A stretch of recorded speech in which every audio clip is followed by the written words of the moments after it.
requesting the floor.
Good morning, everybody. Vice Minister, Your Excellencies, Commissioners, ladies and gentlemen, and all of our distinguished participants, I wish you all a warm welcome to Lima. Bienvenidos a Lima y a la CBI 69. Welcome to the 69th meeting of the IWC. My name is Nick Gales, and I am the Vice Chair of this fine commission. In the absence of our Chair, Amadou Diallo, it is my pleasure and privilege to act as your Chair. We have important business to conduct over the next 5 days and a very full and undoubtedly at times challenging agenda to get through. I look forward to constructive and respectful discussions, debates, and decision-making.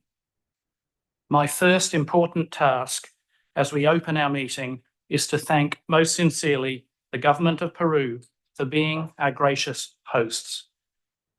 Moving the meeting of our Commission and indeed our Scientific Committee around the world to the homes of our contracting parties is really important. It helps us understand each other's perspectives, backgrounds, and cultures, and facilitates greater levels of participation from the host country and its near neighbours. It's a big task to host a meeting, so I once again express my gratitude to the Government of Peru and the City of Lima for all of their efforts and support. I now formally welcome Vice Minister of Foreign Affairs, Ambassador Peter Camino Cannock, and Director General of Sovereignty, Limits and Antarctic Affairs, Elvira Velázquez Rivas Plata. And I now ask Ambassador Cannock to make some introductory remarks. Ambassador. Muchas gracias. Señor Nick Gales, Vicepresidente de la Comisión Ballenera Internacional, señora Marta Rojas Urrego, Secretaria Ejecutiva de la Comisión Ballenera Internacional, señores y señores comisionados de los países miembros, señoras y señores delegados, representantes de organizaciones no gubernamentales, señoras y señores asistentes a esta 69 reunión bianual plenaria. Es para mí un gran honor darles la bienvenida a la ceremonia de inauguración de la 69ª reunión bienal plenaria de la Comisión Ballenera Internacional. Valioso evento que permitirá a sus países miembros reafirmar su compromiso con la conservación y el uso sostenible del océano y sus recursos.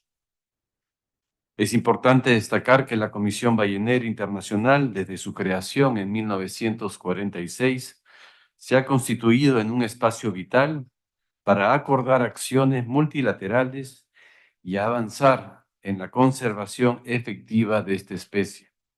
Por ello, el Perú se encuentra profundamente agradecido por habérsele brindado la oportunidad de ser por primera vez sede de este encuentro. El día de hoy lo recibe un país cuyo pasado, presente y futuro se encuentra profundamente vinculado al mar. Como ejemplo de ello, puedo mencionar que Caral, cuna de la civilización andina y la más antigua de América, surgió en la costa central del actual territorio del Perú hace 5000 años, y su desarrollo estuvo precisamente estrechamente vinculado al mar peruano, de donde extraían y comerciaban productos marinos. Del mismo modo, los hallazgos arqueológicos de civilizaciones precolombinas como las de Moche y Chimú dan testimonio de la importancia del mar en la cosmovisión de los antiguos peruanos, su importancia como fuente de alimento, así como del respeto y comprensión que poseían de los ciclos marinos. Asimismo, en este territorio peruano se han encontrado restos fósiles de ballenas que podrían alcanzar los 39 millones de años y cuyo estudio contribuye al conocimiento de la evolución de una especie que sigue asombrándonos y conectándonos con nuestro planeta.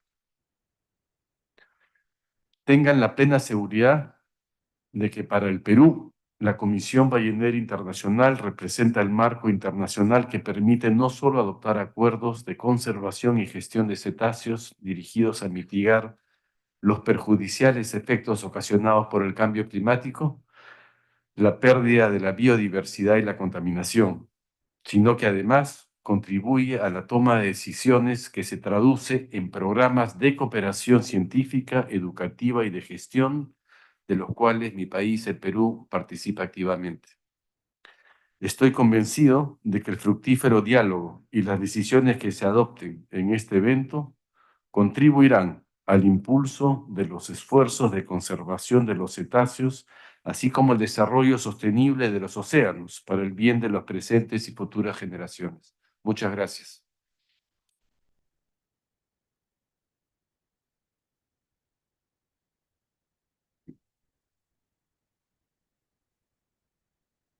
Thank you very much, Vice Minister Cannock, for your encouraging and excellent remarks. And I think it's a great launch for our Commission meeting. I will now ask the Executive Secretary, Marta Rojas Urrego, to make some introductory remarks as well. Thank you, Chair, and Ambassador Camino, Ambassador Velasquez, commissioners, delegates. It is a real pleasure to welcome you to this meeting, and for me, an honor to be in my first meeting as your Executive Secretary. I would like to very warmly thank our host, the Government of Peru. I have to say that we have had a very close cooperation throughout the organization of the meeting, and I would like to thank you most sincerely for all your support. It's really a pleasure also to be in beautiful Lima. As the chair mentioned, we have a very important agenda before us, covering both process issues but substance that are very important to the work of the Commission. We are also having in place new processes, new arrangements, and the Secretariat has been adapting to support you, and we are here now today ready with the team to support you in the best possible way. So one part of the team is here, another part of the team is in Cambridge because we wanted to contribute to cost savings. But my main message today is that we are here to serve you, and please don't hesitate to come to us if you need anything. It is also a privilege and an opportunity for me to get to know you. And I will, of course, be available for delegations that wish to meet throughout the meeting. Thank you, Chair. Thank you very much, Executive Secretary. Thank you, Marta. And we will now farewell our honoured guests and thank them once again for making the time to come and open our meeting and launch us. And we're very grateful for your time. And I know that everyone here will enjoy their time in Peru and make the most of being in this amazing country. I know that already pisco sours are a very popular drink. And although I gather the Chileans don't agree, I believe Peru is the originator of pisco sours. So we thank you for that as well. But thank you very much indeed.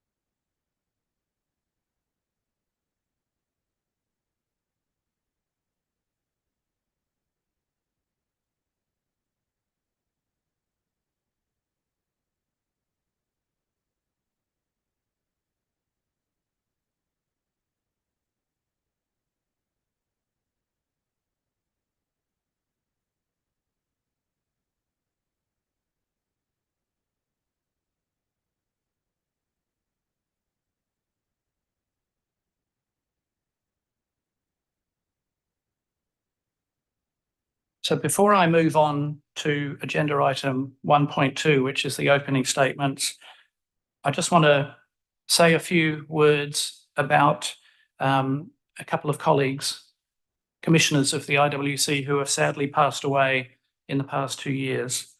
They include Armando Jamilo Logorenka, who is a commissioner for Mexico, and Mike Tillman, who is a commissioner for the United States.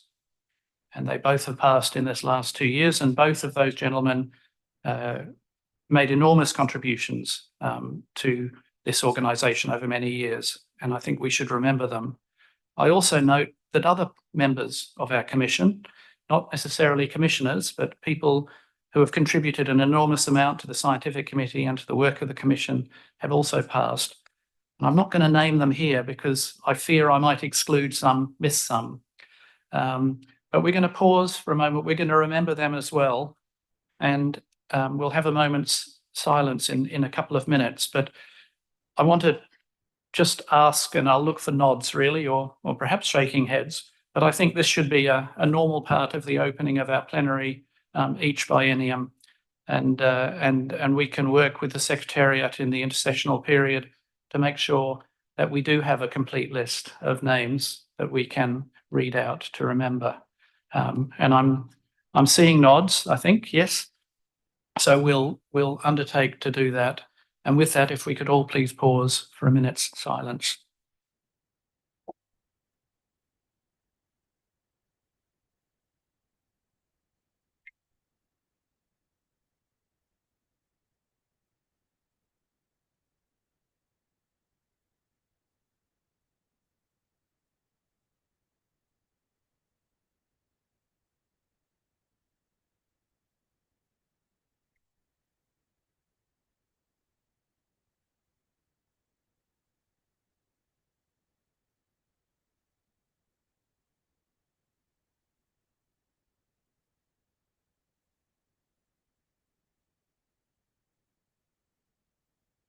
Thank you. We'll now address the opening statements. The Commission's practice is to accept opening statements from commissioners and observers in writing. Written opening statements from contracting parties and observer organisations need to be submitted by 5 p.m. today at the latest. Please send them to the Secretariat at the address on the screen, I hope. So please ensure you do. The Secretariat will upload those opening statements to the IWC69 website and attach them to the Chair's report. These are important statements. They reflect the diversity and basis of the views of the contracting parties. So I encourage you to ensure they're submitted. I also encourage you to read as many of them as you can. It gives a greater understanding of the Commission. With that, we also occasionally have oral opening statements that are delivered by any contracting governments new to the IWC since the previous meeting, but there are no new members, no new parties, so there won't be any opening oral statements from new parties. And we also allow, as a manner of practice, that if a minister is present on a delegation, we allow an opening statement from those countries. Now, to our knowledge, there are no ministers present, and so we don't expect any oral opening statements, but we hope we will receive everyone's written statements.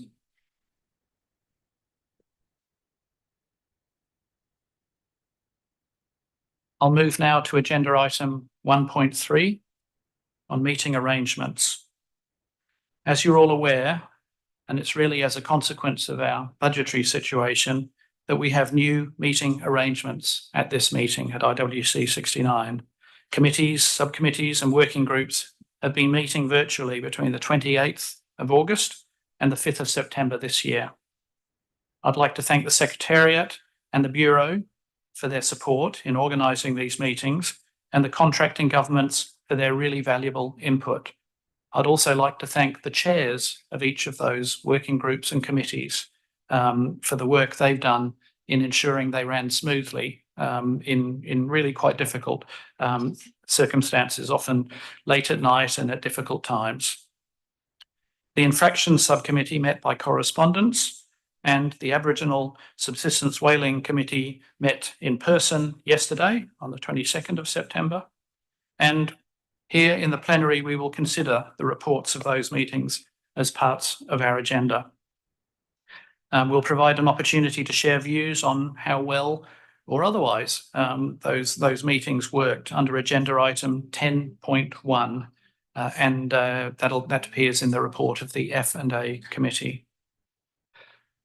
We all now have only 5 days to conduct our business, and this is less time than we normally have at a major IWC meeting. And in that time, we need to reach agreement on a broad and important agenda. So it's really important that we work efficiently and effectively.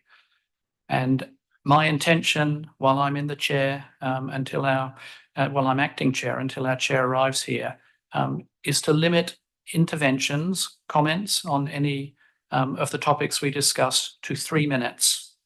I hope you can all work with me on this. I will be fair but ruthless in applying the 3-minute rule. So if you intend to make an intervention that is anything other than short, please ensure your important message is in that first minute or 2. And I will then not have to cut you off on the most important part of your message.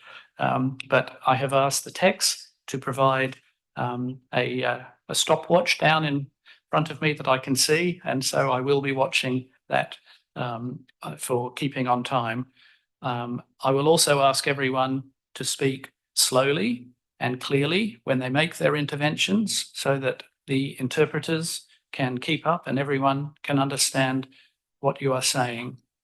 And I think Mark later on, when he talks about meeting arrangements further, will talk about how to use the microphone. So I won't cover that here.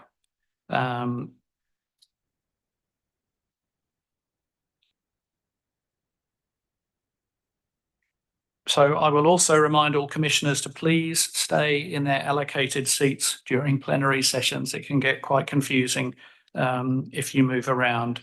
We want to hear from all the voices assembled at this commission, and we will do so in the customary way of first hearing from contracting governments, then non-member governments, then accredited IGOs and accredited NGOs. This will be time permitting, and I will do my best to ensure that as wide a range of perspectives and people get to speak as is possible. But please bear with me, on some agenda items we have to keep to a very rigid time, and we may have to move on before everyone has had an opportunity to speak, but I will do my best. I now move on to agenda item 1.4, which is the Secretary's report on credentials and voting rights. And I now invite the Executive Secretary to report on the status of credentials as required under Rule of Procedure D1D. Please. Thank you, Chair. So as of today, just some minutes ago, we have the report that we have from 65 registered participants. We have correct credentials for 47, and more are coming in. Thank you, Chair. I think an audible sigh of relief went through the group as we heard a number 47. I know I felt it.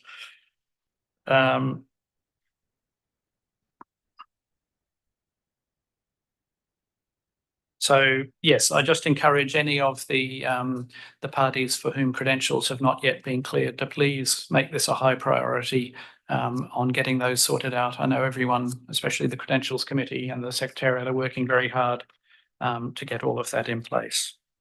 I now invite the Executive Secretary to report on the status of contributions. Thank you, Chair. If you allow me 1 moment, because I'm just getting this information. Apologies for that.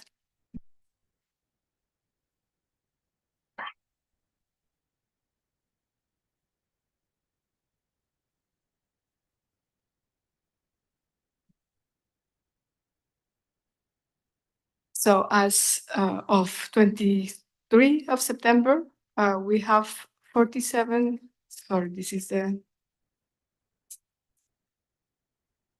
Apologies, what I need is a voting rights.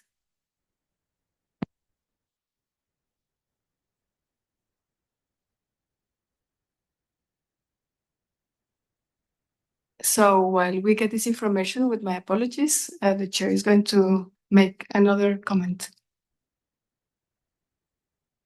So while we wait for that, I just want to provide some advice on a ruling I've made as chair under Rule of Procedure F5E and F5F. For the vast majority of you who won't immediately recall what those are, I'm going to read them and deal with them one by one. It won't take long. So Rule of Procedure F5E states that if a contracting government's annual payments, including any interest due, have not been received by the Commission in respect of a period of 3 financial years, and this is the important part, the contracting government concerned will be entitled to attend meetings on payment of a fee per delegate at the same rate as non-member government observers. This has been discussed extensively by the Bureau, introduced by the chair, by Amadou Diallo, and it was also discussed at private commissioners' meeting yesterday. And my ruling on this and the consistent agreement we've had at both the level of the Bureau and at private commissioners yesterday was that that rule associated with requiring them to pay the fees at the level of a non-member government should not be applied at this meeting. It has not been applied in the past, so we are not setting a new precedent. It has simply not been used. So my ruling on that is that we will not apply it at this meeting, and we will refer that rule to the Operational Effectiveness Working Group and request that they consider the rule and bring back a proposal to the Commission at IWC70 so that we can consider whether we wish to reinstate and enforce that rule or perhaps to remove that element. The basis of this was that we wish to encourage participation by parties. It's clear those parties do not have the opportunity to vote until they re-establish their financial credentials, but they should be given the opportunity without penalty of payment to participate in the meeting. And that was universally supported at the level of the Bureau and at the private commissioners' meeting. The second ruling has to do with Rule of Procedure F5F. And that reads, if a contracting government's annual payments, including any interest rates, have not been received by the Commission in respect of a period of 3 financial years, the provisions of this regulation and of financial regulations F1 and F2 will cease to have effect for a contracting government if it makes a payment of 2 years' outstanding contributions and provides an undertaking to pay the balance of arrears and the interest within a further 2 years. So that's the existing rule. We are in a situation where we have 2 parties that actually represent a balance of views across this organisation who are only 2 years in arrears, but have paid 2 years of their due payments, not quite all of the interest. So they have almost satisfied the provision, but essentially they have done so earlier than might have otherwise been required. And it would seem perverse to not allow the payment of 2 years of arrears payments to be not allowed because they weren't sufficiently in debt. We are an organisation that wishes to encourage the receiving of money from parties at the moment. So the decision on this is that we would allow those 2 parties to have their voting rights reinstated, given that they have almost satisfied that rule, but only not been full 3 years, been 2 years in debt. And we would once again refer this to the Operational Effectiveness Working Group and request that they bring back to IWC70 our options and recommendations on this matter for us to consider. So I just wish to inform everyone of the ruling on those 2 issues. And Executive Secretary, are you ready to return back to that previous agenda, please? Thank you. So as the report that I can make is that we have 54 countries that are in good financial standing, but not all of them are in attendance. So we have 47 countries that have the right to vote and 34 that are in arrears, and therefore the right to vote is suspended. Thank you, Chair.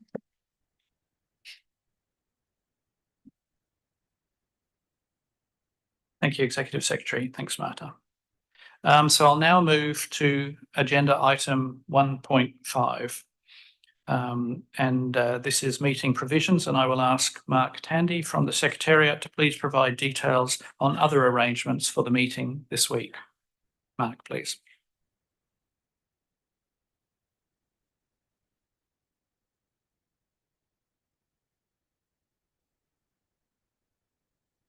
Thank you, Chair. I hope I can stick to your 3-minute time window and you don't cut me off.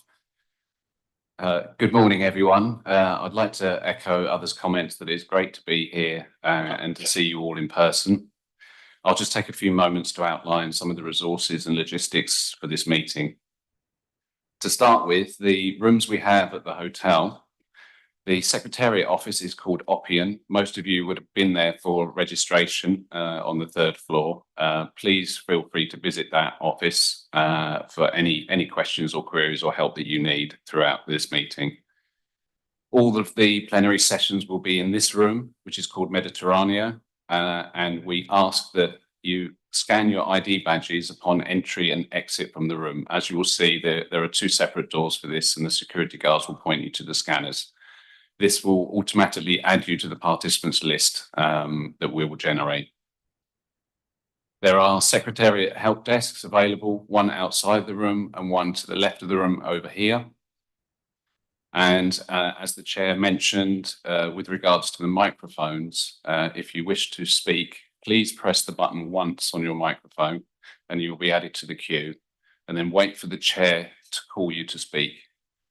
Once your microphone goes red, you will be able to speak, and then once you've finished your intervention, please press the button again. We're also holding 2 meeting rooms for ad hoc bookings. These are called Triton and Atlantis.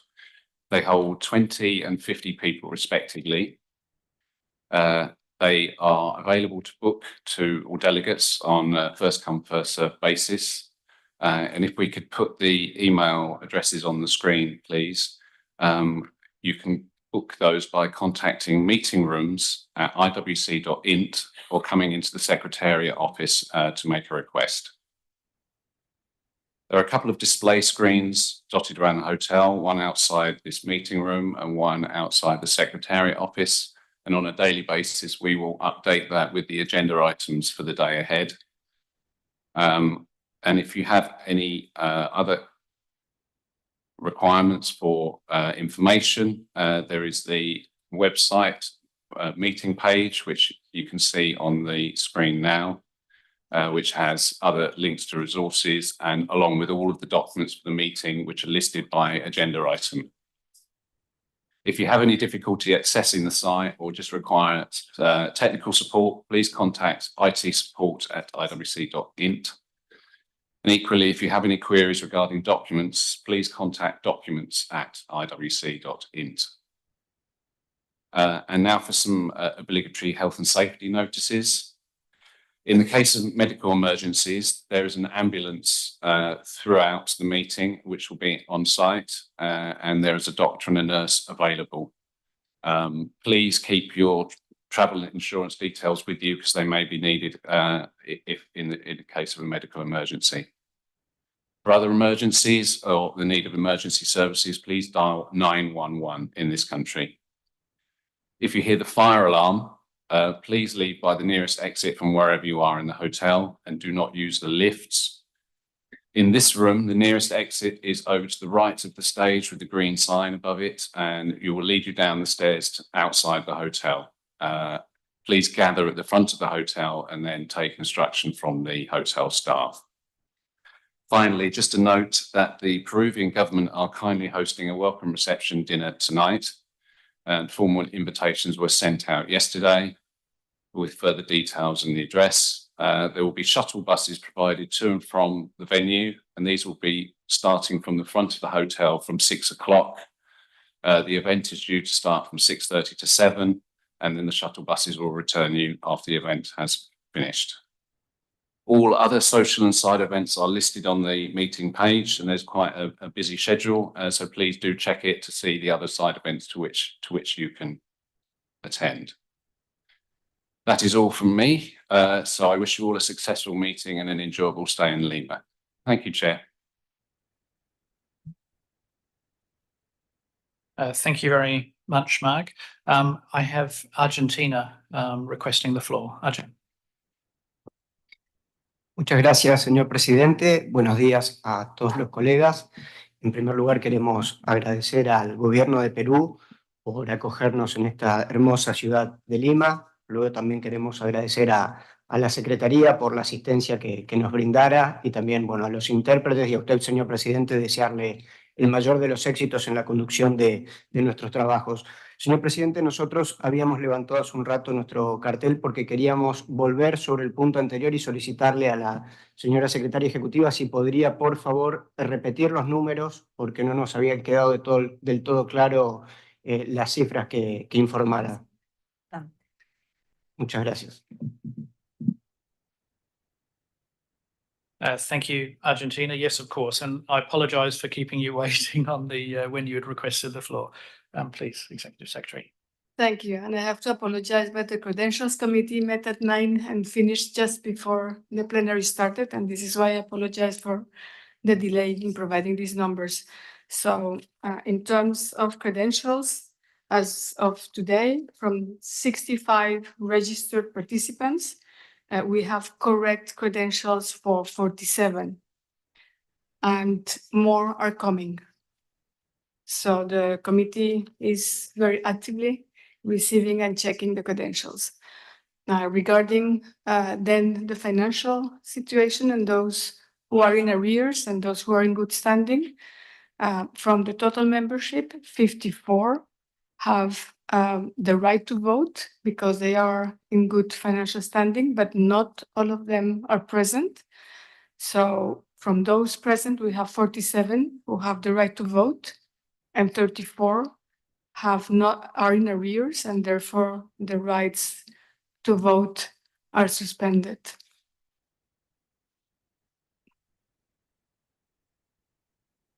Thank you, Executive Secretary. I have Antigua and Barbuda requesting the floor, please.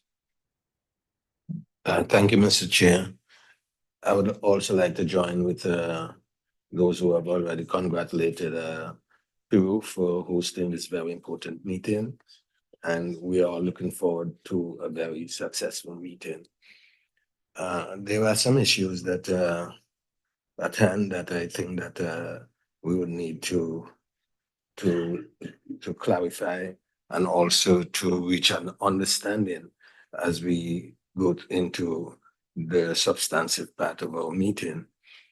First amongst it is the absence of our chair and the absence of a number of persons coming out of the African continent. I was made to understand that visa issues are particularly to be blamed for the obvious lack of attendance of a number of our members coming out of Africa and other countries. Report is that the Peruvian embassy in some of these countries were not adequately notified of this meeting, and hence they had great difficulties in issuing visa. I would like an explanation from the Secretariat as to what has caused this obvious error, if there is an error. We do not want to believe that this is leading to a suppression of attendance or suppression of any votes that might have to take place. We are very much concerned about this issue. And on behalf of the African and Caribbean countries and other developing countries, we are requesting a very urgent meeting with the Vice Chair and the Secretariat to resolve this matter during our break before we start to discuss any substantive matters of this commission. Thank you very much. Thank you, Antigua and Barbuda. Yes, it's a very important issue, and I will make just one brief comment before handing over to the Executive Secretary. I remain brief in my opening remarks about the absence of our chair, as I thought that appropriate for my opening comments. But the chair has been in close communication with the Secretariat for some time now about issues of both getting the visa, his passport to and from the required places, and getting the visa for Peru, as well as getting transit visas required to pass through Europe. And it is the last part that has particularly delayed his arrival at this stage. But I'll ask the Executive Secretary to provide more comments on this issue, and then I will come back to you further about whether or not we need to meet. It is an important issue, and we wish to ensure the work is going on as fast as it can to resolve any outstanding issues. But with that, I'll hand over to the Executive Secretary, please. Thank you. I will start to say how important the visa process is for these and other international meetings. Arranging travel meetings is a matter of member governments in all the processes. I think that all of you present in this meeting had to go through the process of getting visas, many of you. However, we understand the importance of this for some countries that may have some difficulties. And in that respect, the Secretariat has been working very closely with our host, Peru, in order to facilitate and to help in this process. Regarding notifications, the Secretariat put on the website and issued a circular in March, alerting the delegates and providing the contact details in the Peru government to be able to process their visas.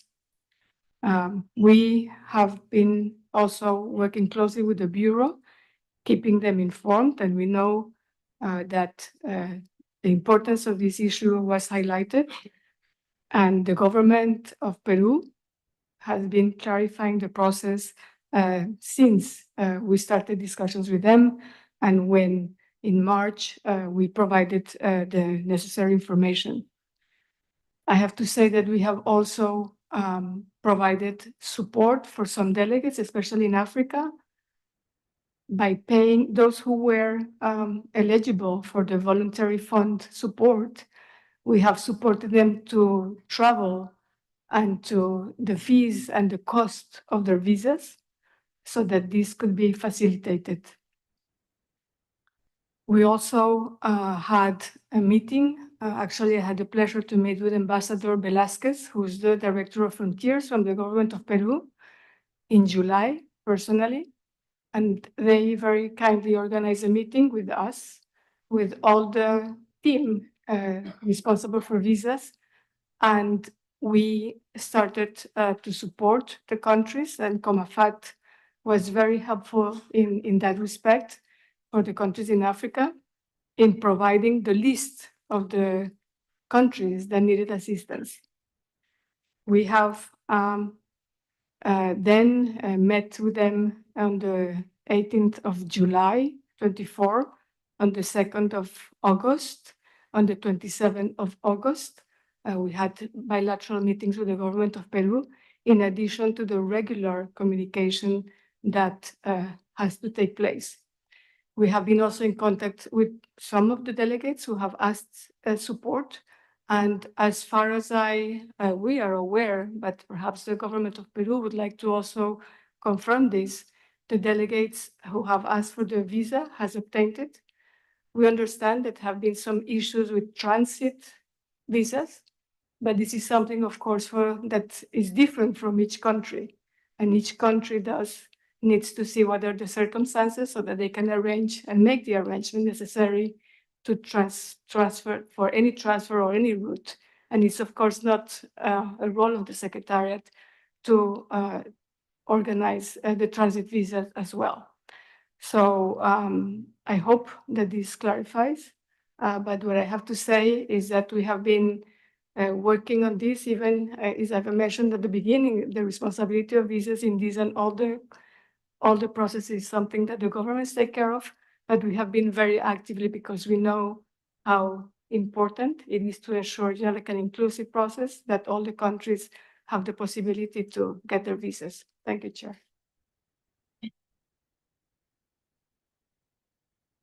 Thank you very much, Executive Secretary. I have Togo requesting the floor, please.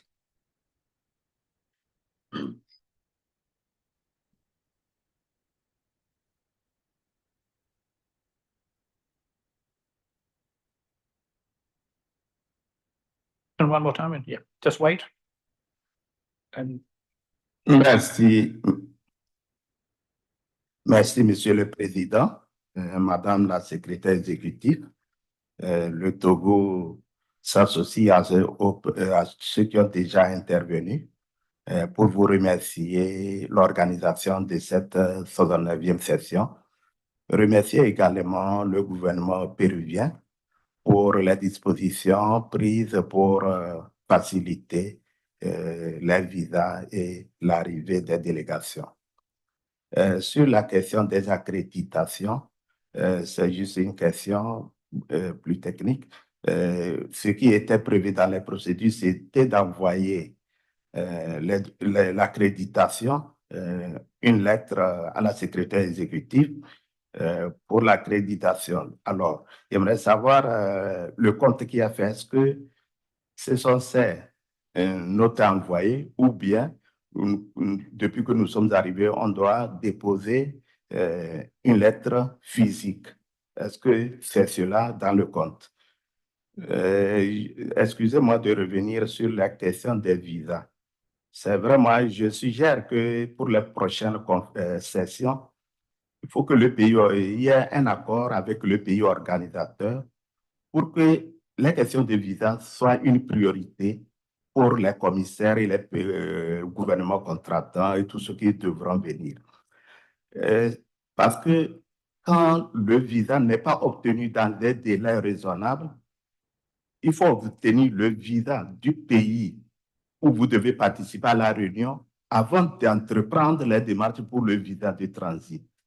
Et donc, c'est ce qui fait que très souvent, quand on obtient le visa relativement dans un délai qui ne vous permette pas d'entreprendre votre voyage, vous envoyez pour le visa de transit, ça prend encore du temps, peut-être. C'est le cas du président actuellement qui n'est pas arrivé avec nous. Voilà la suggestion que je voulais faire. Merci, Monsieur le Président. yeah, thank you very much indeed, Togo. I'll go back to the Executive Secretary to answer that specific question from you, and then I recognise Antigua and Barbuda after that. Please, Executive Secretary. Thank you. The requirements for credentials, according to the rules of procedure, require that the credential is presented in writing, but I will turn to the New Zealand and Morocco to perhaps give confirmation from your authority on what is the requirement for the credentials. So I will respond on the second point on the visas, that the requirement for visas is one of the first issues that the Secretariat discussed with the Peruvian government, because this is something very important in all international meetings. And as I mentioned, the first circular that we sent, which already had information provided by the Peru government on the requirements for visa, was sent in March. So that's quite early. And regarding the support for particular participants, we have been following the discussions. I have been, of course, in contact with the chair, who has been very thankful for the support that the Secretariat has provided in dealing with some of the difficulties and challenges that he had. But I think, Chair, that it would be good to hear from the Credentials Committee, and perhaps they would provide you the authority in terms of the requirements for credentials. Thank you. Thank you, Executive Secretary. I had said I'll give the floor to Antigua and Barbuda, and then I will go to Morocco for the Credentials Committee. Thank you. Antigua and Barbuda. Thanks again, Mr. Chair, and once again, my apologies for taking the floor. Mr. Chair, on the issue of visas, that's a very serious issue because, as you know, it's affecting the balance in our debate and also the attendance of developing countries into this meeting. At least one of our countries have reported that applying for that visa in the Peruvian embassy, that embassy had no notification of this meeting taking place here in Lima. That in itself is a serious indictment as far as I'm concerned, and we need to do better than that in the future. Also, as you know, there's a delicate balance in this organization. There is some serious misunderstanding, serious issue of trust in this organization. And when it comes to making decisions that will have long-lasting effect on this organization, we need to make sure that all the ducks are in place before we start to move towards decision-making. And that is why we need to huddle a little bit to see how we're going to go forward during the course of this meeting, given these impediments that are in our way in terms of some of our members not being able to be here to exercise their democratic rights as members of this organization. Another issue that I need to raise is the issue of contributions of member countries. We know that some countries do not have voting rights, and in the interest of transparency, I am inviting the Secretariat to name those countries as is customary that do not have voting rights at this particular time. And also, I'm also want to explain to this august body a situation that might have caused some countries not to have been able to pay their contributions to this organization. Many of our countries are having serious, even now post-COVID, fiscal issues, and hence the prioritization of payment are still in place. When Antigua and Barbuda was ready to pay our contributions and we made applications so that our finance department asked for invoices, and the Secretariat actually sent out a statement of several invoices, which is not acceptable under our financial rules and regulations. We had to revert back to the Secretariat to ask them to send individual invoices of payments and arrears. We got them within a day, but that delayed us because they came on a Friday and then the weekend stepped in. So by the time as we are ready to process, it is time to come to Lima. That delay is very critical because I'm sure that if the notification of payments our payments were made on Friday, if that is not here yet because of the process of the electronic transfer, Antigua and Barbuda will not have voting right, and it's no fault of our own. It's the way in which these a statement was sent to us instead of invoices.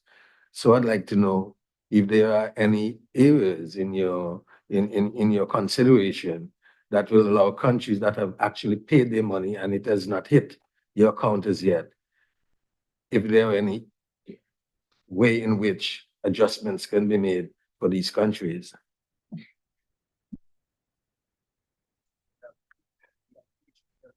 So thank you very much, Antigua and Barbuda. I'm afraid you went way over your 3 minutes, and I only didn't cut you off because I'm sitting behind the wrong microphone. So I will come back. There are two issues that are being discussed here. The first issue is a matter of visas, and I'll deal with that first, and then we will return to the second issue.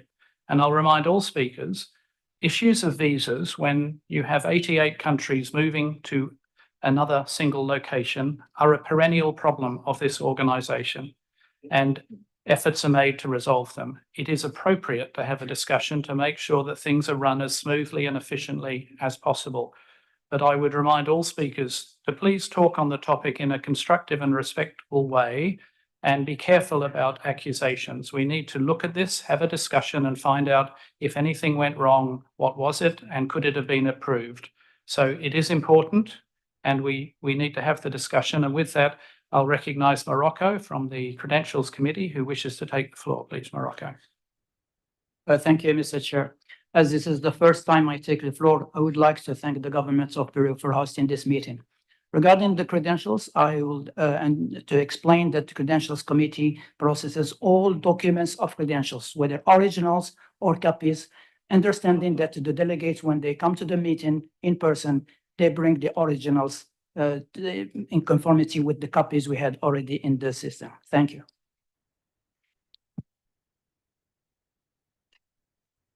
Thank you, Morocco. I recognise Guinea and then I will come to the Executive Secretary.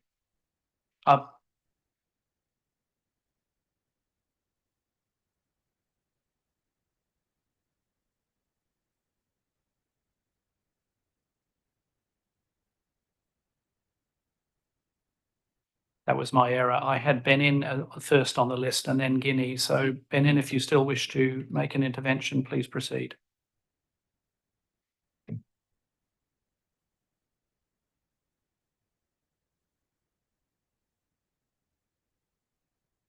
Merci, Monsieur le Président. À mon tour, je vais remercier le gouvernement péruvien et le secrétariat pour l'organisation de cette réunion que nous souhaitons très fructueuse et souhaiter la bienvenue à tous les participants ici présents. Bonjour, chers collègues. À mon tour, excusez-moi, Monsieur le Président, de revenir un peu sur la question du visa. Je prends l'exemple du Bénin, où pour prendre le visa, les ambassades qui sont du Pérou, qui sont proches du Bénin, le premier est Accra au Ghana et le second est à Rabat au Maroc. Et pour prendre le visa, il a fallu faire des déplacements. Moi, j'ai reçu la réponse au niveau de l'ambassade du Pérou qui est au niveau de Rabat. J'ai dû prendre un avion, aller-retour, pour aller prendre le visa au niveau du Rabat, revenir au Bénin. Vous imaginez un peu le coût que cela occasionne. Donc, la question du visa est une question très, très importante à laquelle nous devons nous pencher et voir dans quelles conditions on peut faciliter les choses à l'avenir, puisque il aurait été question pour le secrétariat de travailler avec le gouvernement péruvien, peut-être pour que les lettres d'accréditation qui sont envoyées par les délégations et qu'on fasse une liste jointe de ces lettres-là et déposée au niveau du gouvernement pour que les visas soient tout au moins octroyés à l'arrivée à l'aéroport sur le lieu de réunion. Moi, j'ai dû prendre l'avion, faire un aller-retour et c'est un coût que cela prend. Et ajouter à tout ce qu'il y a comme coût pour participer à la réunion, c'est un peu désobligeant et j'aimerais quand même que l'on puisse revenir sur la question et que l'on en discute plus amplement. Merci, Monsieur le Président. Thank you, Benin. So Executive Secretary first and, Guinea. So Guinea, please. Thank you. Beg your pardon.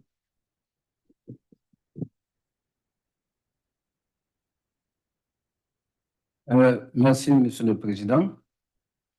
Je prends la parole pour remercier très sincèrement le secrétariat exécutif, les deux secrétariats exécutifs, celui de la CBI et de la Comafat, pour toutes les dispositions utiles qui ont été envisagées pour l'obtention des visas. Malgré ça, on a eu suffisamment de difficultés, mais je pense que mes collègues ont suffisamment parlé de ça. Mon intervention serait axée sur les cotisations, vous devez savoir que les pays africains, on a tous engagé les mandats de paiement pour les cotisations. Ces mandats suivent un circuit financier très long et je voudrais que vraiment le secrétaire exécutif puisse analyser cette question. Tous ceux qui ont des preuves qu'il y a eu des engagements pour le paiement des cotisations, même si ce n'est pas arrivé au compte de la CBI, que vous tenez compte avec la vérification des engagements produits. Sinon, on va perdre nos voix de vote, alors que le pays a déjà engagé suffisamment des circuits pour le paiement de ces cotisations. Je vous remercie.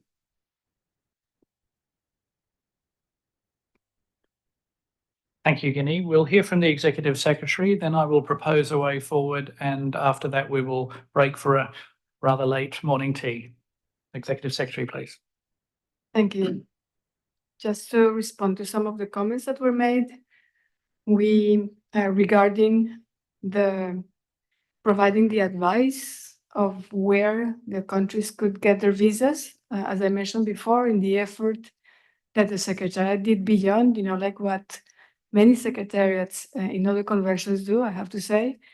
In the meetings, very helpful meetings that we had with the government of Peru, we identified already in our meetings in July that for Africa, unfortunately, they only have consulates in Ghana and in Morocco, and thus advised the delegates that this is where the visas could be obtained.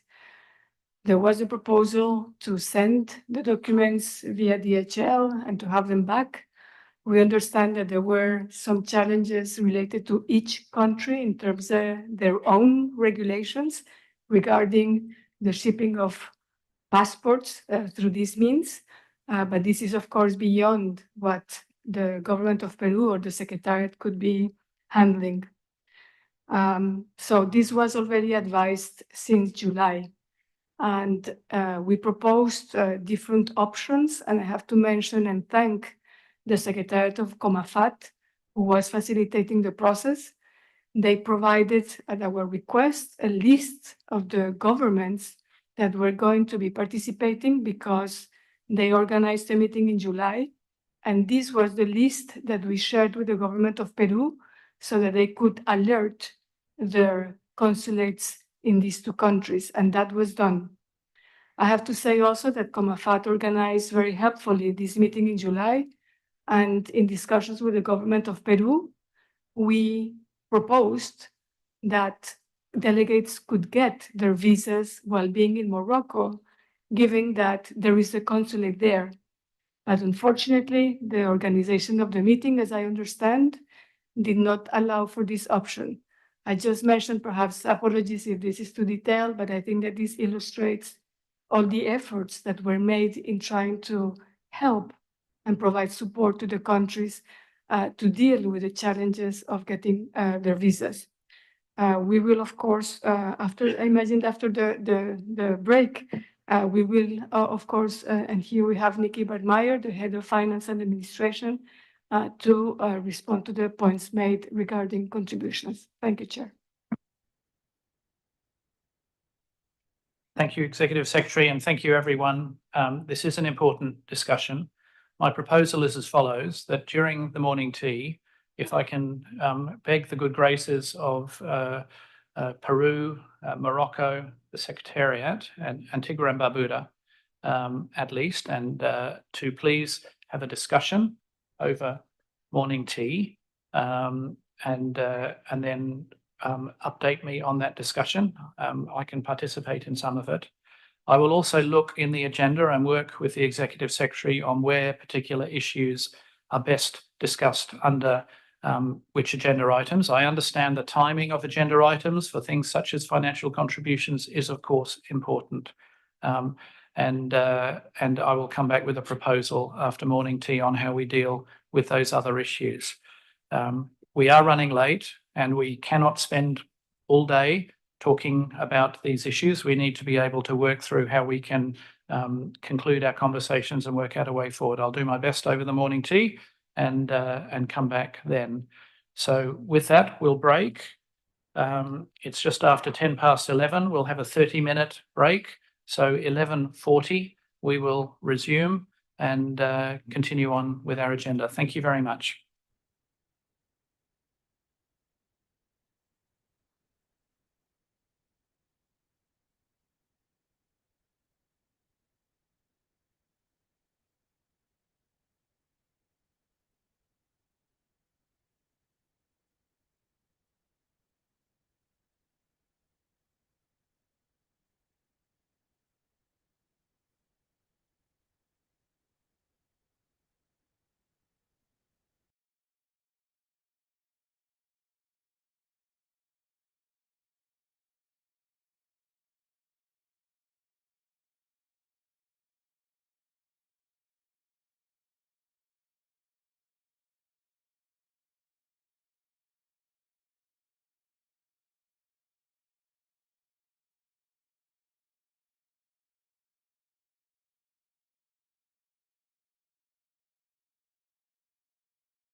We're going to resume in 2 or 3 minutes. If everyone can please take their seat.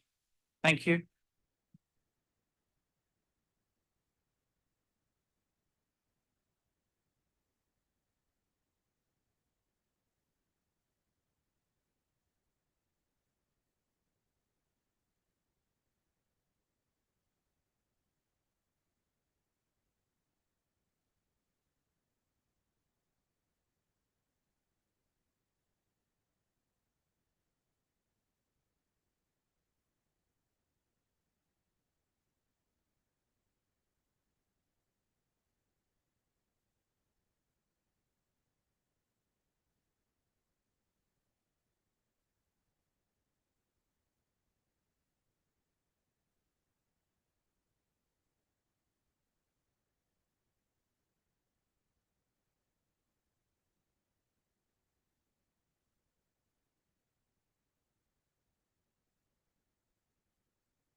All right, well, welcome back, everybody. Welcome back from your break. I'm not sure we could call it a coffee break, but welcome back from your break, and we'll resume. We'll have a slightly later lunch, but we'll try and get our agenda back on time.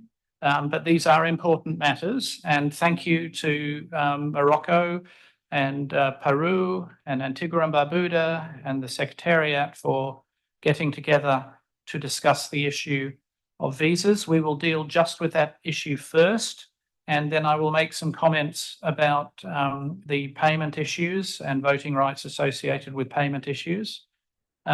So I will start by inviting Peru to make some comments on the basis of the meeting that has just taken place. So Peru, if you please, you have the floor.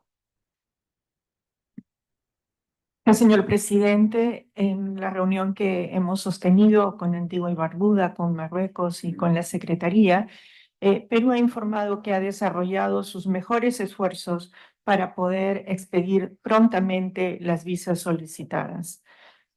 Aquellos casos en los cuales había alguna dificultad fueron atendidos y resueltos, las visas expedidas. Por tanto, lamentamos mucho la situación que ha sucedido con el presidente, quienes todos quisiéramos tener entre nosotros ahora. Pero por parte de Perú las facilidades han sido dadas y espero que esto, las delegaciones, sobre todo del África, lo tengan con mucha certeza, ¿no? El trabajo para esta expedición de visas ha sido muy cercano con la Secretaría. Todo el tiempo hemos estado en coordinación con ellos nos han facilitado las listas, nosotros las hemos circulado a nuestros consulados y hemos estado atentos a resolver cualquier situación. Lamentamos el caso que se ha dado. Muchas gracias, señor presidente. Thank you very much, Peru, for that, and thanks again to those that participated in that group. I will hand the floor to Antigua and Barbuda and ask the distinguished commissioner from Antigua and Barbuda if following that we can find a quick way forward.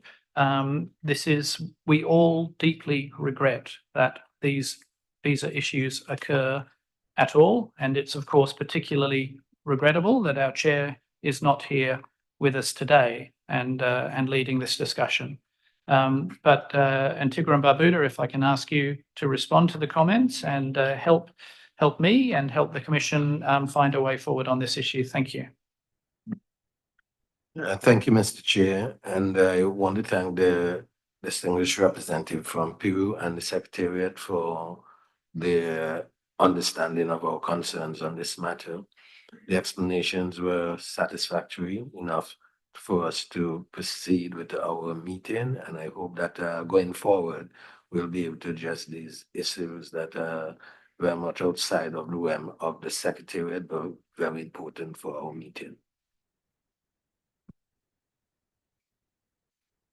Thank you very much, Antigua and Barbuda. And we will, of course, in any future meetings, continue to prioritise the issue of visas and streamlining the easy attendance of all parties to the Commission meetings. So we will ensure that is on the record as it is, and the Secretariat will continue to prioritise the work as they have. Thank you.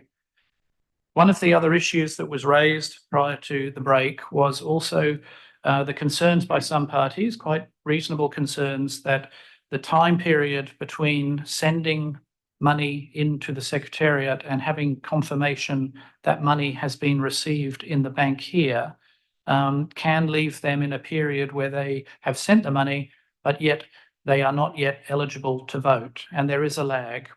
I have spoken with the head of finance from the Secretariat, Nikki Bartmeyer, about this issue, and I am quite comfortable to make a chair's ruling that if we have evidence, if the Secretariat hold evidence of the cabling, the sending of that money, that is sufficient at this time. If there then are problems with the receiving of that money, that will be dealt with at the time. But at the moment, receipt of evidence of sending the money into the Secretariat, if that satisfies the requirements to re-establish the vote, then their voting rights will be re-established on that basis.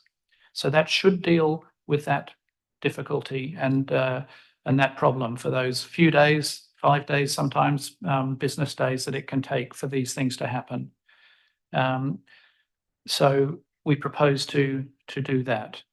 And with that, I would now like to return to the agenda and resume on the issue of 1.6, the review of documents. The list of documents is available via the document link from the IWC69 website, which you can see, I hope, on the screen. The Secretariat's made every effort that all agendas, proposed schedule amendments and resolutions are translated and available, as are many other documents. Note that we're using the same online agenda-based system that we used at IWC68, and you can click the documents listed on the agenda and selecting where available and the version in the language you prefer. I do want to just take a very quick sidetrack to let you know about one particular document I want to draw your attention to. The Scientific Committee has been working really hard, as we all know, to improve the way in which they communicate with the Commission. And as part of that communication initiative, there was an IWC circular sent out in August that provided information on a new publication by the SC, a booklet, and it was entitled Summary of Activities During the Biennium 2022 to 2024. That booklet is available on the IWC website in electronic format in the IWC's 3 official languages. The problem was that we had hoped to distribute hard copies of that to all of the commissioners at the start of the meeting, but the document has been held up. Not visas this time, but in the normal importation process. So we encourage you in the first instance to please avail yourself of the document electronically. And please, if you have questions about it, also make sure you see the chair and vice chair of the Scientific Committee and the head of science and conservation from the Secretariat to discuss the document. But we certainly hope that booklet will be available to you in hard copy before the end of the meeting. I'd also like to inform you that the chair, with advice from the Bureau, has agreed a new process to handle the main outcomes of this meeting with more transparency and efficiency. Before we complete each item, I will make sure any decisions are read out from the podium for the benefit of everyone. The Secretariat will circulate daily reports on the main outcomes approved by Plenary, and we'll take a moment at the start of each day to have a brief summary of the main outcomes approved the previous day. At the end of the last day, the Plenary will aim at approving the outcomes of that day, and the full main outcomes report will be presented under item 20 to confirm final adoption. So that should help everyone just keep track of exactly what decisions were made. So with that, I'm going to move on to agenda item 2, the adoption of the agenda. The draft agenda was prepared together with the Executive Secretary and in consultation with the full Bureau, and it was posted 100 days prior to the start of the meeting for review and comment. Since then, there's been 5 proposed resolutions and 1 proposed schedule amendment, which are now reflected on the annotated agenda, which was circulated 60 days before the meeting. So I would like to now open to see if there are any comments or additions to the agenda, or if we can accept the agenda. And I see Brazil. Brazil, please. Yes, thank you, Mr. Chair, and first of all, thank you to Peru. Very happy and grateful to be in Peru for this conference. I'll be brief, taking into account the tight agenda that we have ahead, and in order to ensure efficiency in the consideration of the various resolutions that represent different perspectives, as well as of the proposed schedule amendment, we would like to suggest a way forward to deal with them. This proposal bears in mind that there are issues in our agenda that will require, for sure, more time and constructive debates, as we have been having in these previous moments, and probably on days 2 and 4. We would also expect delegations to come, as the Secretary anticipated. There are some delegations that are registered but did not yet arrive. So we would like to propose that the decision-making moment, that is to say, the adoption, be it by consensus or by voting of those resolutions and of the schedule amendment, be concentrated on a special session during day 5. By then, we'll have had further and deeper discussions on them, which we all can see are necessary, and we will be in a better position to adopt them expeditiously and efficiently. I would also like to leave on record, of course, this is not something new or particularly creative, since it is a common practice in many other international organizations.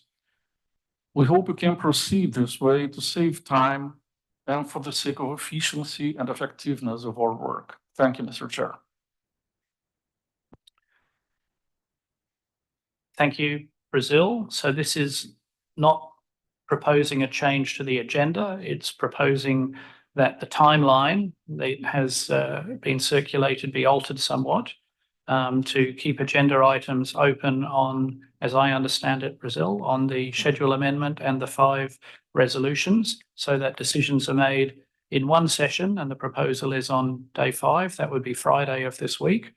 And all of those decisions are closed there. The current timeline, as has been circulated, has us dealing sequentially with those. I propose to be talking later about how I would be advising all of you around when decisions would be made under the quorum item. So I can come to that later. I'll go back to Brazil to ensure I have that correct. I do. I'll also remind all delegates that I am now sitting behind the mic with the kill button. So you had a session of good grace because I couldn't reach over.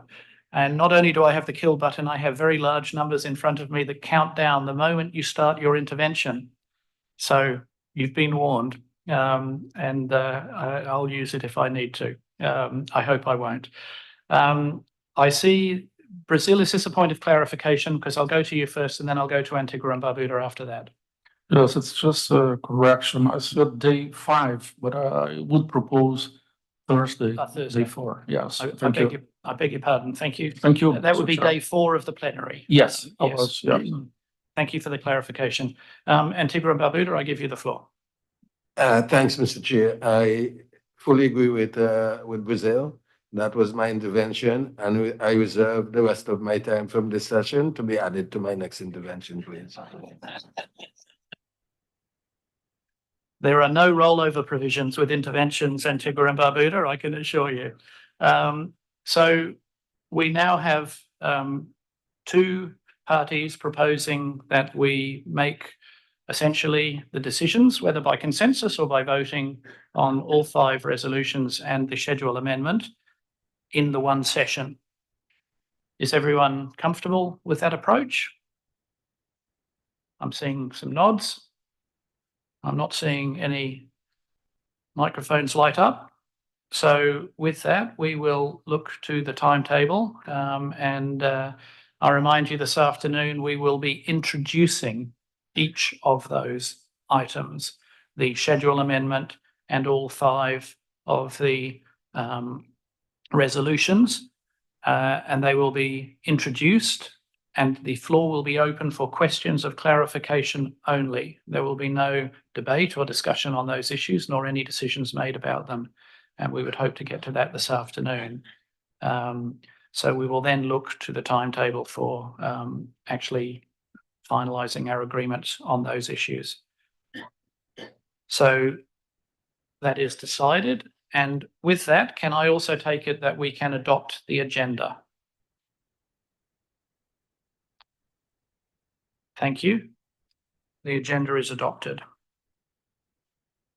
It says here coffee break now. There we are. So we now move on to a very important item. Item 3, the issue of quorum. At IWC68, the working group on operational effectiveness was tasked to develop a proposal to address quorum, rule of procedure B1, to be discussed as the first item of business at IWC69 before any decisions were adopted. That's where we are now. The WGOE met intersessionally and developed options for proposed changes to the rules of procedure for our consideration. The working group met virtually on the 28th of August, and its report was presented to the F&A committee on the 30th of August. Other issues in that report will be dealt with later under agenda item 10.3. We will only be dealing with the issue of quorum right now. So with that, what I would like to do is talk you through the process I wish to do. I'll take you through. There are a range of recommendations that came from the working group. The first of those recommendations is to do with the decision or the recommendation to us that any decisions about changes in rule of procedure are only made on the basis of consensus. That is, we don't vote on them. The concern around voting on matters of governance and decision-making is that it can lead to perverse or unusual circumstances where changes are made in favour of one group and against another group. So consensus is important. It takes time to reach, but we think that was, I participated in those groups, and certainly the view of the group was this was a really important principle to bring to the Commission, that the consideration we're about to make on possible changes to quorum will only be decided on the basis of consensus. And if there is no consensus on any of the recommended options brought forward, then we will revert to the existing rule of procedure. And if that is the case, I will give guidance on how I will interpret it to you so you all know. Is that satisfactory to all parties, that we agree only to deal with consensus on this issue? I'll take silence as affirmation.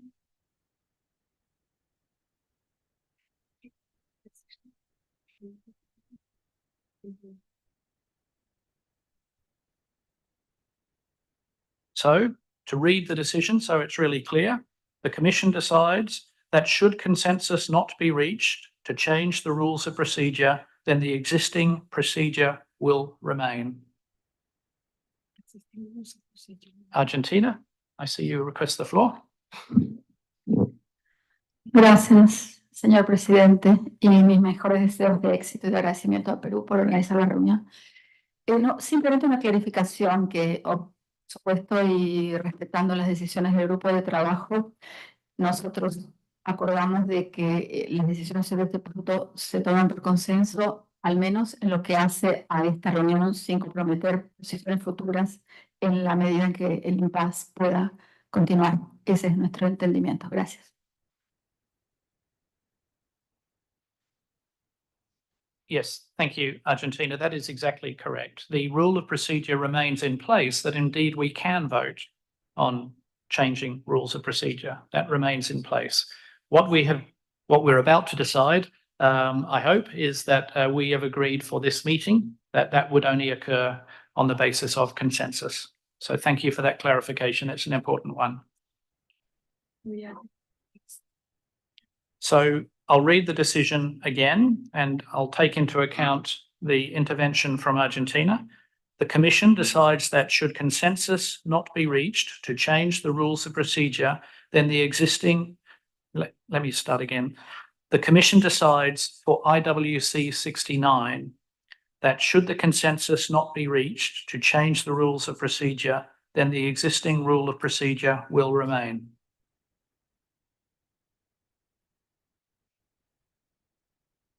Thank you. That decision is carried. So I will now turn to the three proposals that the working group provided. And I should at this point add my sincere thanks to the chairs of this working group. This was a lot of hard work, and I'm very grateful to the work they undertook.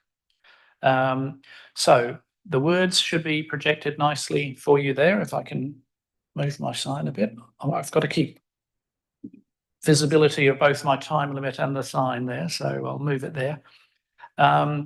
So at IWC68, we proposed review the rules of procedure. The Commission proposed that the WGOE consider the interpretation of Rule B1. I'm sorry, can we go to the next slide, please? The first of the options. There we go.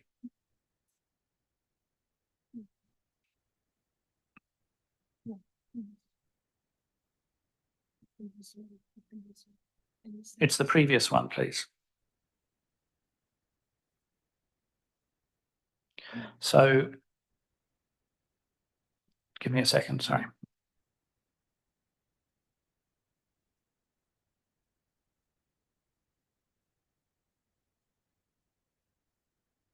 Bear with me for a few minutes, please. We'll just get the right slide up. Otherwise, we'll be agreeing something we're not intending to agree, perhaps.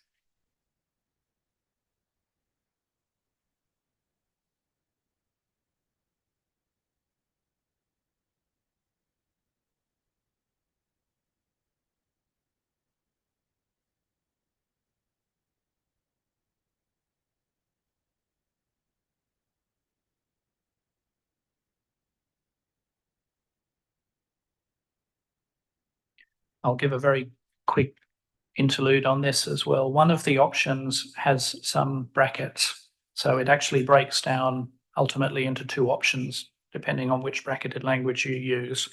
So when we get to that one, I will present it in its bracketed form, and then I will present it in its two forms as to which words that are chosen. I'll also now explain the procedure I'll use while we're finding the right slide. I will initially read the option out. I will then ask if we have consensus on that option. I will initially take silence to mean you agree. If there are interventions from parties that do not agree, then I will allow interventions from those who wish to support that proposal. I will allow a small amount of debate to occur so that I can get a sense of whether or not there is any likelihood, with perhaps some minor changes to language, we can reach consensus. If I feel that we cannot reach consensus on that, I will test my view with all of you. And if we cannot, we will determine that no consensus was reached on that option, and we will move to the next option and repeat that process. So that's the process I'm intending to do if we get the right slide up. And it's important we do, that you all can see the language.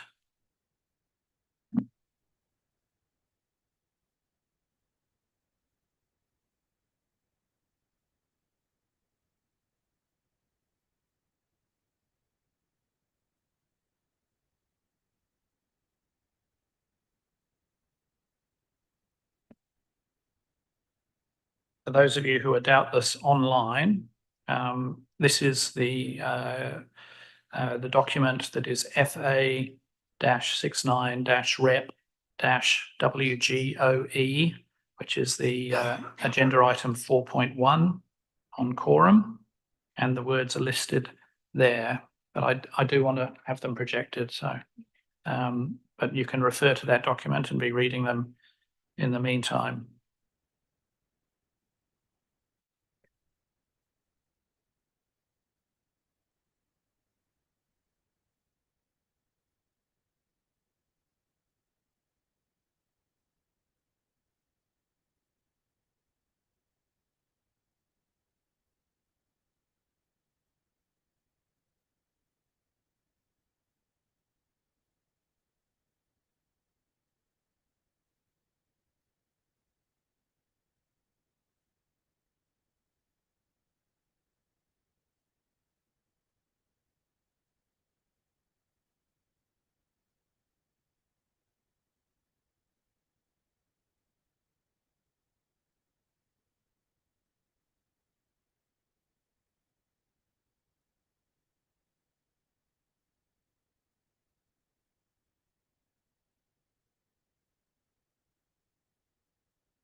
All right, I'm going to prepare you by reading it out so you can at least hear it.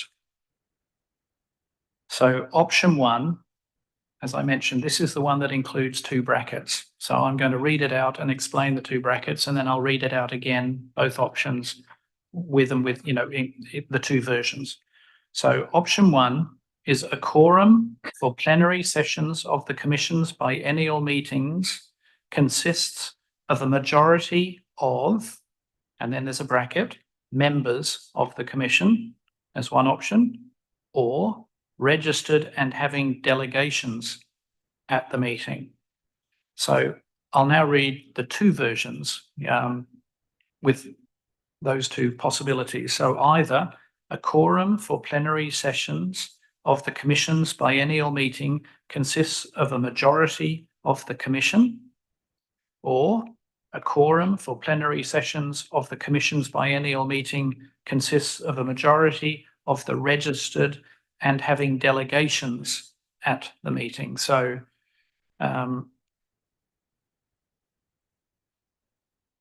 yeah, so there we are. That's option 1 on the board now. Thank you very much for getting that slide up.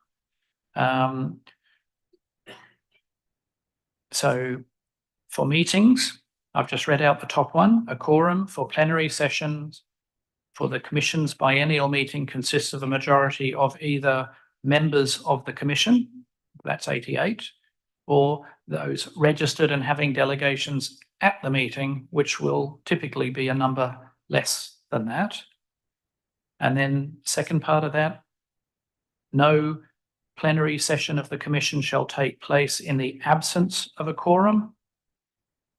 And a third element, the Commission shall hold a regular biennial meeting in such a place as the Commission may determine any contracting government desiring to extend an invitation to the Commission to meet in that country shall give formal notice 2 years in advance. A formal offer should include which meeting it covers, scientific committee, Commission subgroups, biennial Commission meeting, a proposed timeline window within which the meeting will take place, and a timetable for finalizing details of the exact timing and location of the meeting. Special meetings of the Commission may be called at the direction of the Chair after consultation with the contracting governments and commissioners.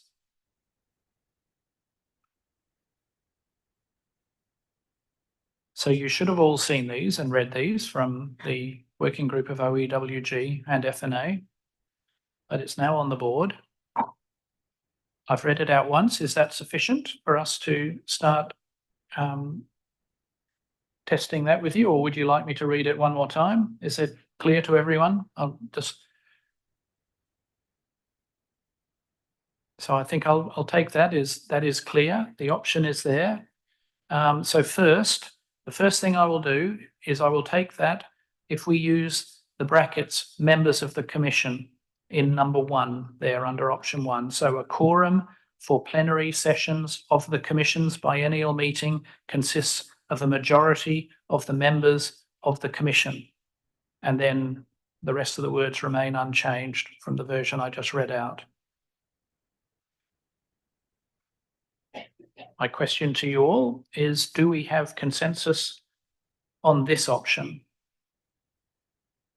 And I'll remind you that I am seeking, initially, I'm taking silence as assent, that yes, agreement. So those who don't agree should speak first, and I recognize Antigua and Barbuda, and then Argentina. Antigua and Barbuda, please. Antigua and Barbuda is not in agreement with this option.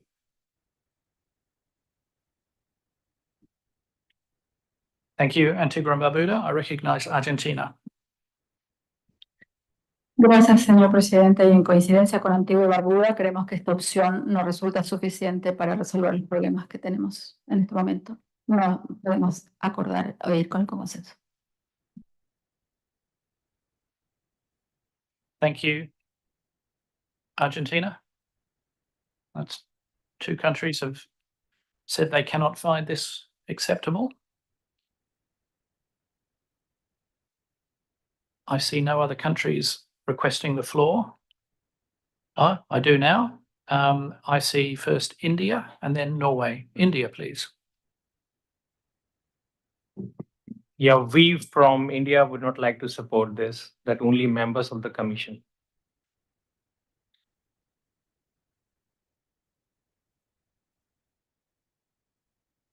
I'm sorry, India, would you mind repeating that? I was just caught between my headphones and moving around. Would you mind just repeating that intervention one more time, please? Thank you.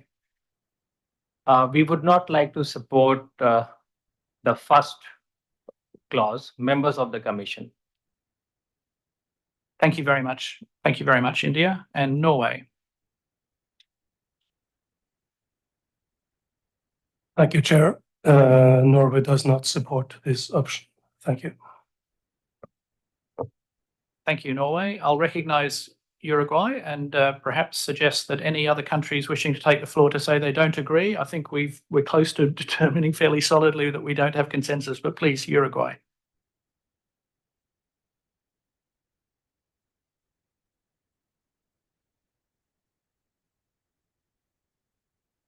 Gracias. Uruguay tampoco encuentra la propuesta aceptable. Okay, thank you, everyone. Thank you, Uruguay. And so we have no consensus with those words. Can we go to the slide with the second option of words for option 1? So that would be 1B. Thank you. I'll reread number 1. A quorum for plenary sessions of the Commission's biennial meeting consists of a majority of the members of the Commission registered and having delegations at the meeting. So I will first open the floor for parties who would not find this acceptable, if there are any, and let's see if we have consensus on this option. So I open the floor for views on this, and I recognize Norway. Thank you, Chair. Norway will not support this option. Thank you. Thank you, Norway. I now recognize Hungary. Thank you, Chair. Hungary speaking on behalf of the EU and its member states that are party to the International Convention for the Regulation of Whaling. We wish to thank the government and the peoples of Peru for hosting the 69th meeting of the IWC and for the wonderful hospitality in Lima. We also appreciate the Secretariat for organizing this meeting and for preparing all the documents. The EU and its member states that are party to the ICRW welcome the work of the Working Group of Operational Effectiveness and express appreciation for all contracting governments and organizations that engaged in this discussion. We attach great importance to good governance and believe it is important for the IWC to follow international best practices in this regard. We believe that clear, transparent, and simple rules can help us avoid any unnecessary discussions whilst doing our business, having our meetings. With this, turning to option 1, Mr. Chair, in front of us, the EU and its member states could accept this text if the phrase members of the Commission is changed to contracting governments, because this is the standard language we use in IWC. Thank you. Thank you very much, Hungary, on behalf of the EU.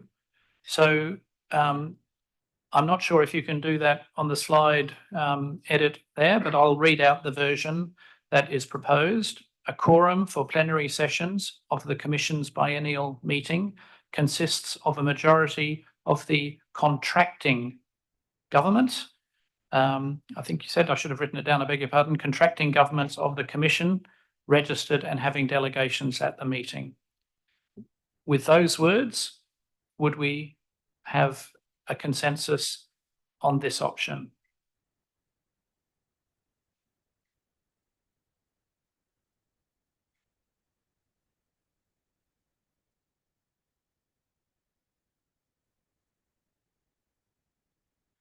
I see Argentina and then Palau, please. Argentina. Gracias, señor presidente. Disculpe una nueva intervención, solo para aclarar que cuando nos opusimos a dar consenso en este wording era a cualquiera de las dos opciones y asimismo no creemos que sea un momento de redacción. Entendíamos que íbamos a votar sobre las opciones que estaban sobre la mesa o opinar sobre las otras.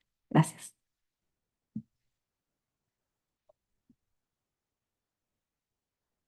Thank you, Argentina. It's a fair point. These are the options that's come through. I'm a chair that seeks consensus whenever possible, so I just wanted to test whether that small change in words might get there, but you've registered your view and I thank you for that. And I'll go to Palau, please. Thank you, Mr. Chairman. We'd like to join the previous speakers for thanking the host government for their gracious hospitality. And we'd like to thank the Secretariat for the organization of this conference. On the issue on the quorum, we would not accept the proposed suggestion. Thank you. Thank you. Thank you, Palau. So I think my view, which I'll test with you, is that it's reasonably clear we do not have consensus on this option.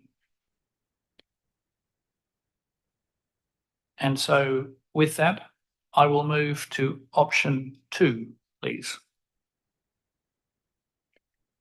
I'll read this out in full. There's only the one version of this.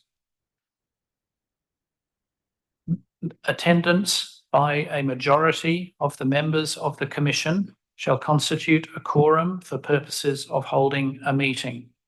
So that's just under the meeting elements. For decision making, a majority, I'm sorry, there are options here, that's my mistake. A majority of either members of the Commission or majority of the accredited credentialed members shall be present in the room for a decision of the Commission to be taken.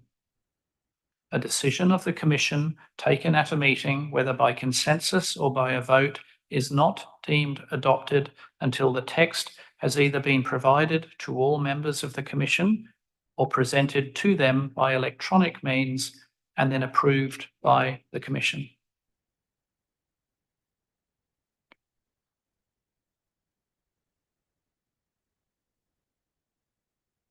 I'll give you a moment just to read that yourselves.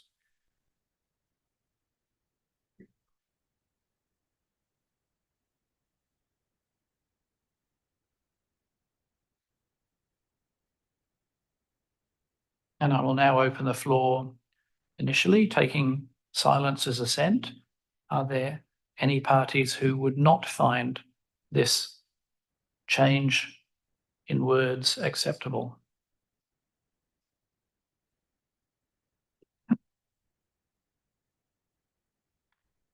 I'm sorry. Yes, I should have done the brackets. So let's go to 2A. Yeah, I'm sorry for that. So the first line under meetings remains the same.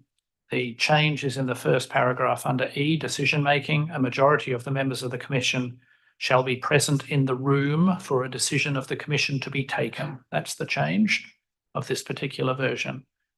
I want to see if we have consensus on this. So open the floor for initially dissenting views. Thank you.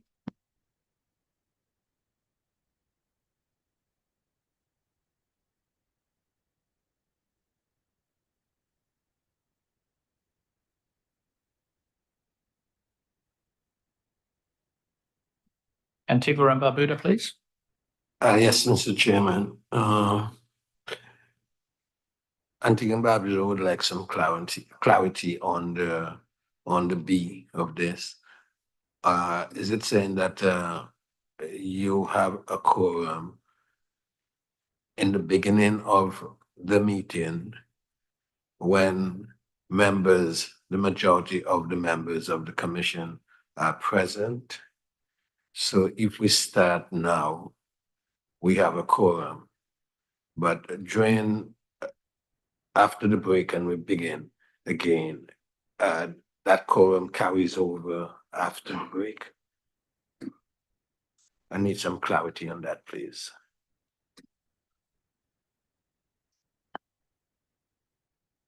Antigua and Barbuda, if I understand your question correctly, the point is to make a difference between the quorum that is required to hold the meeting, such as this one, where we have, are you having trouble hearing? Is that a few people are having difficulty hearing, or is that a single microphone problem?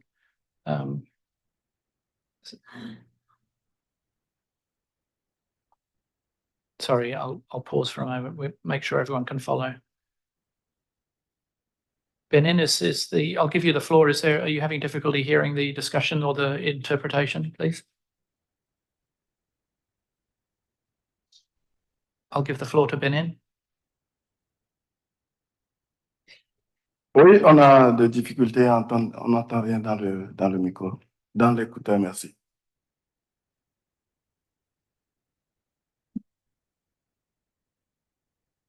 Okay, thank you. Perhaps Antigua and Barbuda, if you could make sure you speak reasonably closely to the microphone when you speak. But I think the main point is that any decision making, the quorum must be established on the basis of the definition in the first paragraph underneath E.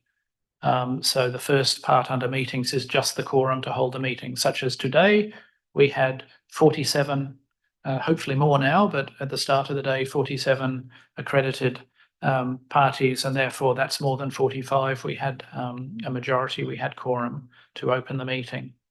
But it's separating the definition of quorum for decision making. Is that clearer for you, Antigua and Barbuda, please?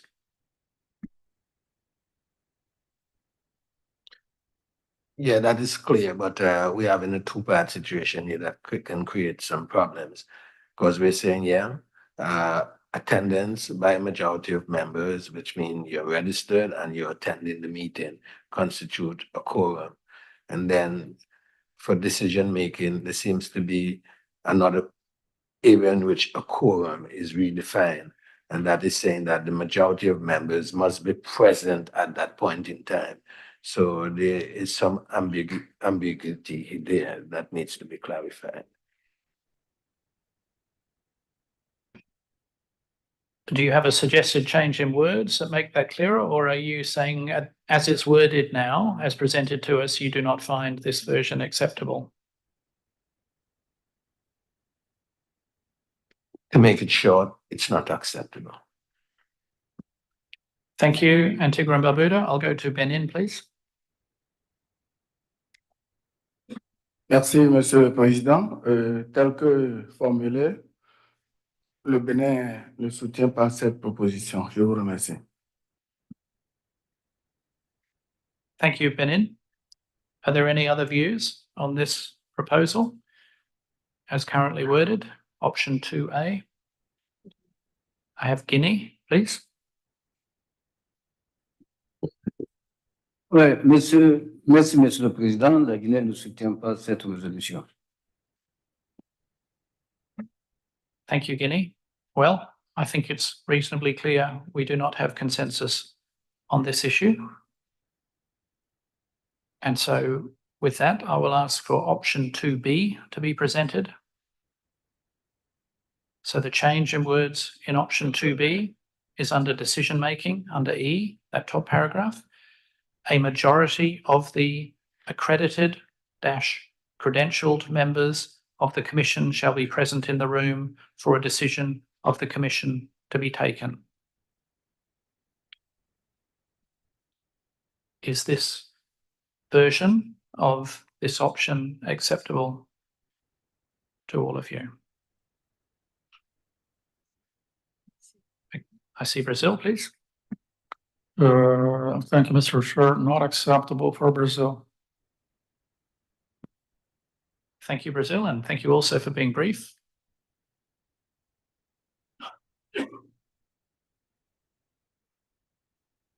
Any other views? Benin, please. Oui, merci, Monsieur le Président, mais on continue de sentir la même ambiguïté dans cette proposition, donc nous ne sommes pas d'accord pour cette proposition non plus. Merci. Thank you, Benin. Well, I think it's clear we don't have consensus on option 2B. It is not 2B. So sorry. I can't help myself. So option 2B is not acceptable. So we will move to option 3. I'll read it out. And again, there is a distinction between quorum for meetings and quorum for decision making. Under meetings, it reads, attendance by a majority of the members of the Commission at the start of the meeting shall constitute a quorum to be held, to hold it throughout all of its sessions. That is bracketed. And there's a footnote against members. And that footnote reads, except if a member has not participated in the work of the Commission through payment of dues or attending any meetings of the Commission for either 10 or 15 or more of the years, that's an option, then it will not count towards the total number of Commission members. Members that have been a party to the ICRW for less than 10 or 15 years may not be subject to this exception. So in simple terms, that's basically saying that there are 88 parties to the convention, but if one of those parties has not attended, not paid, not participated in any way in the workings of the Commission, let's say there's 3 of them, just guessing, just making that up, but if there were, then the total would become 85, and you would have to have a majority out of that number. So that's what that proposal lists, and it gives an option of a 10 or a 15-year period for that to apply. But it is clear that it is saying that quorum would be, for the meeting, would be established at the start of the meeting. Under decision-making, it says decisions by the Commission will be taken by a majority of members present and voting at each session. A decision of the Commission taken at a meeting, whether by consensus or by vote, is not deemed adopted until the text has either been provided to all members of the Commission or presented to them by electronic means and then approved by the Commission. So there's a bit to read there.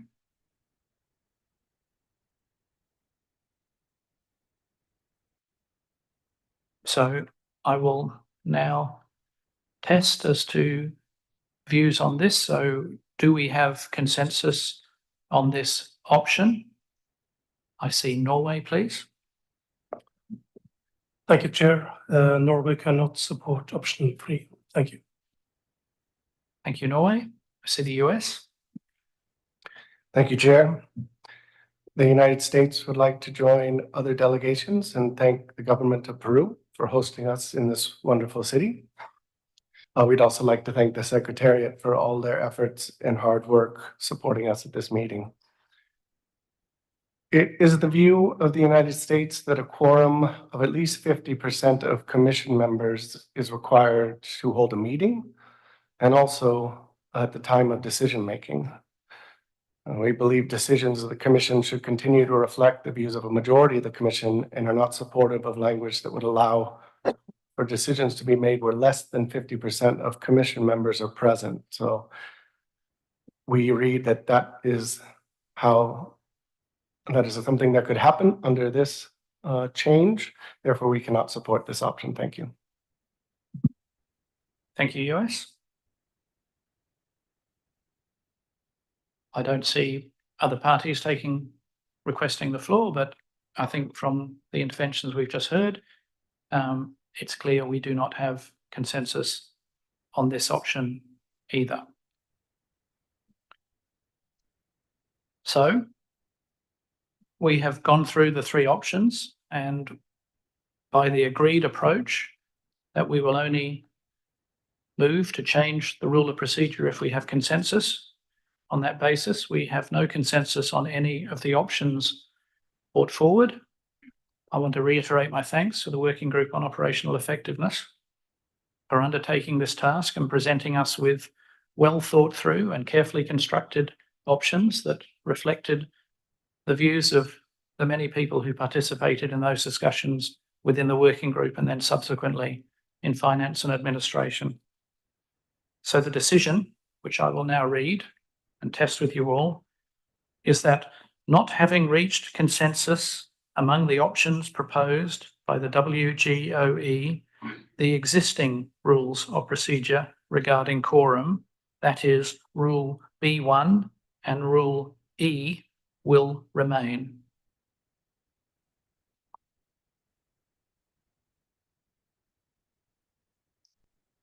Is everyone happy that we proceed on the basis of that decision?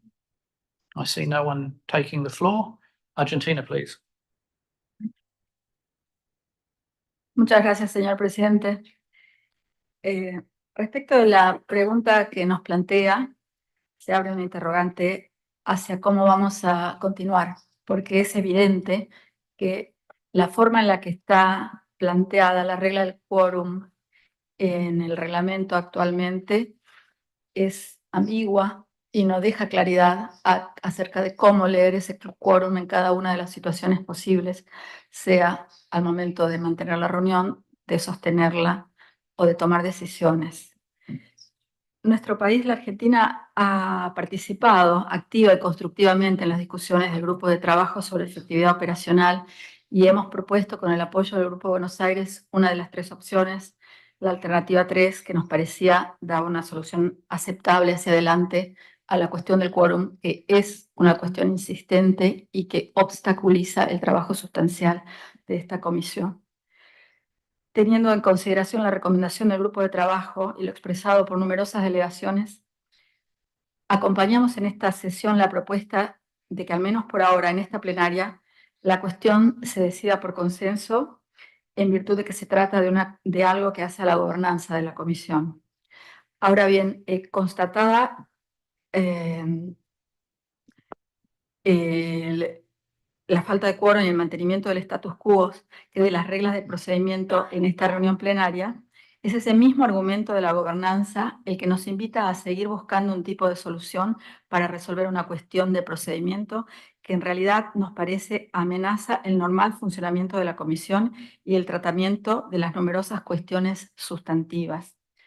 Por eso es que deseamos hacer una propuesta que presentamos también en nombre de los países que componen el Grupo Buenos Aires, y que es la siguiente, y es solicitar que la cuestión del quórum continúe abierta a debate en el seno de la Comisión, que se renueve para ello el mandato del Grupo de Efectividad Operacional para la consideración de este tema, a efectos de que hacia el futuro elabore un máximo de 2 propuestas para simplificar la elección entre ellas, las cuales deberán ser consideradas en la próxima reunión plenaria de la Comisión, la número 70, como primer punto del orden del día antes de adoptar cualquier otra decisión para su adopción por parte de la Comisión, de acuerdo a lo dispuesto en la regla R, enmienda de las reglas, para el caso en el que no se lograra el consenso sobre alguna de ellas en tal oportunidad. Esto es, que la misma pueda ser votada. Gracias.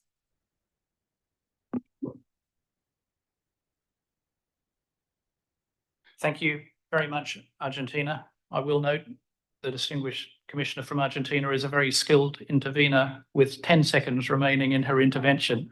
So well done. You make a good point. And I think if I can be clear around the decision we are making now is a decision on the basis of the options that were put forward that we do not have consensus. That is, without prejudice to what we may decide to look at in the future. So this is for this meeting. And what I propose to do is I first want to check again if we can make the decision that we are not accepting by consensus the current arrangements that were put, the current options that were put forward. I would then propose to put up the next slide, which will be the existing rules, which I will read, and I will offer to the Commission my interpretation of those rules and how I will intend to apply it for the purposes of decision making at this meeting. And then I will ask Argentina if they wish to make a further intervention from then, if that's acceptable. But can I first test if the decision, just excuse me 1 second. Yeah, thank you, Executive Secretary. Yes, so I will read the decision again and with the clarification that not having reached consensus among the options proposed by the WGOE, the existing rules of procedure regarding quorum, that is B1 and Rule E, will remain for IWC 69.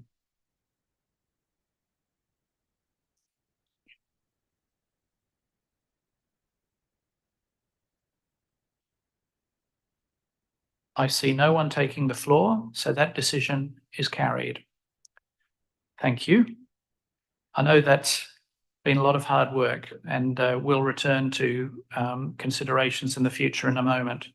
So projected on the board now is Rule of Procedure B1, and I'll read it. Encourage you all to read it as well. I'm sure most of you have read it very many times. For meetings, the Commission shall hold a regular biennial meeting in such place as the Commission may determine. Any contracting governments desiring to extend an invitation to the Commission to meet in that country shall give formal notice 2 years in advance. A formal offer should include A, which meeting it covers, that is, Scientific Committee, Commission subgroups, biennial Commission meeting. B, a proposed time window within which the meeting will take place. And C, a timetable for finalising details of the exact timing and location of the meeting. There is now another paragraph. Attendance by a majority of the members of the Commission shall constitute a quorum. Special meetings of the Commission may be called at the direction of the Chair after consultation with the correct contracting governments and commissioners. So that is Rule B1. And if we can go to the next slide, which should be Rule E, I hope.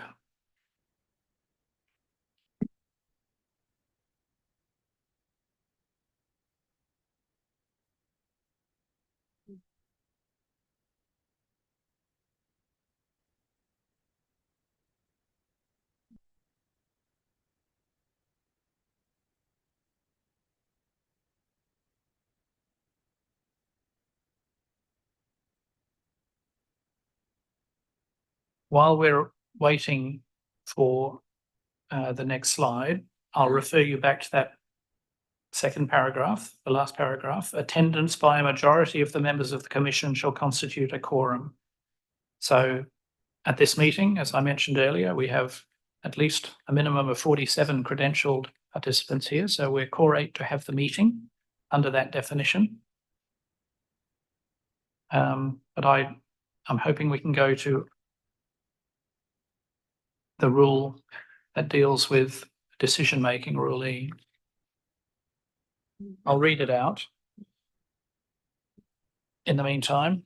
So, Rule E, decision-making.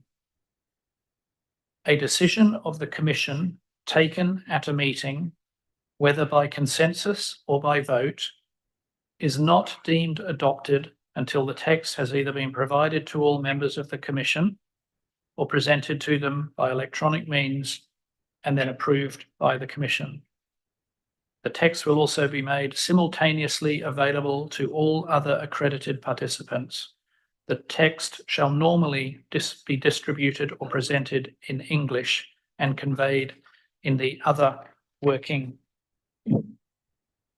languages by oral interpretation. This rule applies both in decisions of the kind specified in Rule J and to other decisions of the Commission, except those relating only to the conduct of the current meeting. If the text of a proposed decision is amended, the revised text shall be distributed or presented in accordance with this rule. The authentic text of any such decision shall be the English version.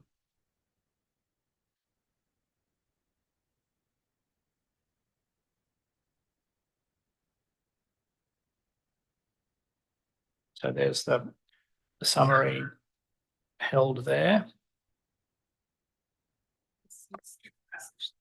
Excuse me.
So the key words are here, and I'm sorry to be reading all this language out. So some of it is not as relevant to the particular point here, but it continues. The Commission shall make every effort to reach its decisions by consensus. If all efforts to reach consensus have been exhausted and no agreement reached, the following rules of procedure shall apply. 1. Each Commissioner shall have the right to vote at plenary meetings of the Commission, and in his/her absence, his/her deputy or alternate shall have that right. So that's clearly stating that only the Commissioners and their alternates have that right. Experts and advisors may address plenary meetings to the Commission, but shall not be entitled to vote. They may vote at the meetings of any committee to which they have been appointed, providing that when the vote is taken, representatives of any contracting government shall only exercise one vote. Under number 2A, goodness me, there's so much language here. This is why we were trying to simplify it. The right to vote of representatives of any contracting government shall be suspended automatically when the annual payment of the contracting government, including any interest rates, any interest due has not been received by the Commission by the earliest of these dates. And then it lists 3 options: 3 months following the due payment prescribed in Regulation E2 of the financial regulations, or the day before the first day of the biennial or special meeting of the Commission, if such a meeting is held within 3 months following the due date, or in the case of a vote by postal or other means, the date upon which the votes must be received if this falls within 3 months of the due date. The suspension of voting rights applies until payment is received by the Commission unless the Commission decides otherwise in the case of exceptional circumstances. B, the Commissioner of a new contracting government shall not exercise the right to vote either at meetings or by postal or other means, 1, until 30 days after the date of adherence, although they may participate fully in the discussions of the Commission, and 2, unless the Commission has received the government's financial contribution or part contribution for the year prescribed in Financial Regulation E3, the day before the first day of the biennium or special meeting concerned.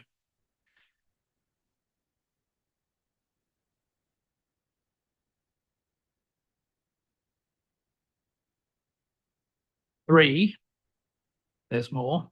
A, where a vote is taken on any matter before the Commission, this is important, a simple majority of those casting an affirmative or negative vote shall be decisive, except that a 3/4 majority of those casting an affirmative or negative vote shall be required for action in pursuance of Article 5 of the Convention, so for schedule amendments.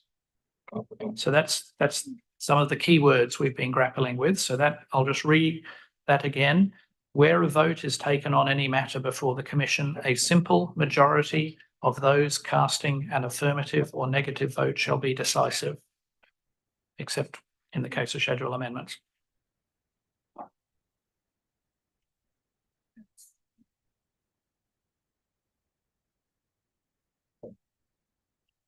I'll read B. Action in pursuance of Article 5 shall contain the text of the regulations proposed to amend the schedule. A proposal that does not contain such regulatory text does not constitute an amendment to the schedule and therefore requires only a simple majority vote. A proposal that does not contain such regulatory text to revise the schedule but would commit the Commission to amend the schedule in the future can neither be put to a vote nor adopted. Under 3C, at meetings of committees appointed by the Commission, a simple majority of those casting an affirmative or negative vote shall be decisive. The committee shall report to the Commission if the decision has been arrived at as the result of a vote. And D, votes shall be taken by show of hands or by roll call, as in the opinion of the Chair appears to be most suitable. The election of the Chair, Vice Chair, the appointment of the Secretary of the Commission, and the selection of the IWC biennial meetings venues shall, upon request by a Commissioner, all proceed by secret ballot. Between meetings, this is the last one, number 4, between meetings of the Commission or in the case of emergency, a vote of Commissioners may be taken by post or other means of communication, in which case the necessary simple majority shall be of those contracting governments whose right has not been suspended under paragraph 2, casting an affirmative or negative vote, or where required, the necessary 3/4 majority shall be of those contracting governments whose right to vote has not been suspended under paragraph 2, casting an affirmative or negative vote. In each case, a simple majority of the members of the Commission must have cast a vote. So there's a lot of language there, and that is the rules we'll be proceeding under. The key part is the element that talks about a simple majority of those casting an affirmative or negative vote shall be decisive. And much of the ambiguity that has been troubling the Commission, as I understand it, has been at what point in time do you determine that majority? So one of my motivations for hoping to see some change in the language, whatever it said, was it would provide greater clarity. But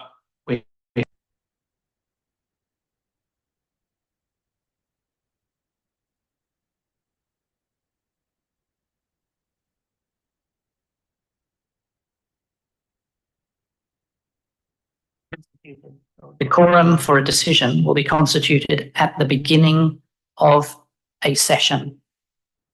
And by a session, I mean the 4 sessions we normally have through the day. At the start of the day until morning tea is a session. morning tea until lunch, after lunch until afternoon tea, and afternoon tea until the end of the day. So if we have a majority of members present in the room at the start of that session, they don't have to have voting rights, just the majority of credentialed members in the room, that will constitute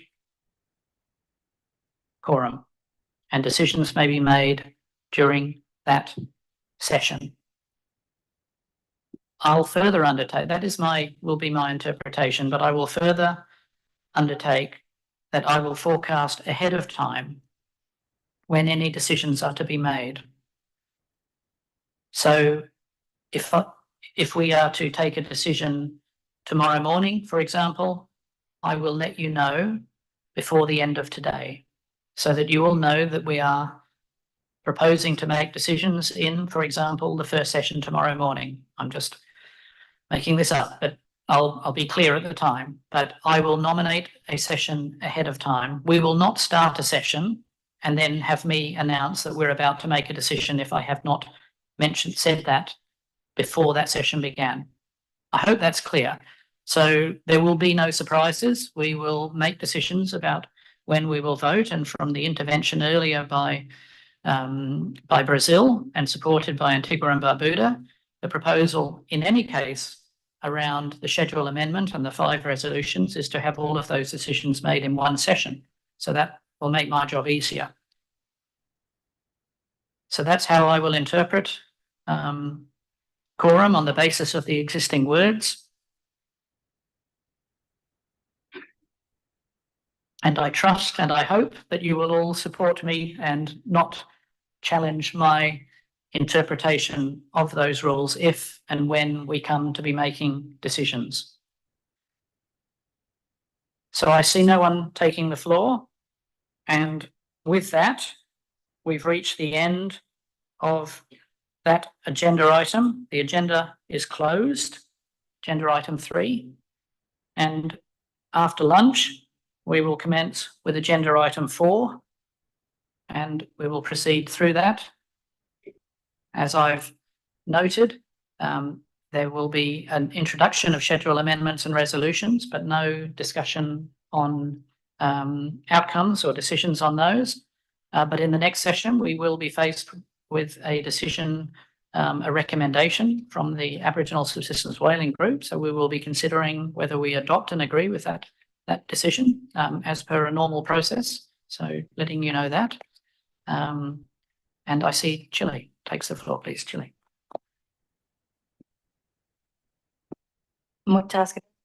Thank you, Chair.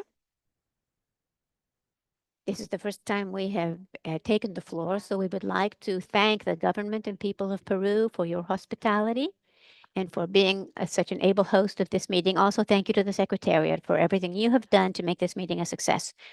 We would like to reiterate our request to keep this point open in the WGOE for the next meeting of the Commission, because we need to solve this so that in the future we will not have misunderstandings, which, as has already been explained by the Buenos Aires group. Thank you.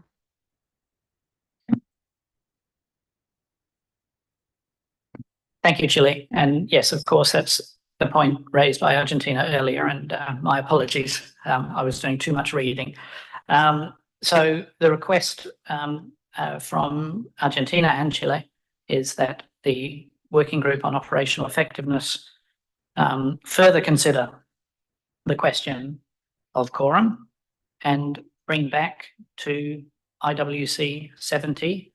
I believe the request was for only 2 options that might be considered further by the Commission. I think the thinking of the participants of that working group would obviously be informed by the outcome of this meeting at IWC69. And so some skill will be needed to interpret that and bring further options forward, but that proposal has been made, and I will hope that the co-chairs of the WGOE are willing to accept that task. And so with that, we will request that they undertake that work in the intersessional period and bring back a further proposal on quorum to be considered for IWC 70. I see Ecuador taking the floor, please. Ecuador.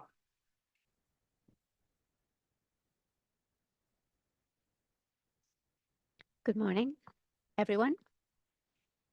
It's the first time we have taken the floor, so we would like to take the opportunity to thank Peru for hosting this meeting and allowing us to be part of it.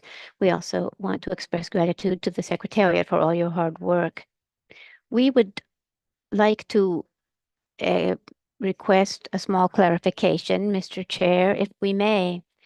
When you described the proposal, it was said twice that it wasn't Argentina and Chile that made the request. It was the Buenos Aires group that made that request. Thank you. My sincere apologies. So let the record please show that this was a request from the Buenos Aires group, and I apologize for that oversight. So thank you. So with that, I think we can close for lunch. We're half an hour behind schedule. That's pretty good. I was tempted to only give you an hour for lunch, but I think you've deserved an hour and a half. So we will reconvene at 2:30.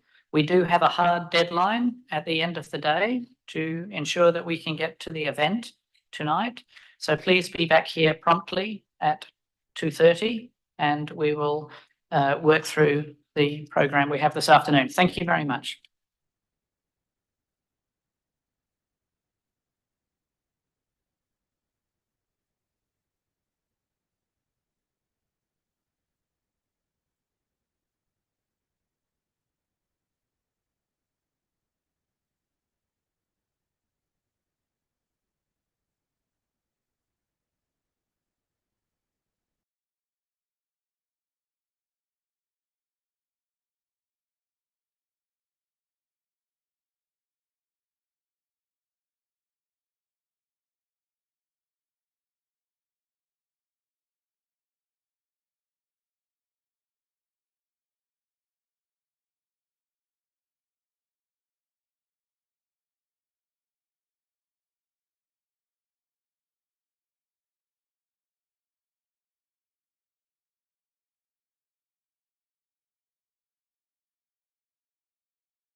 Resume your seats. We'll commence.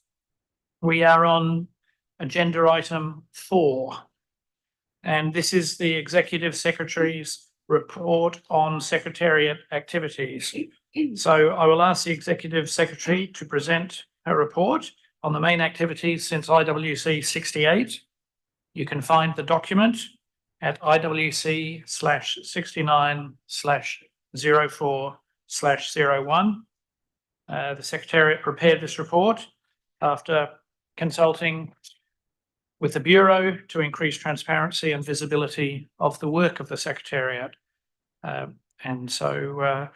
With that, I invite the Executive Secretary to present her report. Thank you, Marta. Thank you, Chair.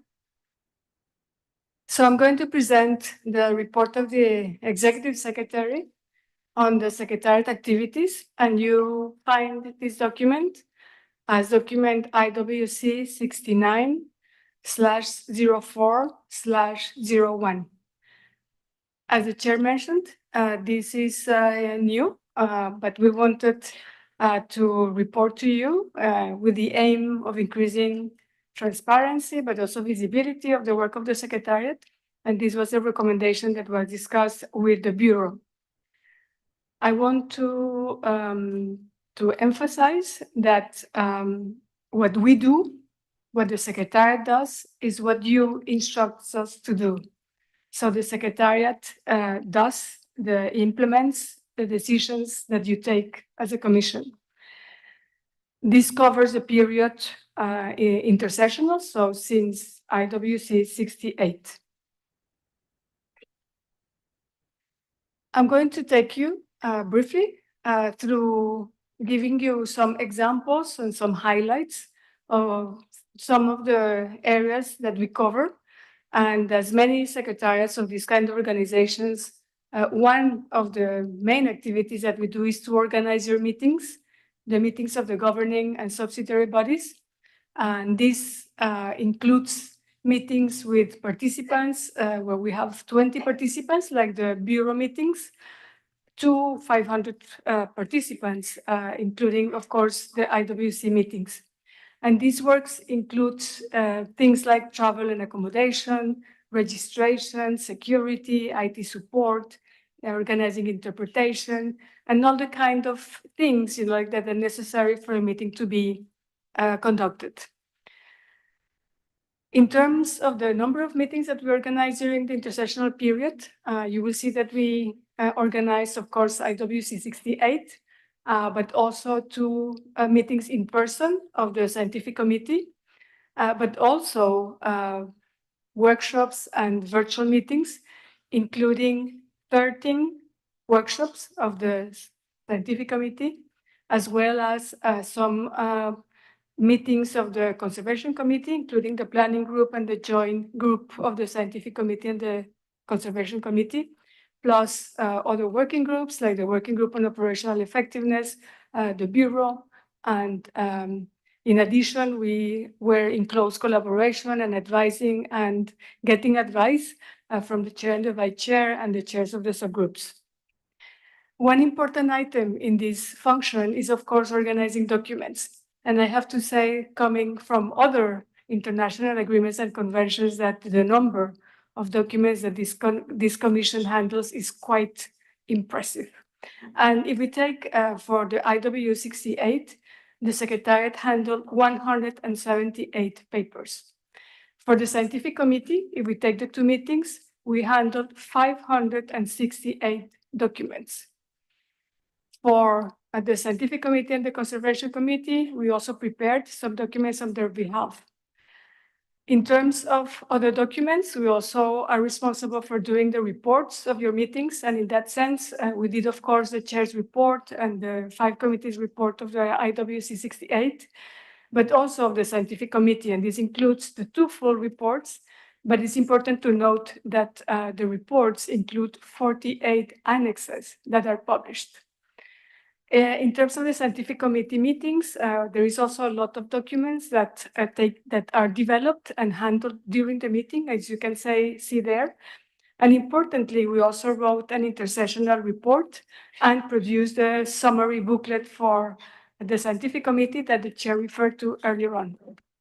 Then if we take another of our function, which is conservation and science, you'll see that we manage data and databases. And currently we have 17 databases and there are 4 being developed.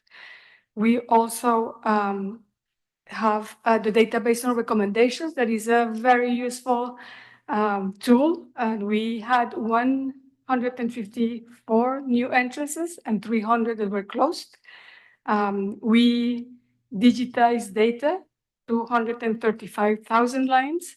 So I will not read all of them, but it's to give you a sense of the type of work that we do in terms of managing your data. But we also support many of the groups that take the activities of the Commission. And in this respect, during the intersessional period, we supported 76 active correspondence groups, 15 active groups from the Conservation Committee. Apologies, the 76 is from the Scientific Committee. And we also administered many of the work, including the Survey of Indigenous Peoples' Rights, projects, the contracts of the Scientific Committee, including 10 contracts in the intersessional period. We did, of course, the Journal of Cetacean Research and Management, and this included 30 documents published and an increase in the hits, which we got since IWC68, 20,000 additional hits. But we do also capacity building, which is a very important activity that we are carrying out with, of course, many of the groups of the Commission. And this includes our 3 global programs for capacity building on whale entanglement response, on bycatch, and on strandings. And interestingly, on the entanglement work, we have 550 responders trained. On bycatch, 80, and on strandings, 170. And we did 14 workshops in person in different parts of the world. On whale watching, 90 new entries and updates. And we also did some capacity building in Africa with some students in African countries. Another important function of the Secretariat is to collaborate with other organizations. I have to say that, and it's important to note that in the report, we have the numbers that I'm presenting, but this covers a wide range of activities. So this covers meetings of intergovernmental bodies, but also meetings for projects. This includes meetings for engaging, like in different activities, like in the UK, there is a group of organizations and we go to that. So just to give you a sense of what we're reporting on. But importantly, we attended 5 core-funded in-person meetings and 22 other in-person meetings that were funded with voluntary funds. And these include important meeting on the context of the Convention on Biological Diversity, the CMS Scientific Council and its COP14, and the meeting of the FAO Committee on Fisheries. But we also participated virtually in other meetings, importantly, like the NAMCO meeting. Actually, the head of science and conservation and management and myself joined, as well as important meetings on fisheries. And we engaged, as I mentioned, in different project meetings as well. And I have to say that this work that I just mentioned is really important in terms of how we can give more visibility to the work that the Commission is doing, how we can connect with broader agendas, how we can have more impact, how can we develop more partnerships. On visibility and outreach, we are very active, including responding to inquiries. And since IWC68, we counted around 2,000. Our website, which I'm sure you're all familiar with, we had a 73 increase in the number of users since the last IWC. We launched important initiatives with the Scientific Committee and others, and in particular, the Extinction Alert, the Communication Initiative with the Scientific Committee, as well as the Status of Whales programs. And we also do all the functions and administration and finance, which include human resources, finance, IT, archives, which is an important part of the work that we do. And we try, as everybody else, to do cost savings, including how can we use, like artificial intelligence for reporting, how can we help, like in developing good virtual meetings, etc. So with this, I would like to finish our report, Chair, and of course, I'm available if there are any questions. Thank you. Thank you very much, Executive Secretary. I actually think this is a terrific initiative to have this work presented. I think most of us don't realise quite the scale of work that goes on behind the scenes. I thought I knew pretty well what the Secretariat did. I learned a lot through that presentation. So I found it very informative. With that, I will invite members to make any comments or any questions they have. I'll just, before people may wish to take the floor, I'll note that the decision on this at the end will be noting the report of the Executive Secretary and, of course, including any further proposals that will come from the floor if there are any. So I invite any comments or questions for the Executive Secretary, please.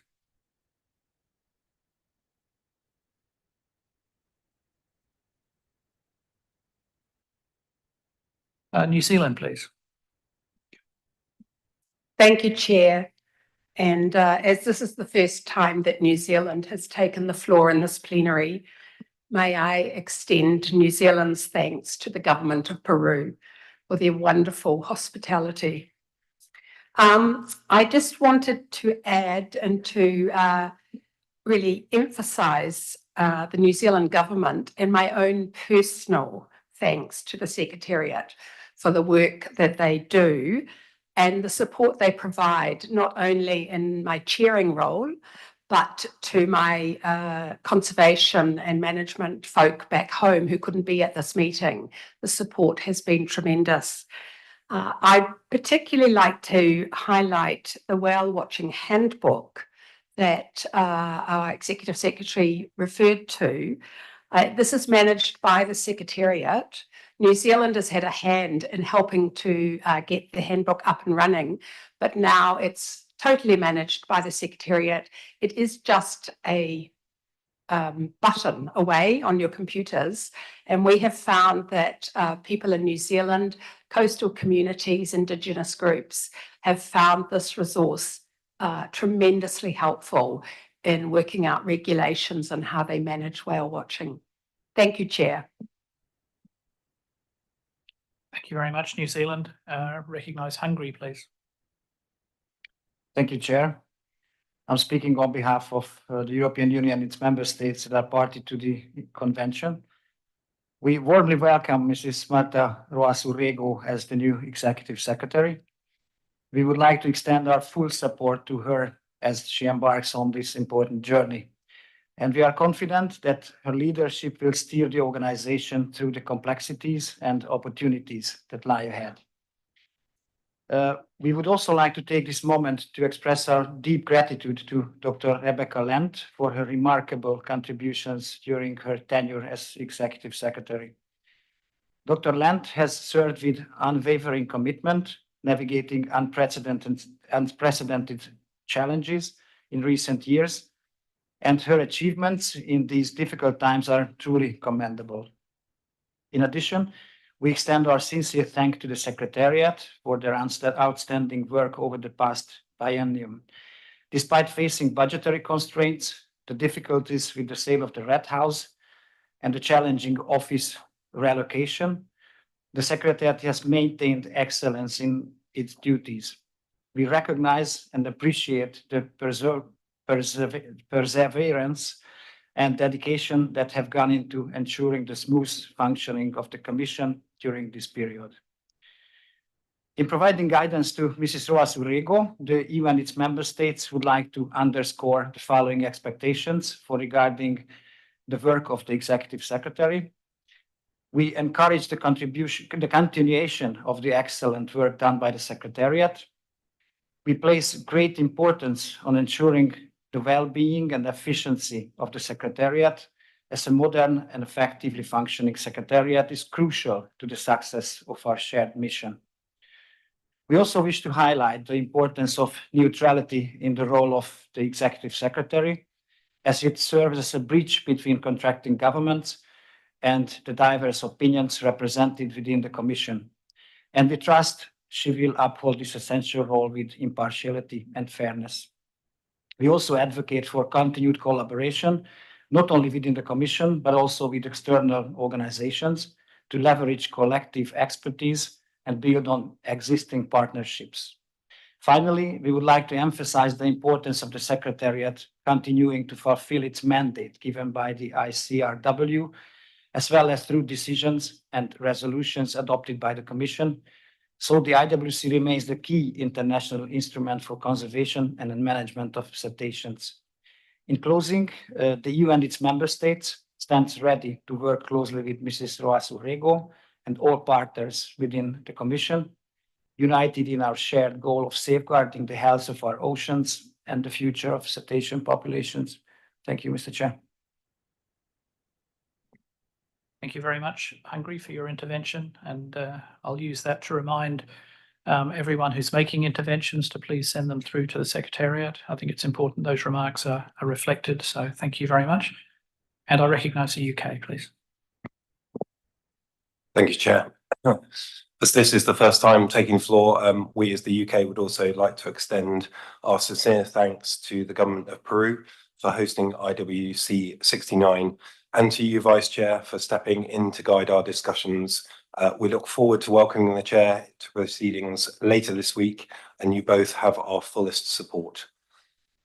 We also warmly welcome the new Executive Secretary and likewise recognise the significant contribution of Dr. Lent as the outgoing Secretary. And we would also like to echo our enormous thanks to the Secretariat for their ongoing and tireless support in terms of supporting the IWC in its role, including for the WGOE. As we can see from the report, you support a huge range of activities across the breadth of what we are trying to do as an important organisation. So thank you. Thank you, UK. I see Guinea wishes the floor. Guinea, please.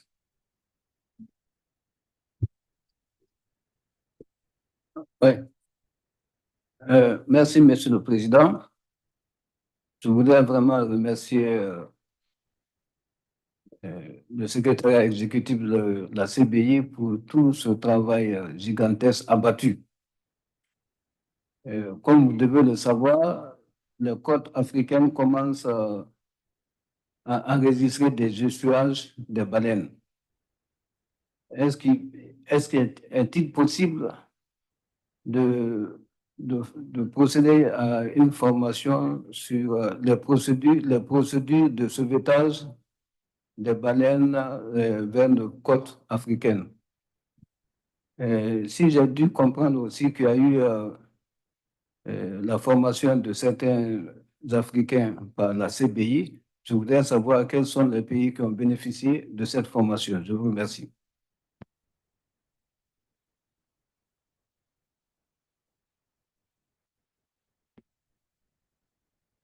Thank you, Guinea, for your comments and your questions.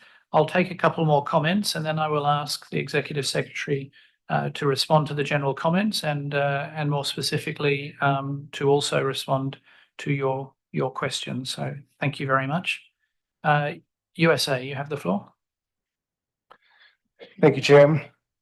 I would like to add to remarks made by other delegations, thanking the Secretariat for all of their hard work and support.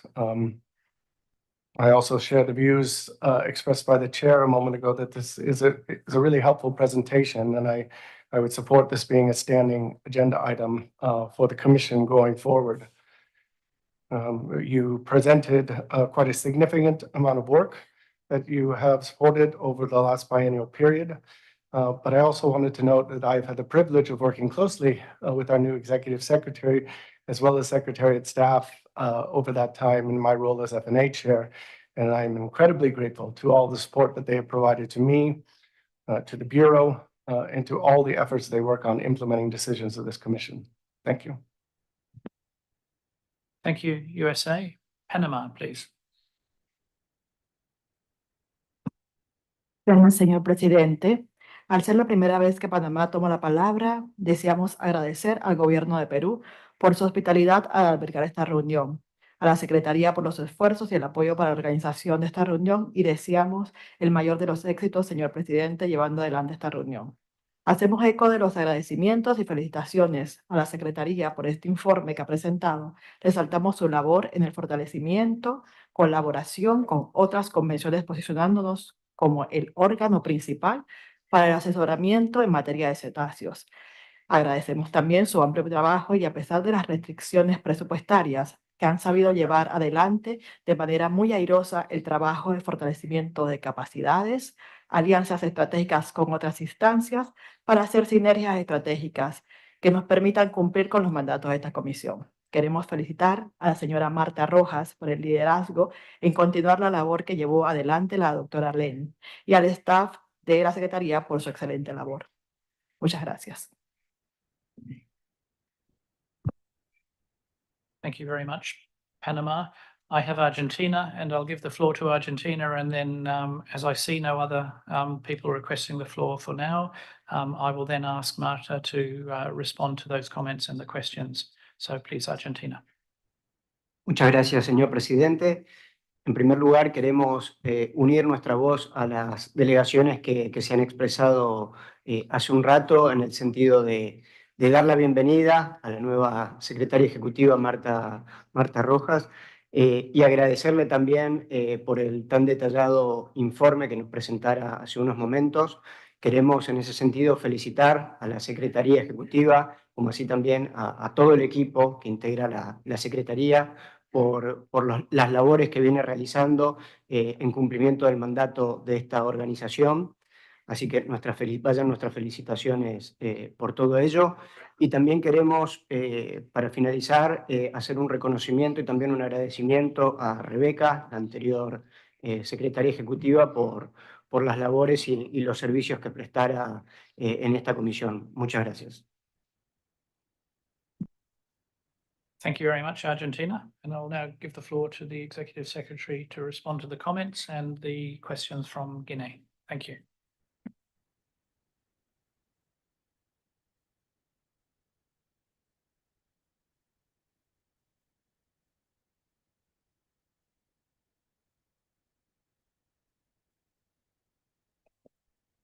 Thank you. Thank you very much for all these comments. Thank you so much for welcoming me. I'm very honored to be now serving you. Some of you, some of your countries I served in my previous function, and I'm very glad, to be now here. I want to tell you that I am very lucky in following the steps of Rebecca, who did a fantastic job, and it's always easier when taking a new position to find, a previous secretary that has done so much good work to build on. And I have to say that everything that I reported is the work of the team. I'm also very lucky to have an incredible team, and I very much appreciate all your very positive comments in terms of how each of them is supporting you. Each person in the team is part of this effort. Thank you so much for the suggestions and recommendations like those that the EU made in terms of expectations. When I arrived, I spoke with some of you in terms of getting this type of feedback, and it's always important to know, whether what we are doing is in the right direction or not. So feel always that my door is open and my ears are open to anything, that can help us to do a better job. In terms of the, if I may respond to the delegate from Guinea, if you don't mind, I will respond in French, given that it's one of the working languages. Merci beaucoup pour votre intervention. J'ai appris qu'il avait eu ces baleines qui s'étaient abîmées sur les côtes de la Guinée. Nous avons donné au président, justement, des informations concernant l'appui que le secrétariat et le groupe d'experts sur l'échouage pouvaient donner. Donc, il a ces informations. Et pour répondre à votre question, nous avons fait des formations au Kenya et dans la Réunion. Et nous avons des formations qui sont prévues en Mauritanie, dans l'île Maurice, dans lesquelles maintenant on peut dire que 23 pays ont bénéficié de ces formations.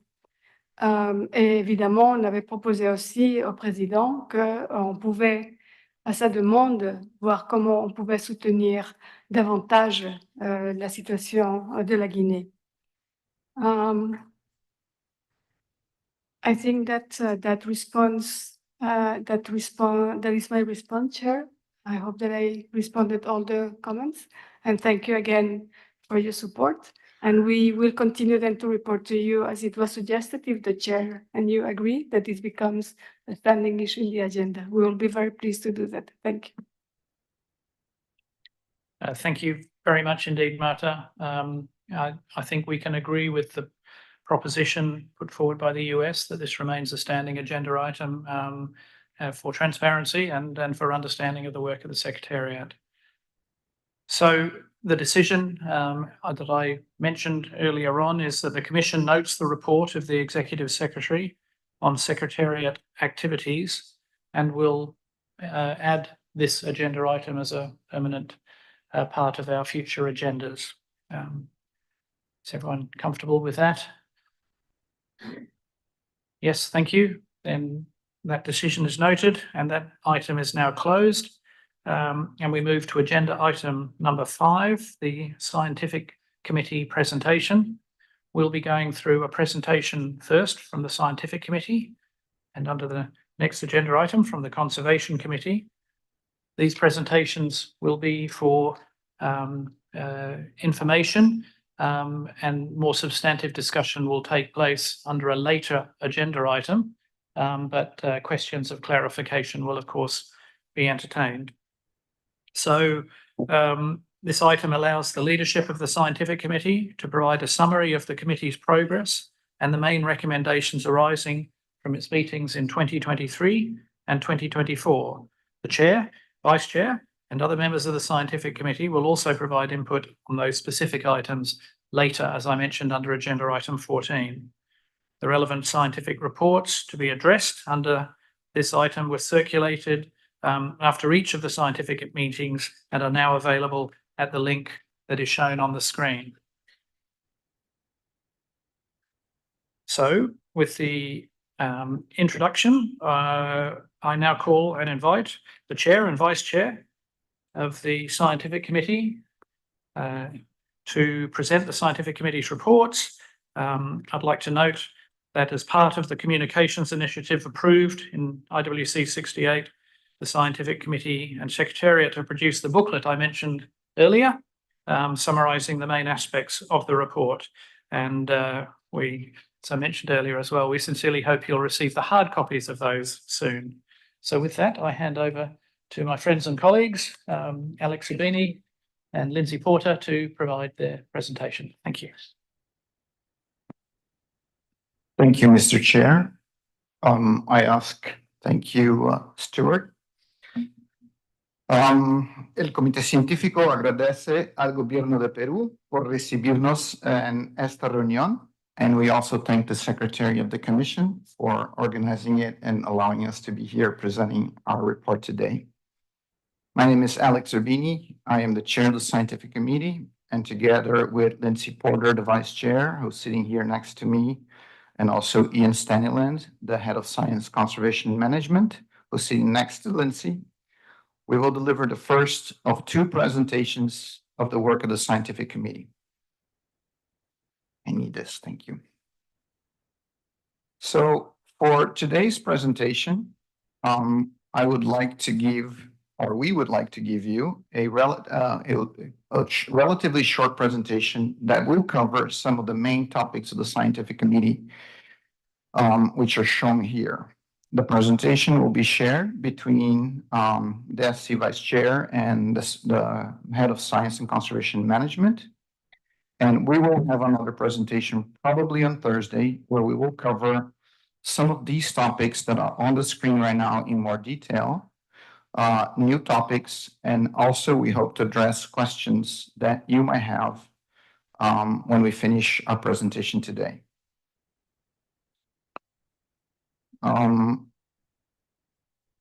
So the SC presentations are based on the reports of the Scientific Committee in 2023, which is SC69A, and in 2024, SC69B.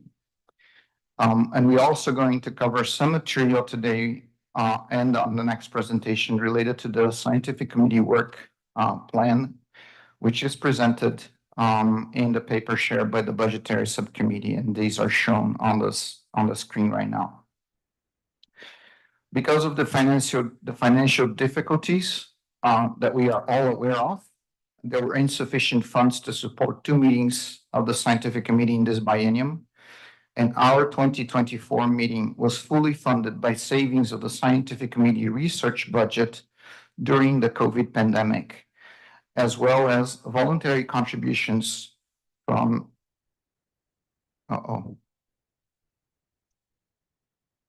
from 4 different countries.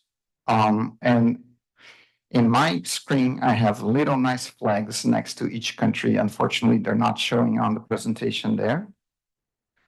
I'm sorry.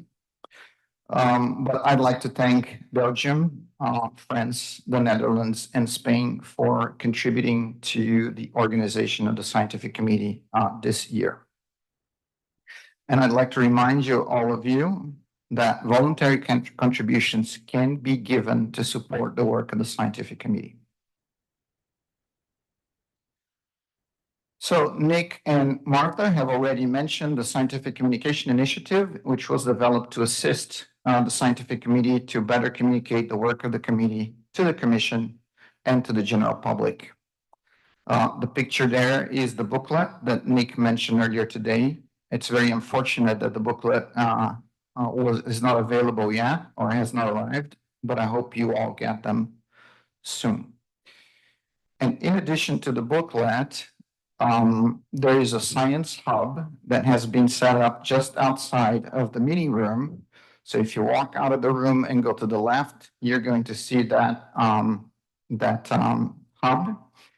And I hope that Lindsay, Ian, and I, with potentially other conveners and members of the Scientific Committee, will be available at the hub in the next several days to talk to you and answer questions. And also, I'd like at this stage, so we have a few of the scientific conveners here. I would like to invite all members of the Commission to talk to these conveners as well. And I would like them to stand right now so you can see who they are. And please ask questions if you have.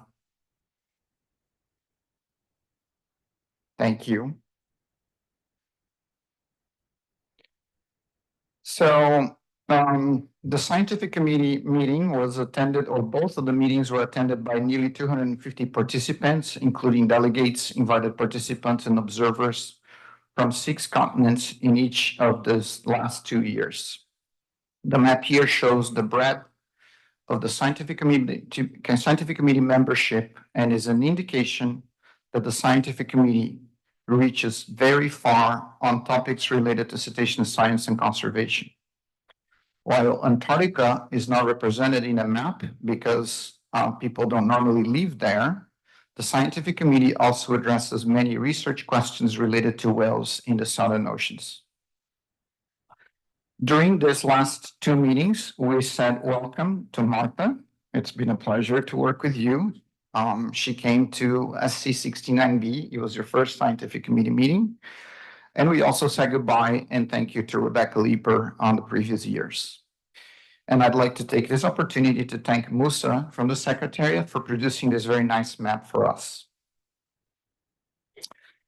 As I mentioned before, the Scientific Committee in 2024 was possible because of savings in the Scientific Committee research budget during pandemic years, and also from important voluntary contributions from 4 countries.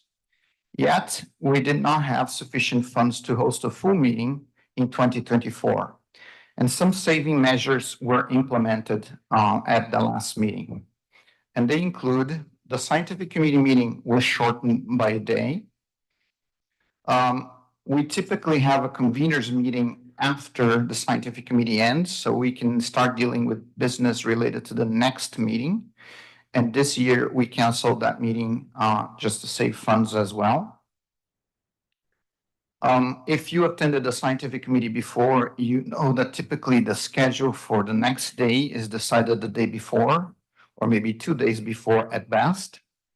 And this time we actually were able to fully plan the meeting schedule to optimize our invited participant resources. And that was largely thanks to Harriet and Ian from the Secretariat for taking on that task and giving us a full schedule for the meeting. We also invited participants earlier in the year to reduce airfare costs.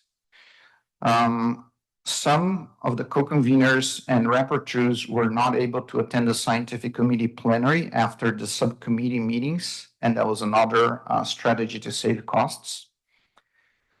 And we also had to call some agenda items that were required for us to be able to host a meeting in a shorter period of time. And I have listed there some of the items that were not discussed by the scientific committee last year or this year, because of the need to reduce the agenda. And finally, the new meeting structure resulted in the revision of the scientific committee handbook.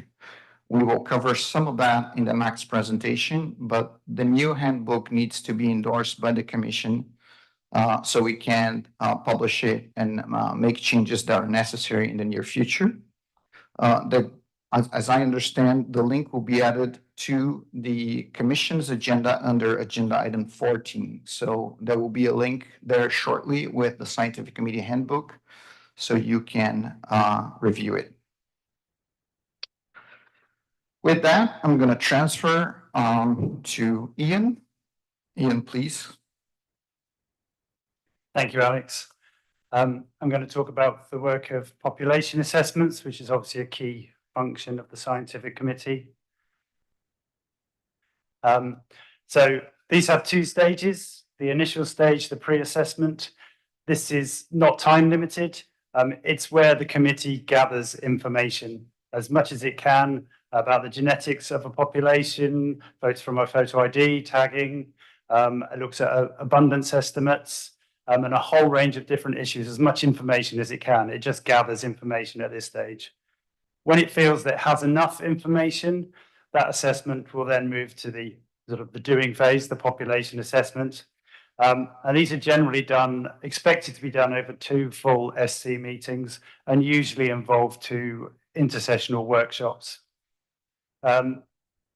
During this process, we're still gathering information. So if new population abundance come in during this time, they're still added to that assessment. During this assessment phase, a population model is developed to understand the trajectory of the population over time and understand how removals have affected its abundance. The model integrates all of the data, taking into account uncertainty, such as running simulations to project the population into the future. Once the results are finalized, the assessment is concluded, describing what the status of the population is. In other words, we try to estimate what the population level is relative to a pristine population, whether the population has increased, declined, or whether we expect the population to continue increasing in the face of the existing threats. If there are concerns, we try and identify the key factors affecting the population and also try and identify what are the most efficient mitigation measures. And then if applicable, we can then provide both to the advice to the Conservation Committee, but and obviously most importantly to the Commission if actions are required.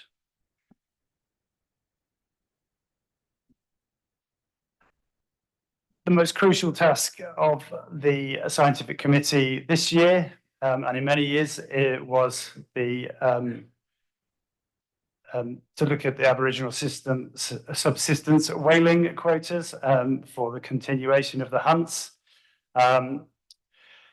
The SC, under the Aboriginal Whaling Management Scheme, has developed strike limit algorithms, SLAs, where appropriate. These are used to test if the catch limits are safe and meet the Commission's objectives for the conservation and management of ASW stocks. That is, that hunted whale populations are maintained at or brought back to healthy levels and enable native people to hunt whales at levels that are appropriate to their cultural and nutritional requirements. The SC has developed 6 appropriate SLAs that concern greyheads, North Atlantic humpback whales, minke, bowhead and fin whales around Greenland, and the Alaska and Chukotka bowhead whale hunts. In assessing these SLAs, the scientific committee agreed that these were the best way to provide management advice. In its assessment at SC69A, concerns were raised about an unusual mortality event in eastern North Pacific grey whales. This UME was observed through increased strandings along the west coast of Canada, the US and Mexico, where whales showed poorer body condition and there was poor calf survival. The original trials to test the grey whale SLA included these episodic events such as UMEs, but in order to ensure complete confidence in its advice, the SC agreed at SC69A to run further additional trials. This work was done in the intersessional period and showed that the original SLA was robust to an increased frequency of these UMEs. The US also provided new abundance estimates that were endorsed by the ASI subcommittee, and the UME was determined to be officially closed in November 2023.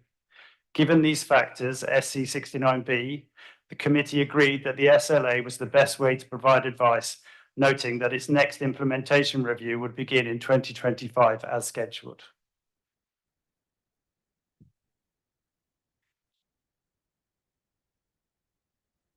Sorry. So, in summary, the SC agreed that for all ASW hunts, with an agreed SLA that these were the most appropriate way to provide advice. And the advice from the SC is that all present strike limits will not harm the stocks.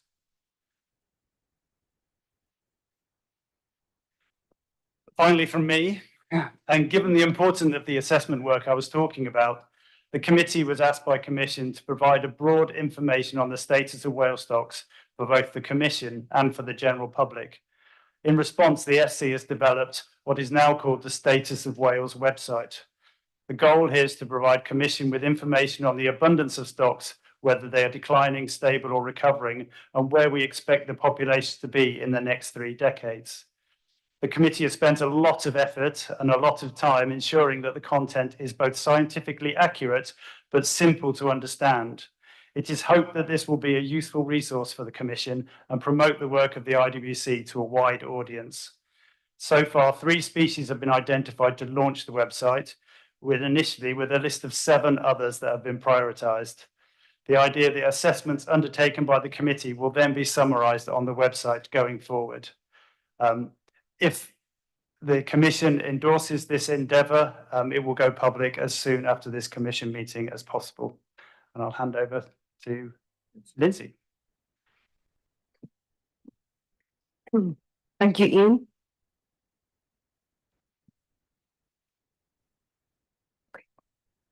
Hello. I am going to talk briefly about human impacts and habitats and ecosystems. And of course, in our second talk, we will be able to go into some of these in more detail. First of all, there are, of course, many human impacts, and many are considered across the scientific committee agenda. These include bycatch, ship strikes, anthropogenic underwater noise, and climate change. Bycatch is the largest threat to all cetacean species across both habitats and regions, and the Bycatch Mitigation Initiative, as well as the Global Whale Entanglement Research Network, are 2 of our most active supported programs. Addressing bycatch requires multidisciplinary collaboration, and the IWC as a whole is working with a range of nations and organizations, including the UN, the FAO, the Convention for the Conservation of Antarctic Marine Living Resources, and many regional fisheries management organizations. In the last 2 years, the bycatch aspects of our program have assessed new research on bycatch monitoring and mitigation, strengthened collaborations, and discussed bycatch mitigation for hectares and Maui's dolphin in New Zealand, common dolphins in the Bay of Biscay, and harbour porpoise in the Baltic Sea and the Iberian Peninsula, and Franciscana dolphins in the Southwest Atlantic, as well as emerging mitigation strategies in Ghana, Brazil, and the Hong Kong Special Administrative Region of China. In Peru, the first pilot project of the bycatch mitigation initiative started, which is mapping bycatch and engaging with stakeholders. In addition, we have reviewed many novel mitigation measures, including the attachment of plastic bottles to nets, which has assisted in reducing Franciscana bycatch in Brazil, and the use of sinking ground lines to reduce entanglement in Scottish fisheries. And in Korea, modifications to store nets have completely eliminated the bycatch of finless porpoise. We also welcomed the closure of fisheries in the Bay of Biscay, implemented by France and Spain to reduce common dolphin bycatch, and we look forward to hearing more of a longer-term strategy to safeguard the population in these areas. Looking forward, we will be working in bycatch assessment in the Indian Ocean, the Southern Ocean, the North Atlantic, Baltic, and Mediterranean regions. The IWC has long provided advice on the disentanglement of large whales, and in the last biennium, we have also now adopted best practices for the disentanglement of free-ranging small cetaceans. With regards to ship strikes, the International Whaling Commission has a strategic plan to mitigate these impacts, and we are actively developing a database of ship strike incidents globally with the aim of identifying high-risk areas and, in time, the various factors that will contribute to this risk. We work closely with the IMO on this issue and are currently collaborating with them to move shipping lanes in the Indian Ocean to better protect blue and humpback whales, and in the Eastern Atlantic to reduce risk to sperm whales.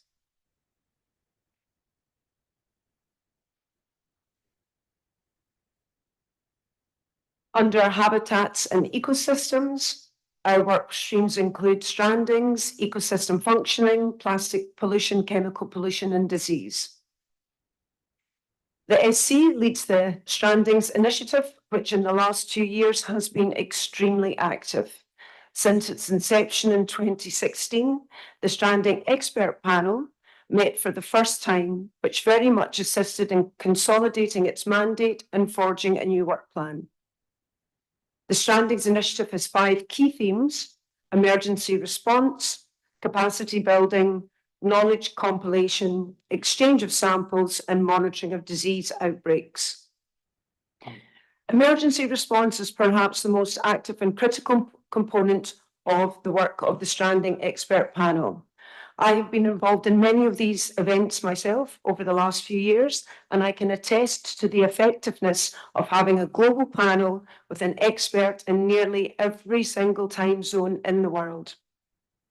This means that we are 24 hours a day, 7 days a week, able to give direct advice at those critical moments of first response when animals land on a beach or a mass stranding may be occurring close to the shores.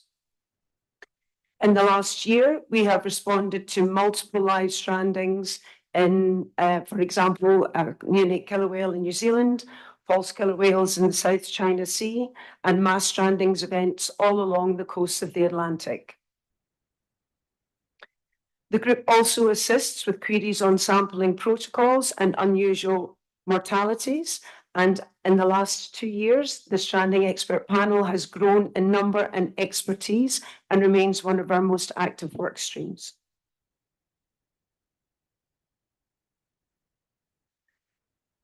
Ecosystem modelling. This subcommittee was first convened in 2016 and tasked with informing the committee on the nature and extent of the ecological relationships between whales and their ecosystems. EM, as we call that subcommittee, reviews new work in several areas. Firstly, how is ecosystem functioning developing in other fora? How can ecosystem models contribute to population assessments and other relevant work of the scientific committee? In the last biennium, 2 workshops have been held, one jointly with CMS. Broadly, the workshops reviewed ecosystem functioning regionally and over time, particularly to look at differences between pre-whaling and current populations. Assessment and knowledge gaps were also assessed, and input from socio-economic modelling was also incorporated. And perhaps for the first time, the importance of small cetaceans in ecosystem modelling scenarios was recognised. Given the new insights provided in the last biennium, we have developed an infographic, which we hope captures the main components of the complexity of this concept. And I hope you will come and join us at the Science Hub, where we will walk you through the different aspects of this infographic that we've developed. Thank you.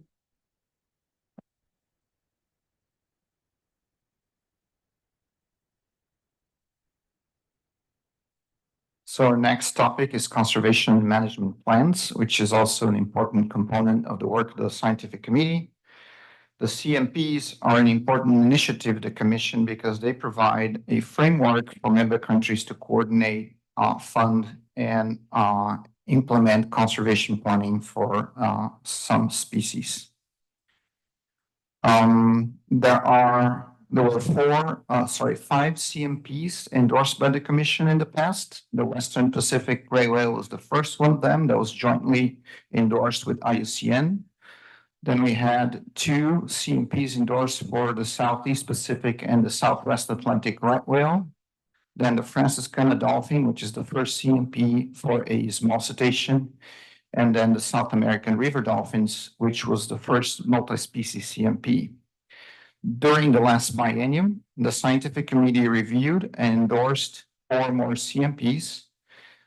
We endorsed the Central America humpback whale CMP, the Guyana dolphin CMP, the Lahil's bottlenose dolphin CMP, and the freshwater Irrawaddy dolphin CMP, which was endorsed provisionally pending additional information from member countries on whether they would be able to support that CMP or not. Another important aspect of our task for the scientific committee in the last biennium was the third decadal review of the Southern Ocean Sanctuary. During our last meeting, 3 external reviewers were invited to join the scientific committee to perform the review of the Southern Ocean Sanctuary. And this group, along with SC, concluded that the SOS meets its objectives and serves as an incentive for cutting-edge polar research on whales and their ecosystem. The Southern Ocean Sanctuary provides a focus for collaboration and knowledge sharing with other international treaties, such as CAMLAR. And the committee also agreed that criteria for reviewing sanctuaries need to be updated. And we will come back to the Commission with proposed revisions at the next meeting. And I'm sorry, but. Okay, and now we're going to go to whale watching, and I'm going to hand it back to Lindsay.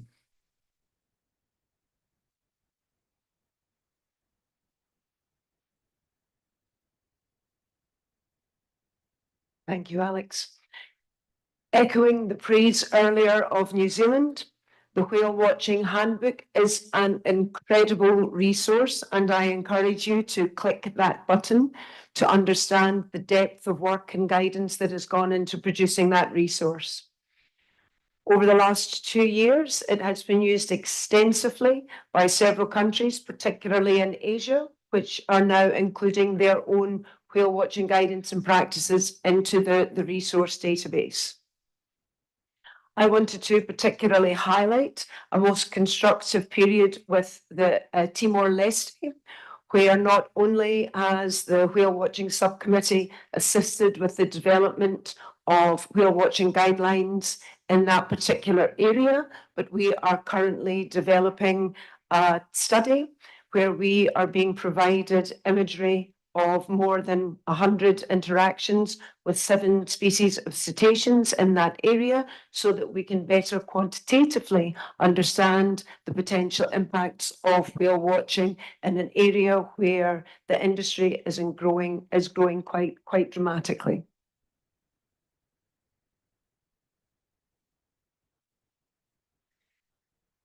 The Extinction Alert initiative was endorsed at IWC 68, and it's a joint conservation scientific committee initiative which aims clearly and publicly to express concern about serious or sudden declines in cetacean populations.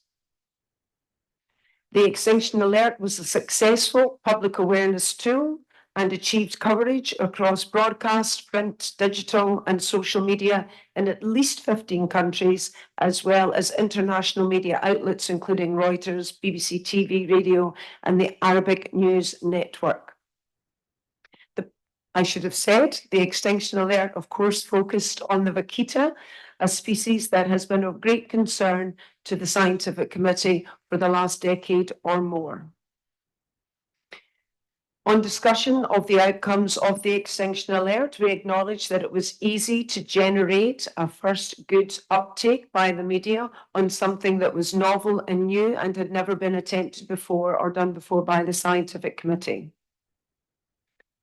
This then brought us to discussion as to how would we handle the next Extinction Alert, or under what criteria should we issue one. In many ways, it was quite depressing to have nominations or suggested nominations for so many different species. But one thing that we are aware is that an Extinction Alert should be used sparingly and with some consideration or hope that there's a reasonable expectation that another Extinction Alert would generate significant media coverage and also result in a positive outcome.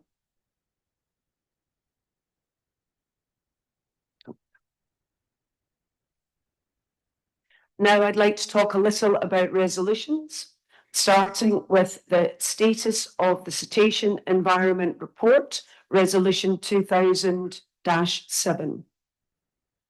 Since 2003, a soccer report has been produced every year except for 2019. The intention of soccer is to assist the Commission to condense the latest information on habitat degradation, including marine debris, ship strikes, chemical pollution, disease, noise, impacts, and mortality events.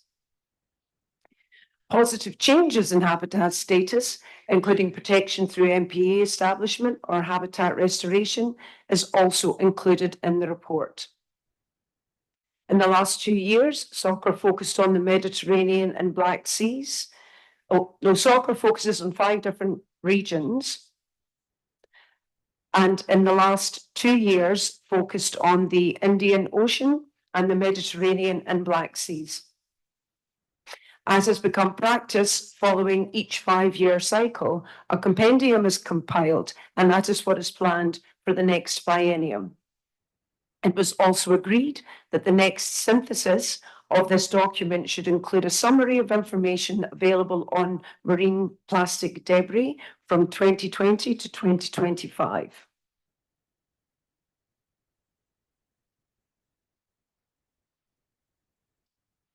At the last Commission meeting, Resolution 2022-1 was endorsed on plastics.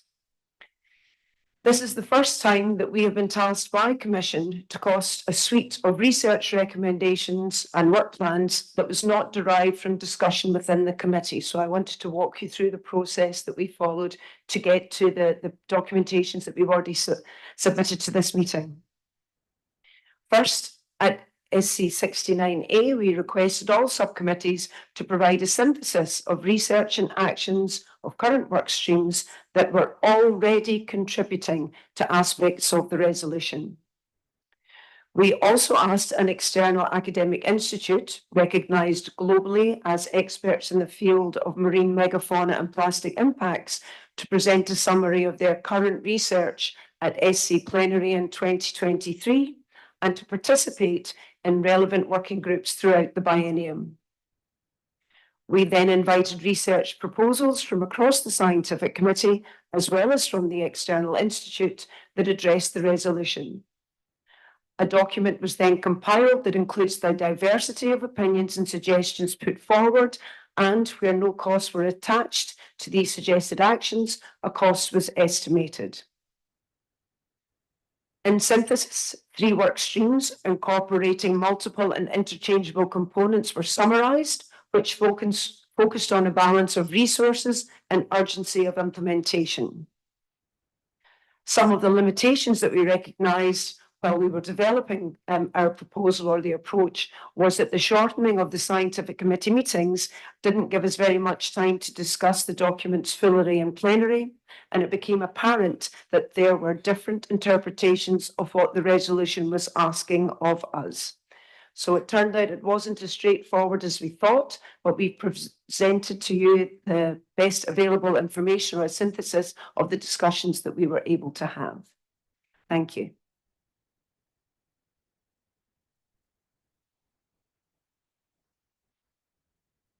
Now we're going to the final section of our presentation, and we're going to talk about something that has been very challenging for the scientific committee, which is our budget. So the scientific committee implemented, following guidance from the commission, a zero-based budget this year. And what that means is a more rigorous process to score and rank budget requests across the scientific committee was implemented. The scientific committee provided a prioritized biennial research budget, and that's found on the budgetary subcommittee paper number 5. A total of 23 projects were ranked in 6 different categories, which include invited participants, meetings and workshops, database development and maintenance, reports, modeling work, and research projects. These are the budget requests for the scientific committee for the next biennium. The total is approximately £550,000, but the proposed budget to the scientific committee in the next biennium, assuming a 5% increase in the commission budget, if a 5% increase in the commission budget is accepted, is less than that, is about £460,000. Which means that not all of the projects presented or the budget requests presented to the scientific committee will be funded. I'd like to also talk about some of the impact that the commission financial crisis in the scientific committee budget had over the years. So this is a plot, and you can see in the y-axis is the budget in thousands of pounds, and in the x-axis are the biennium since 2013-14, which is the year in which the commission went into biennial meetings. The 25-26 budget presented here, or the figures presented here, are those proposed by the budgetary subcommittee in their paper number 5, again assuming a 5% increase in the scientific committee budget or in the commission budget. So the blue line here represents the scientific committee research budget, and the dotted line represents the pandemic years. Between 2013 and 2018, the scientific committee budget was consistent at about £630,000 per biennium. The budget was then cut to about £450,000 in the 1920 biennium, cut again to about £400,000 in the last biennium. And the proposed budget is slightly higher, £440,000, again, if a 5% increase is agreed. So what that means is that the scientific committee research budget was reduced by 30% over the period shown there. The proportion of the scientific committee research budget relative to the whole IWC budget dropped from 17% to about 10%. Now I'd like to look at the green line, which corresponds to the budget agreed to host the scientific committee meetings over the last several years or several bienniums. In 2015-16, the scientific committee had about £400,000 to host its annuals or the annual meetings. The meeting budget has been since dramatically reduced and is proposed now at £150,000 in the 25-26 biennium. Now that the scientific committee is going to meet every year. So over this period, the scientific committee meeting budget was reduced by about 62%. And the proportion of the scientific committee meeting budget relative to the IWC overall budget dropped from 10% to 3.4%. I think the bottom line here is that over the last 10 years, the budget to support the work of the scientific committee, both research and meetings, was over £1 million, and it's now approximately half of that. The numbers that I'm presenting here are not accounting for inflation, so the overall loss for the scientific committee is much greater than that. So what that reflects is that the work of the scientific committee has been dramatically and disproportionately impacted by budget cuts. These cuts have significantly or will significantly affect the ability of the scientific committee to provide advice to the Commission on several topics. Lack of funding and lack of continuity in the work of the scientific committee will weaken the committee. There's probably going to be less interest on people participating, and that is going to make our ability to provide advice again to reduced. And if the situation continues, obviously we need prioritization and guidance from the Commission very urgently. Thank you. So before I finish, I'd like to mention a couple things.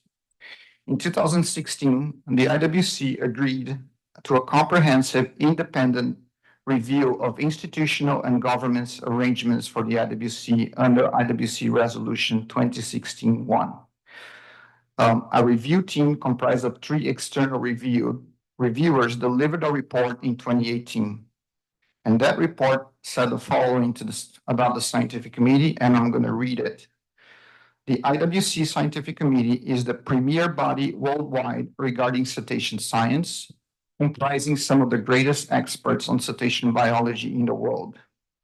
The unique and enormous expertise on cetaceans in the Scientific Committee provides the IWC with the stature and credibility to remain as the main global body for cetacean management and conservation. The review team noted the Scientific Committee is a key strength of the IWC and that every effort should be maintained to ensure its effectiveness and global preeminence on cetacean research. A few years later, a respected and very active member of the Scientific Committee and the Commission, who happens to be sitting here next to me, wrote an influential paper on the relevance of the IWC 75 years after its inception. And I want to take 2 quotes from this paper. Number 1 is, one basis upon which almost all IWC member states find common ground is on the value and high standing of its scientific committee. The Scientific Committee is without rival an authoritative body on the delivery of science to support decisions on the management and conservation of whales. And Nick went on to say, a future-proof IWC will continue to rely upon an excellent and responsive scientific committee. I think the point I'm trying to make here is that the continued and significant cuts imposed to the scientific committee research and meeting budgets are crushing one of the greatest assets of the IWC. And if these cuts don't stop and the scientific committee budget is rebuilt, it is very unlikely the committee will remain such a prominent and responsive body. And that may permanently damage the credibility of this fine commission. Thank you. Come to see us at the Science Hub. We have a presentation next plenary, which we will address some other SC related matters. If you have questions, We will answer those on that presentation. Questions can be submitted to us on the email on the screen right here. And before we finish, I just would like to leave you with a nice photograph of Southwest Atlantic right whales. And thank you on behalf of Lindsay and Ian.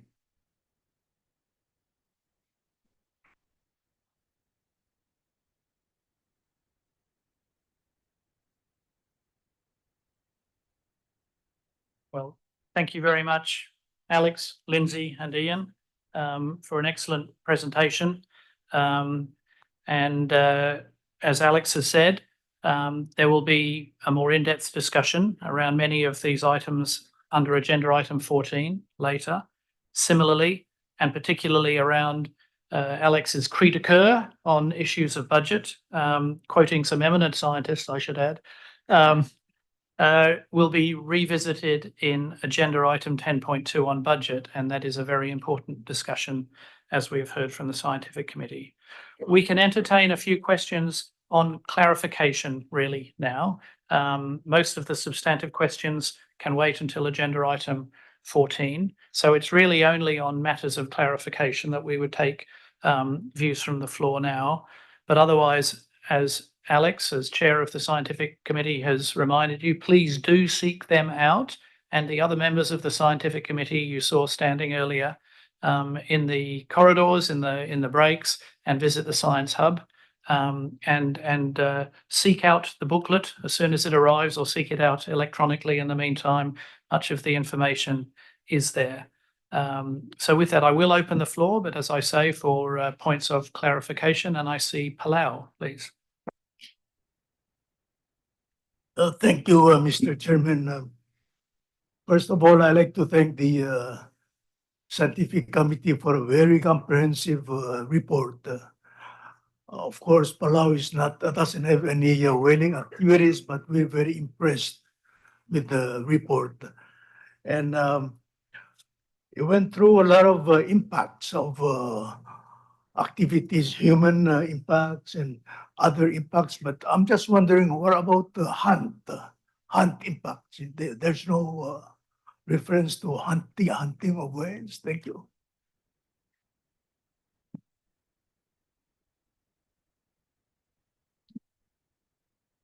Yeah, so we spoke about the Aboriginal hunts. And I think the conclusion of the Scientific Committee is that the current quotas are not harming any of the stocks. There's no commercial whaling happening by any of the Scientific Committee or the Commission members right now. So the Scientific Committee is not necessarily addressing that in detail.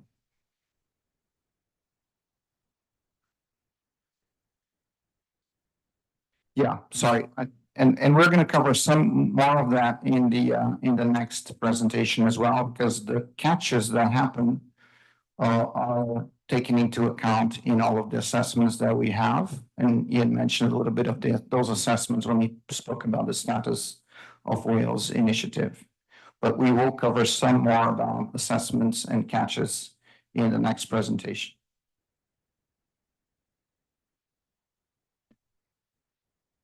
Thank you, Alex, and thank you, Palau, for the question. Antigua and Barbuda, please. Thank you, Mr. Chair. I would like to also congratulate the Scientific Committee for their report.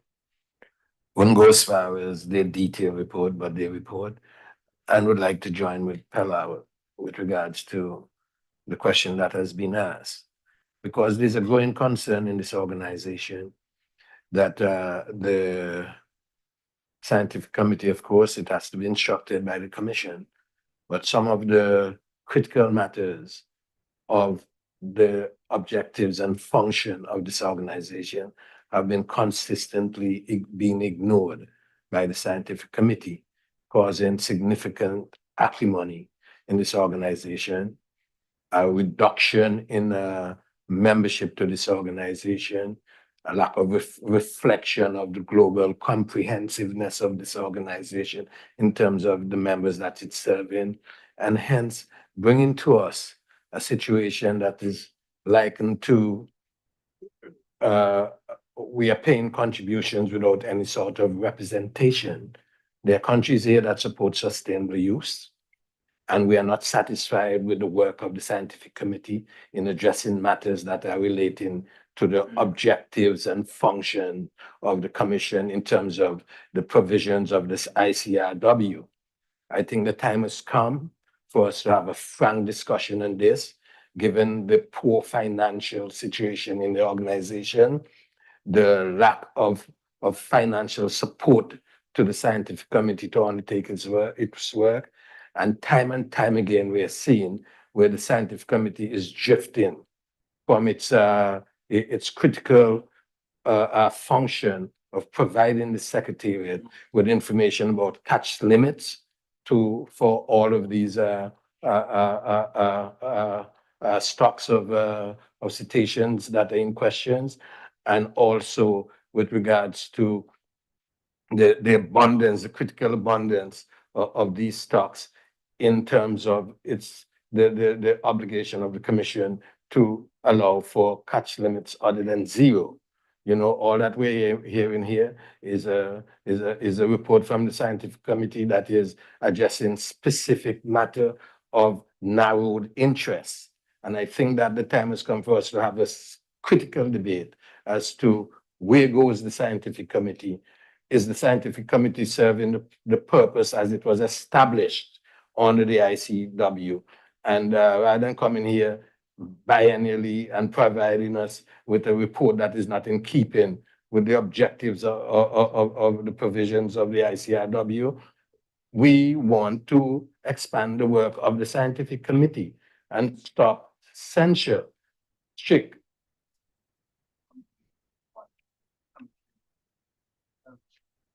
Me off. I'm afraid you hit the 3-minute limit there, Antigramma Buddha. Thank you for your comments. They're duly noted. I think we know that we will return to more information around catches in the later agenda item.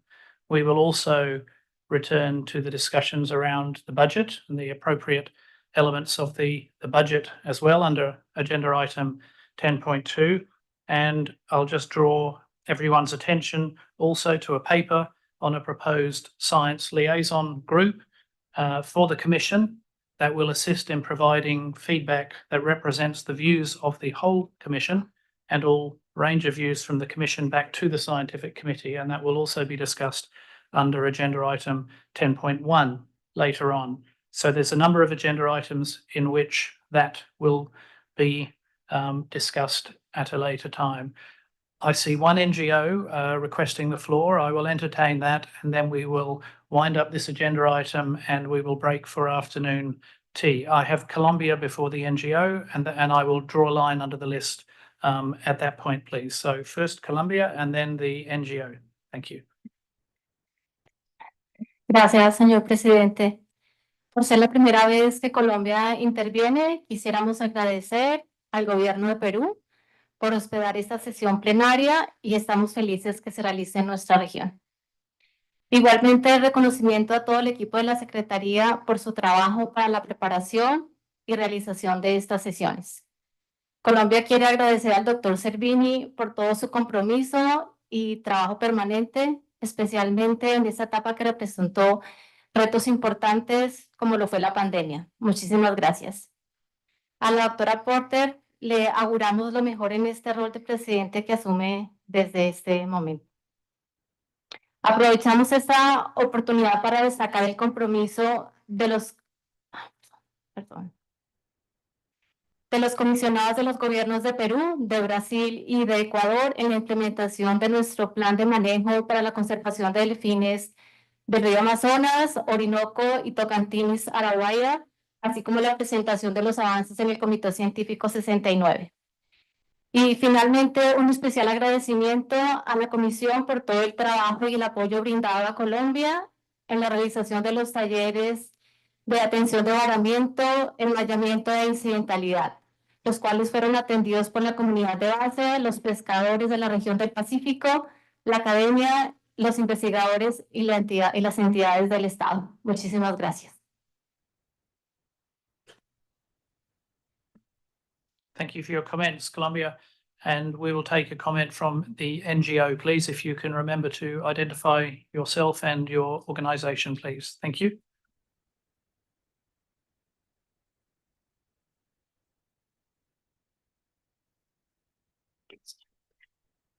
Gracias, señor presidente. Represento al Centro de Conservación Cetácea y quisiera tomar la palabra muy brevemente para dedicar todo el esfuerzo, el trabajo y los resultados que han sido presentados por el Comité Científico. De verdad que nos alegra ver que este reporte representa una perspectiva completa, moderna, esperanzadora, que se aleja de los informes que se presentaban durante la época de la ballenería comercial y que tenían que ver con la inminente desaparición de las poblaciones de ballenas, porque queremos recordar que la caza comercial de ballenas es simplemente insostenible. También queremos recordar que la mayoría de los países en el mundo presentan con leyes que protegen los océanos y la biodiversidad, y especialmente los cetáceos, como es el caso de Palau, que es un verdadero ejemplo en otros foros internacionales, por los que los llamamos también a representar esa legislación en este organismo internacional y avanzar para que la Comisión Ballenera Internacional deje en el pasado intereses que corresponden completamente al siglo pasado y en el siglo XXI nos dediquemos a conservar las poblaciones de ballenas que son fundamentales para el funcionamiento del ecosistema. Muchas gracias.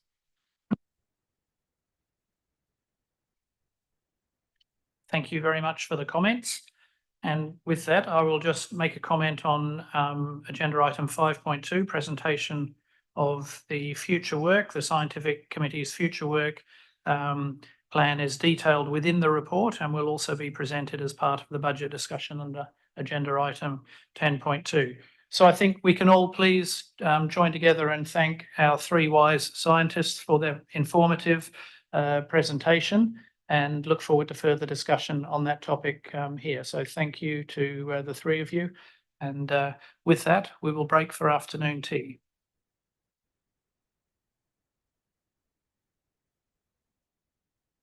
And please be back in here at 4 o'clock. So you have half an hour. It's 4 o'clock. At 4:30, you still have half an hour.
Hi, everyone. Can you please take your seats? We'll resume in 1 minute.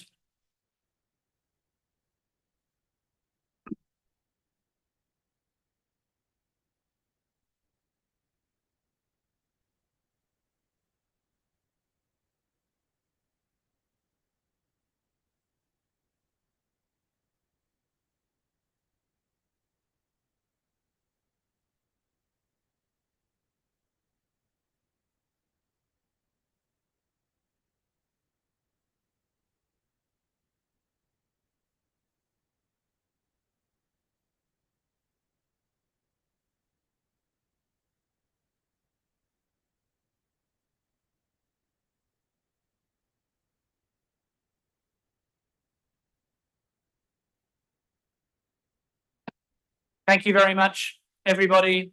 I hope you enjoyed your tea or coffee over the break.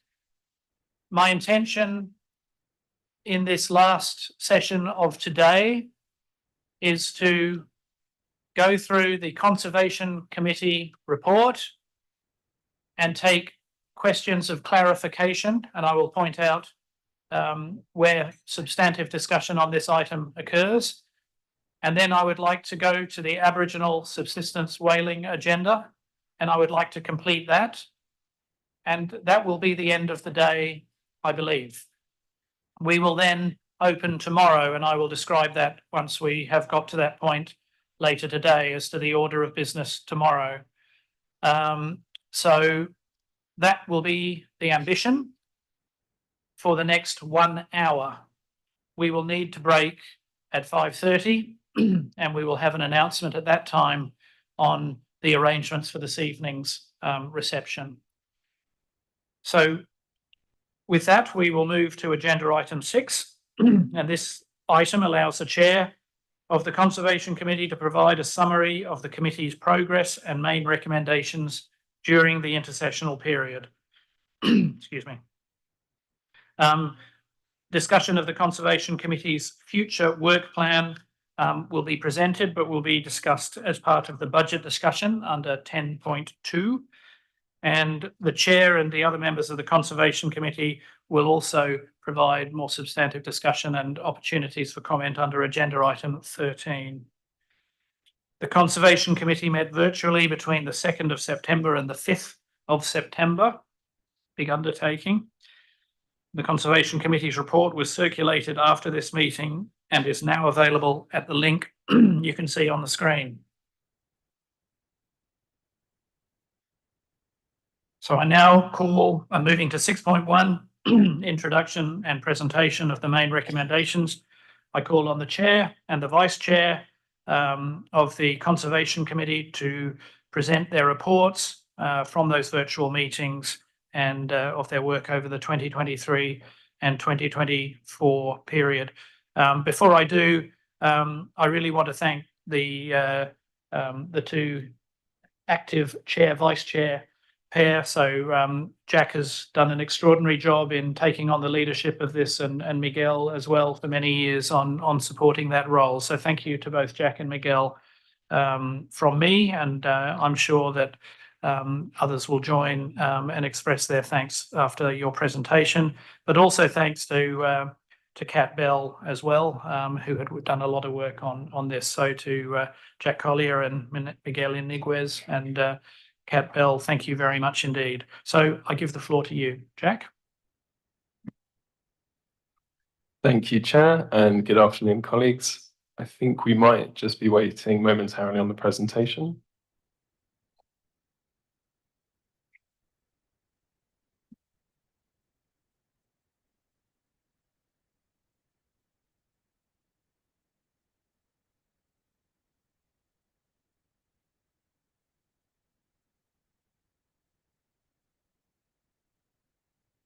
Brilliant. So I'd just like to kick off by echoing others in offering my huge thanks to the Government of Peru for hosting us.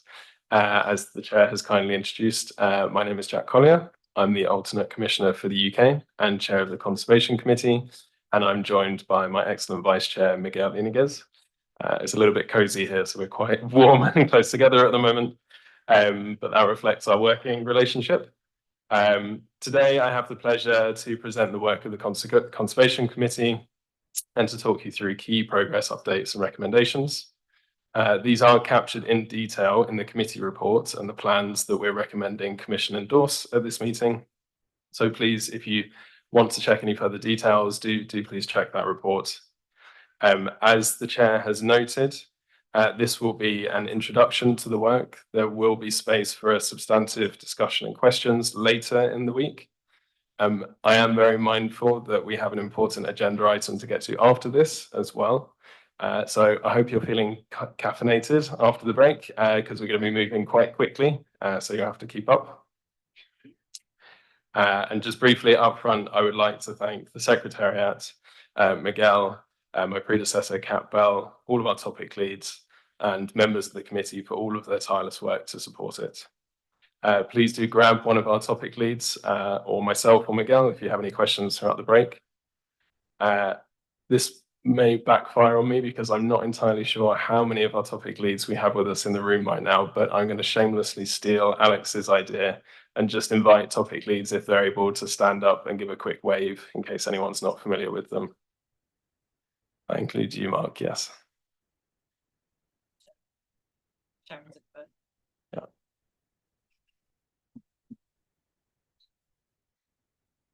Brilliant, thank you.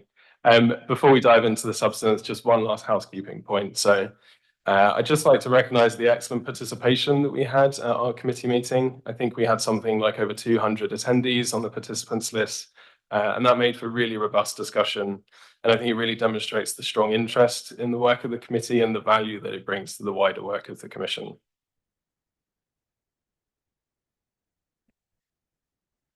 So to kick us off, a kind of a top level look at the Conservation Committee strategic plan and work plan. A reminder that at IWC69, the Conservation Committee and then the Commission endorsed the Conservation Strategic Plan, and this is due to run or is running from 2016 to 2026. And this is a high-level document, and it's intended to be supported by separate work plans at a more operational level for the committee and its standing working groups. And there were minor revisions to that document at IWC68. At its recent meeting, the committee gave consideration to some new agreements of interest since IWC68. And so this includes both the adoption, the recent adoption of the BBNJ agreement, and this is, we'll try to give it its full name, but it's quite a mouthful. So the Agreement on the Conservation and Sustainable Use of Marine Biodiversity of Areas Beyond National Jurisdiction, as well as the adoption of the Global Biodiversity Framework under the Convention on Biological Diversity. So the committee recognised that there are really strong shared areas of interest between the committee's work and those of these agreements, and acknowledged the expert contribution that the IWC is uniquely placed to make to them. And actually, in fact, there's already mapping underway that demonstrates how the work of the committee and of the IWC is contributing towards these processes. The committee therefore endorsed a recommendation to align its own strategic plan with these identified agreements, and it endorsed an intersessional process to complete this alignment. So just for awareness, we will obviously be hearing resolution proposals later in this agenda. And there is one concerning collaboration with the GBF and BBNJ processes. And whilst this is related, it is technically separate to the decisions coming out, the endorsements coming out of the Conservation Committee. So it was further proposed that this alignment process should occur as part of the development of the committee's new strategic plan. And this is due to run from 2027 to 2036. And it will be conducted in a phased approach of 3 stages with appropriate windows to allow for consultation with the committee members. This proposal will then be taken to IWC70 to update the strategic plan. Following discussion, the committee concluded that the work plan is still current and that there are no significant amendments to make, and that no revisions to the committee's working methods were required at this time. One thing that is worth noting, though, in line with processes set out by the WGOE previously, the committee has undertaken work across all of its groups to ensure that the terms of reference for all standing working groups and intersessional correspondence groups are consistent with the committee's working methods. So these terms of reference are captured in each of the individual group reports and have been recommended for endorsement by the Commission.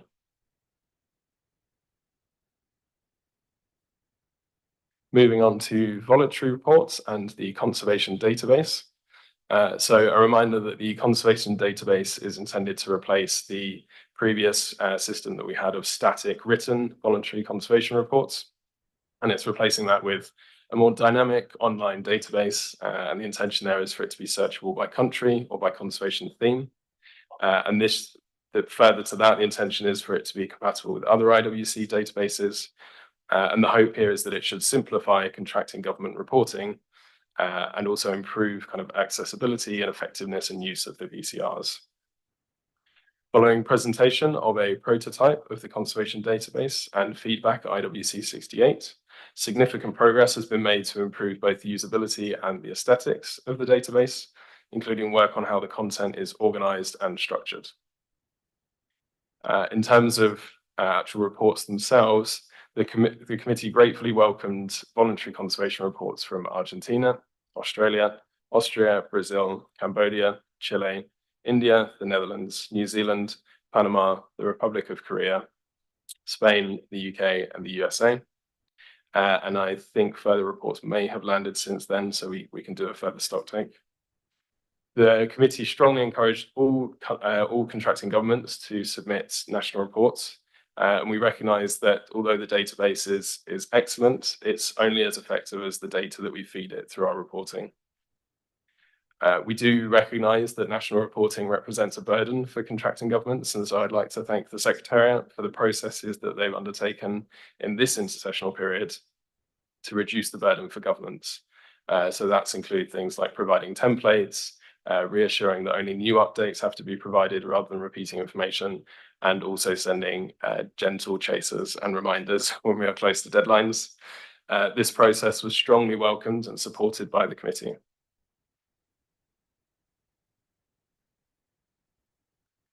So moving on, I'll just touch briefly on the Joint Conservation Committee and Scientific Committee Working Group.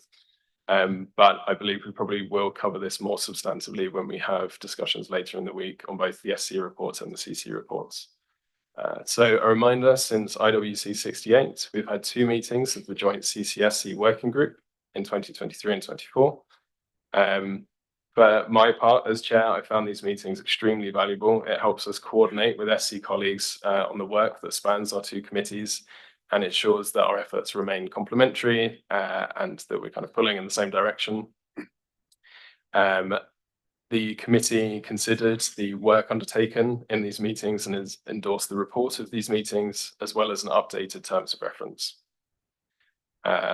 Accompanying this, the committee also noted further work on the database of recommendations. This now has over 3,000 entries and is being used by Scientific Committee and Conservation Committee to review implementation of recommendations and track progress across the 2 groups. Following review, there are 71 recommendations proposed to be closed and 14 to remain open. But of course, this is subject to any further recommendations endorsed by the Commission at this meeting. Slightly operational point, the committee also had a really helpful discussion on ensuring that recommendations are drafted in a standardized manner with clear, actionable language to make sure they can be effectively implemented.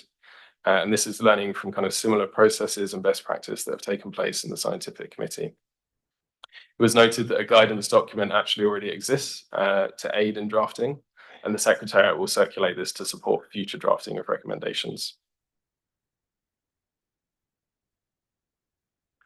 Sanctuaries. I will be a little bit brief here because you've already heard some excellent detail from Alex and Lindsay on this earlier in the SC report. But just to recognise that the committee did consider the key outcomes from the sanctuaries review. And this included a new portal to receive information on the Southern Ocean Sanctuary that will remain open for use for future sanctuary reviews. The committee also noted the overall conclusion that the sanctuary is broadly achieving its objectives and has led to cutting-edge collaborative Antarctic research. So the kind of decision here for consideration by the committee is for the Commission, sorry, is a recommendation. The committee noted the review and outcomes and thanked the SC and its external reviewers for their work. That takes us on to bycatch. So we have heard a little bit about the bycatch mitigation initiative earlier.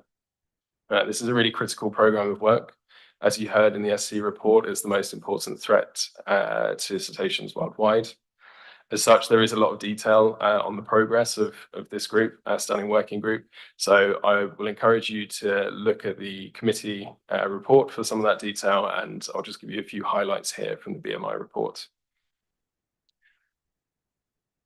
So a series of pilot projects, which hopefully some of you will be familiar with, are the core of the BMI, and these aim to monitor and mitigate bycatch in small-scale fisheries using gill nets. As we're being graciously hosted by the government of Peru, I'm pleased to note that the Peruvian pilot project is one of our most advanced, following agreement of an external consultancy to research 2 fishing communities in Peru. A specific action plan will be developed by the standing working group in the intersessional period to drive further progress on the pilot projects. In addition, membership of the bycatch expert panel has been renewed. Experts and representatives from the Chilean government have been supported to assess the risk of marine mammal bycatch in Chilean fisheries. Under objectives 3 and 4 of the work plan, the IWC has contributed to fact sheets based on FAO technical bycatch guidelines, as well as collaborating with CMS and WWF to develop guidelines on the safe handling and release of by-caught cetaceans. Under Objective 5, the Secretariat has been collaborating in the development and execution of the proposal, the Sabrina project, and this is to reduce bycatch in the North Atlantic, Baltic, and Mediterranean regions. And on capacity building, we heard earlier from the Executive Secretary the excellent achievement that 80 people have been trained in the use of the bycatch risk assessment toolbox, including experts from 6 countries trained in 2 in-person workshops in 2024. Finally, the committee had a good discussion about how best to balance important but sometimes resource-intensive outreach work against other work plan objectives. And this brings us to the committee's recommendations for contracting governments and how contracting governments can go about supporting the BMI. And so the committee has recommended that contracting governments, as appropriate, support the BMI through the development of appropriate national legislation and plans to tackle bycatch, the reporting of experiences and plans on bycatch into both the BMI and through their voluntary conservation reports, through participation in the development of a pilot project, and through supporting the BMI work and its recommendations in other relevant fora via the national statements and interventions.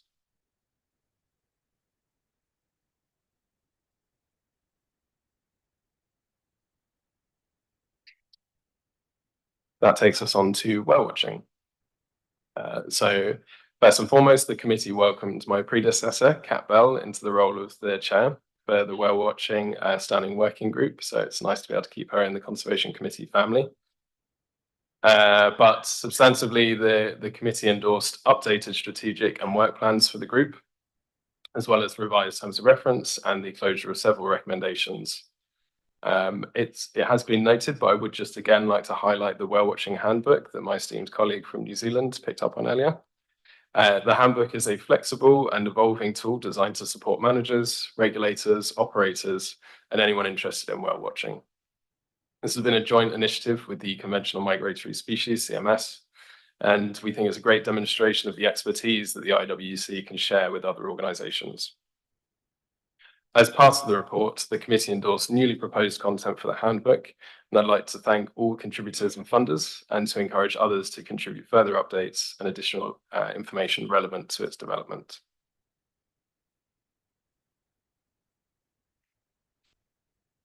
Conservation management plans. So Alex has already provided a helpful summary of the CMPs, setting them out as an adaptive, flexible, and tailored management tool and a framework to improve the conservation outcomes for the most at-risk cetacean populations. CMPs have been developed for 5 vulnerable cetacean populations so far: the Western North Pacific grey whale, the Western South Atlantic southern right whale, the Eastern South Pacific southern right whale, the Franciscana, the first CMP for a small cetacean species, and South American river dolphins. Given time, I won't try to cover the detail of all of our existing CMPs and the progress that they're making, but I would strongly encourage everyone to check out the progress updates as captured in document CC/69/9.1/0. but just to reflect on some of the highlights. So these include the completion of a 6-year review of the Southeast Pacific Southern Right Whale CMP and the identification of new priority actions to take forward. Under the Franciscana CMP, progress has been made in all range countries to test mitigation measures, including acoustic pingers and alternative low-cost techniques. And following SC recommendations, work is ongoing to complete the abundance estimate of Franciscana and the Franciscana Management Area FMA4. Encouragingly, the South American river dolphin CMP has been highlighted as a key conservation tool for river dolphins in a global declaration that has been signed by 11 Asian and South American countries aimed at enhancing conservation efforts. There's a lot of really good work going on in the space. It doesn't really do it justice to have to skim over it now, so just to emphasize it one more time, please do reach out to any of the range parties involved in CMPs or to either of our co-chairs or indeed to Miguel or myself if you're interested in hearing a bit more of the detail. The committee also considered development on a CMP handbook following its endorsement at SC69B. The handbook is designed to provide a framework on CMP nomination, development, endorsement, implementation progress, and on progress tracking, and it was resoundingly endorsed by the committee.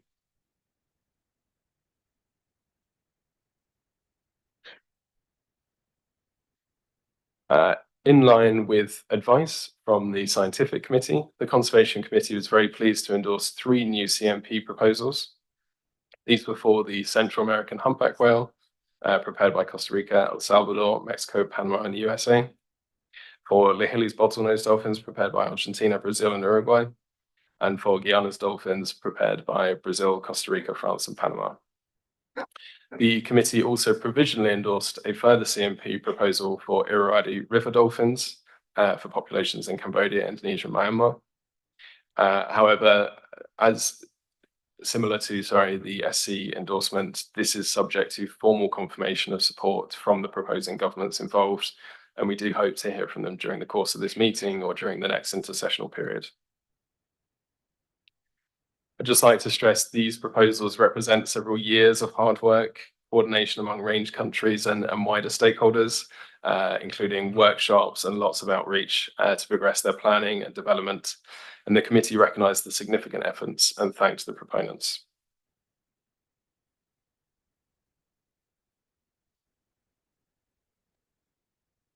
That takes us to ship strikes. We've changed the name to vessel strikes. Unfortunately, we've obscured vessel, so there's an arrow over the top of it, but you'll have to trust me, sorry. So for ship strikes, the committee considered and endorsed a new draft work plan. This includes working with sailing races at the suggestion of the SC. The Conservation Committee also recommended the funding application for the continuation of the data management position for ship strikes until 2026 be forwarded to the VCF steering group for consideration. And finally, the Conservation Committee endorsed the report of the working group, and this included, as I mentioned, the name change to Vessel Strikes Working Group. So just to share a bit of the rationale behind this, the replacing of ship strikes with vessel strikes is considered to be a more inclusive term that properly captures the scope of the threats and the different types of vessel. We did have a robust discussion on this, and that included considering the possible cost implications of the name change, which were determined to be minimal, and also potential concerns for non-native speakers and whether vessel strikes were suitably clear. So those will very much be things that are borne in mind as we go through the name change. Luckily, we do have good precedent. We've looked at other name changes for groups of the Conservation Committee, including for anthropogenic underwater noise. So hopefully it's not too confusing.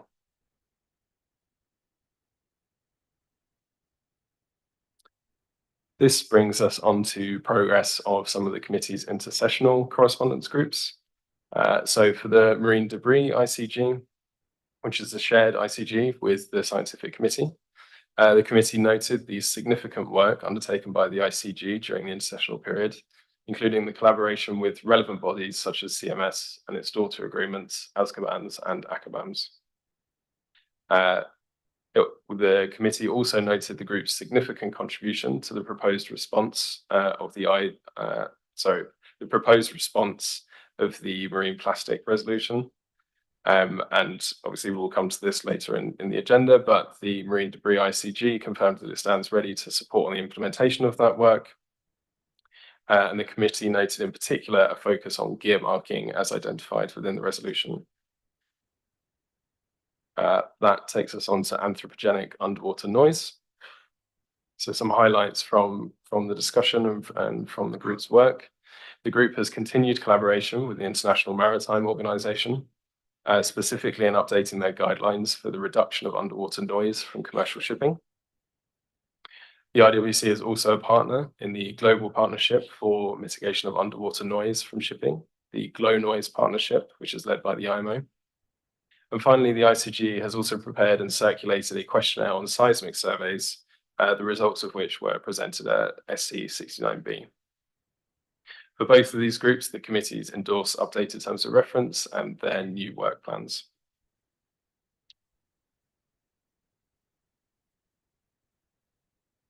Turning to further work by the committee's intersessional correspondence groups, the Climate Change ICG has engaged in extensive work to collaborate with other relevant organisations during the intersessional period, including monitoring the literature and outputs of the Intergovernmental Panel on Climate Change, participation in CAMLAR's first workshop on climate change, and representation at the 14th CMS COP earlier in the year. The committee endorsed the group's new work plan in terms of reference and recommended forwarding a funding application for attendance at a climate change workshop to the Voluntary Conservation Fund Steering Group for consideration and evaluation. It was noted that attendance at this workshop should hopefully further strengthen collaboration and sharing of expertise with CMS. Recognizing that the Chemical Pollution Group is currently inactive within the Conservation Committee, the committee encouraged all contracting governments to engage with and promote the comprehensive suite of recommendations that have come out to the Scientific Committee on this matter. We will get to officers of the committee later in the presentation, but we would encourage anyone to come forward if they would like to support the work and the leadership of the group.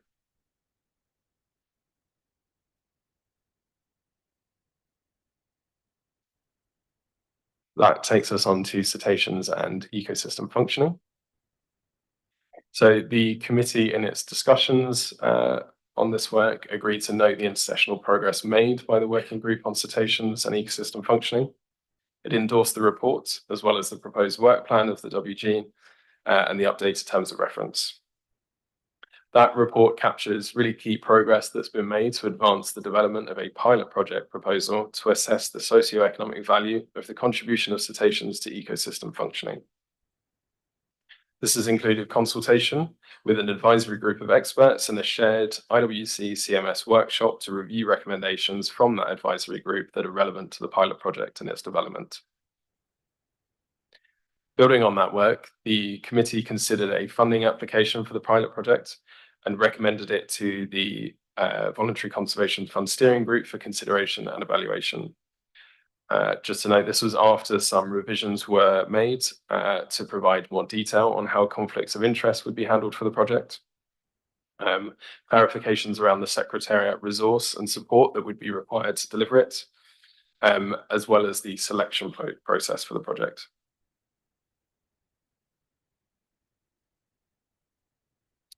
So species or populations of urgent or emerging concern.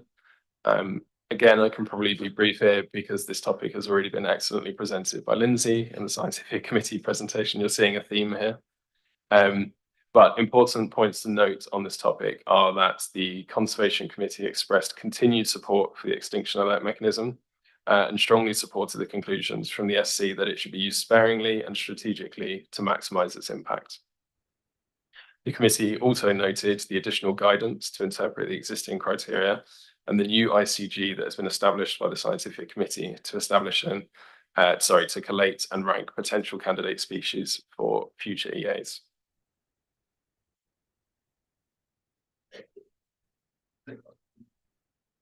Turning to engagement with other organisations. So the Commission The Scientific Committee and the Conservation Committee have adopted numerous recommendations over the years for strengthening engagement with other organisations. The Secretariat, in collaboration with members of the SCCC and the CC Standing Working Groups, has been working to carry out these mandates to raise the profile of the IWC, explore fundraising and collaboration opportunities, and to really maximise the impact of the IWC and other fora. We heard the Executive Secretary earlier talking about engagement, but at our Conservation Committee meeting, she also reported attendance at over 80 meetings of 17 different organisations, of which 26 were in person and only 5 per year were international meetings covered by core funding.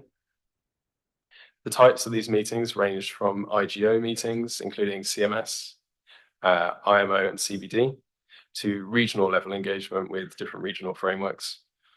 And the nature of these meetings ranged from capacity building to a range of technical workshops. The committee recognised and commended the Secretariat's work on engaging with other organisations, and it noted the strong support for this collaboration and outreach. Recognising the significant resourcing pressures on the Secretariat to undertake this engagement, the committee also recommended that contracting governments promote the work of the IWC and other multilateral fora to which they are members as appropriate.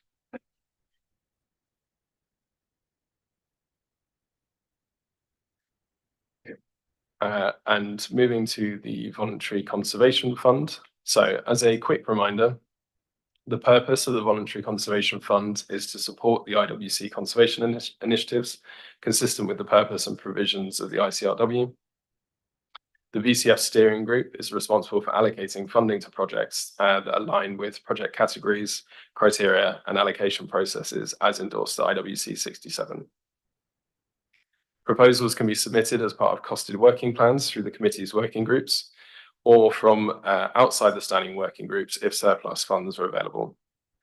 These need to then be endorsed by the committee and then finally endorsed by the Commission before the steering group can evaluate the criteria and allocate funds. A very detailed and comprehensive update on usage of the fund can be found in the committee report and in document CC/69/17.1/01/Rev1.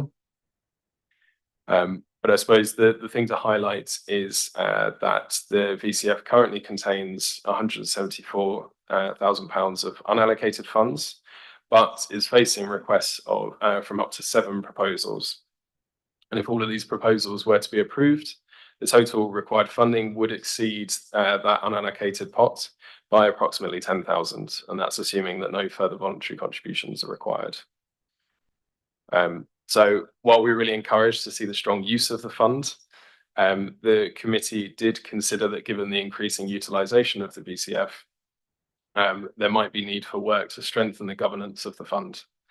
And so this could include, for example, including setting regular calls for funding, with deadlines for funding proposals throughout the intersessional period, just to help us sequence when we're receiving proposals and how they can be processed through the allocation.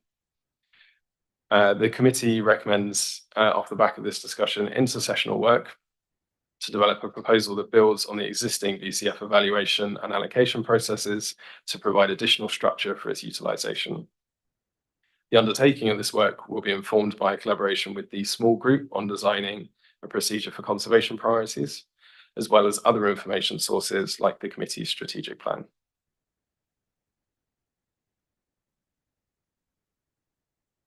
And finally, that brings us to Conservation Committee officers. I did promise you that I would canter through quite quickly to get on to our next agenda item. So I'd like to start by showing my deep gratitude and appreciation for the years of excellent work that Arne has provided as Vice Chair of the Standing Working Group on Bycatch. He'll be stepping down from this role, but I know his contributions are hugely valued by the working group and by the committee. We then have a number of open roles across the groups. So these include Chair of the Standing Working Group on Bycatch, and this is just temporary cover. Vice Chair of the Standing Working Group on Bycatch, the position is open. Temporary cover is also needed for the Chair of the Standing Working Group on Whale Watching. And Also, Australia would like to invite any interested parties to approach them regarding the co-chairing role for the Standing Working Group on Conservation Management Plans. So I will just note at this point, it looks like we have a potential arrangement in place to fill the bycatch vice chair role, which I'm very pleased about. We are undertaking final consultation within the SWG, and this is in line with the Conservation Committee's working methods for the appointment of officers. But once that has been concluded, I hope to be able to introduce the new vice chair at our follow-up discussion later in the week. So it is very much an open invitation to any parties interested in taking on these roles. Please do come forward if you have any interest. Please talk to either myself or Miguel at one of the coffee breaks if you'd like to know a bit more information about the nature of the role and what it requires, but also the support that we can provide you. And that's the conclusion of my presentation. Thank you. Thank you very much, Jack. Do you have a separate presentation on future work plans, or that's wrapped up in that, really? Yes, it is. So that's good. Thank you. With the forbearance of this group, I will remind everyone that there is an agenda item 13, the Conservation Committee agenda item, and under the 10.2 agenda item on budget, a lot of these issues will be discussed in detail at that point. And we open for questions for clarification, but we don't open for questions of commentary around the work, because that will wait until the later agenda items. I personally, as chair, wish to acknowledge what the enormous breadth and progress made in the work of the Conservation Committee and the pathways, the very obvious pathways they have to management outcomes and impact.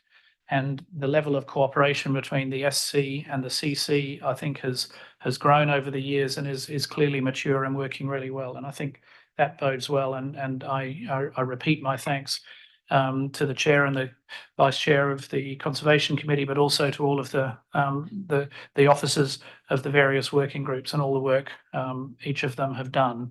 But with that, if the group here is happy that we reflect our thanks for the work and reserve our discussion until those later agenda items, I would like to move on so that we have time to address the Aboriginal subsistence whaling agenda item now. But we will make sure that, I'm sure there's a long line of parties who would like to line up and thank them. We'll make sure that that can happen under the next agenda item, and that those acknowledgements or comments are on the record and everyone has an opportunity to speak.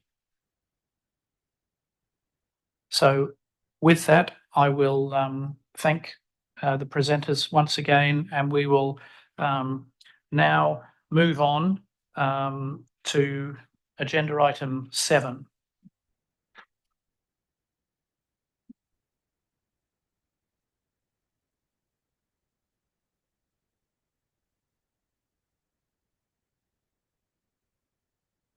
Agenda item 7 is, of course, Aboriginal subsistence whaling, and 7.1 is the report of the Aboriginal Subsistence Whaling Subcommittee.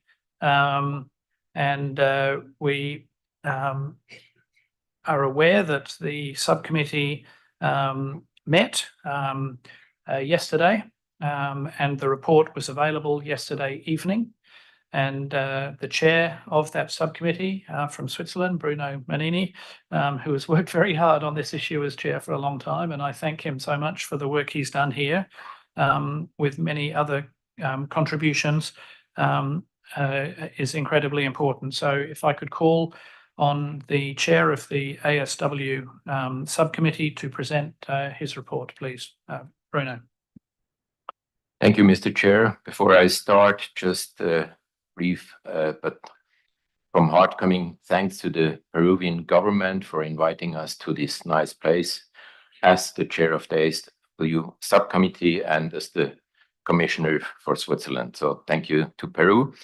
And now to the report. The Aboriginal Subsistence Whaling Subcommittee met on the 22nd of September 2024 here in Lima. Our report is given on document IWC69/rep/ASW/01. The subcommittee received a summary of the relevant work of the scientific committee from its chair. At its recent SC69B meeting, the scientific committee reviewed the available information for all ASW hunts to ensure the levels of proposed ASW catches are safely within the Commission's conservation and management objectives. The effects of the recent Eastern North Pacific grey whale unusual mortality event, UME, and the SLA were discussed following the results of new trials, new agreed abundance estimates, and the USA's determination that the unusual mortality event has ceased. The scientific committee agreed that the current grey whale SLA and marker management plan were the best way to provide management advice. The ASW subcommittee agreed with the scientific committee's advice that the appropriate SLAs provide the best management advice and recognized that the continuation of the same strike catch limits will not harm the stocks. With the adoption of a schedule amendment to paragraph 13A6 at IWC67, the IWC decided to automatically extend the existing ASW strike catch limits every 6 years if certain conditions have been met. After discussion and supporting statements from a range of different countries and observers, the ASW subcommittee agreed that all of the ASW countries have each complied with the approved timeline and that the information provided represents a status quo continuation of the hunt, and it was recommended to the Commission that the conditions of Schedule paragraph 13A6 have been met and the ASW catch strike limits be extended for 6 years. The ad hoc Aboriginal Subsistence Whaling Working Group had recommended a survey of international indigenous and human rights instruments in order to inform the Commission's role in addressing indigenous rights. In line with the process agreed at IWC68, the report of this survey, ASW/69/5.1/01, was submitted to the ASW subcommittee after ASW countries and participants in the Maniitsoq and Utqiagvik workshop had the opportunity to review earlier drafts. The subcommittee agreed that the report could serve as a useful reference, but would require a disclaimer noting that the views it contained were those of the authors and did not necessarily reflect the official policies of the IWC and its members. The authors were thanked for their work, and the report noted was recognizing that some aspects, particularly around the voices of indigenous communities, could be better represented in any future work. In considering its recommendations made between 2018 and 2022, the subcommittee agreed that all could be closed as they had either been completed, superseded, or were no longer relevant. Throughout the meeting, the use of the term Aboriginal was questioned. It was noted that changes to this terminology, because of its extensive use throughout the schedule, would require a schedule amendment. Differing views and concerns were expressed, and no consensus was forthcoming. There was, however, agreement that the subcommittee was not the best forum to resolve this issue and recommended that the IWC's use of the term Aboriginal should be considered by the Commission, including establishing its priority relative to other IWC issues. Thank you, Mr. Chair. Thank you, Bruno, for an excellent summary of your report. I would like to handle the discussion around this in 3 parts. The first part would be agenda item 7.2, where we would focus on the extension of the Aboriginal subsistence whaling strike limits at IWC69. We would then move on to a discussion of the Aboriginal subsistence whaling subcommittee report that Bruno has just delivered. So the other elements of that he has just mentioned. And finally, we would consider the adoption of the subcommittee's report. So with your agreement, we will move to agenda item 7.2. This is the extension of the Aboriginal subsistence whaling strike catch limits at IWC 69. And Bruno has summarised the views of the subcommittee. The ASW, Aboriginal Subsistence Whaling Subcommittee, agreed that the Aboriginal subsistence whaling countries have complied with the approved timeline and that the information provided represents a status quo continuation of the hunt, and thus recommended to the Commission that the conditions of Schedule Paragraph 13A(6) have been met and the Aboriginal subsistence whaling catch strike limits be extended for 6 years. So this is their recommendation. My question to the Commission, to all of you, is can the Commission then make the determination that the relevant ASW, Aboriginal subsistence whaling countries, have complied with the approved timeline and that the information provided represents a status quo continuation of the hunt? Can we agree this? I open the floor. I take silence as consent.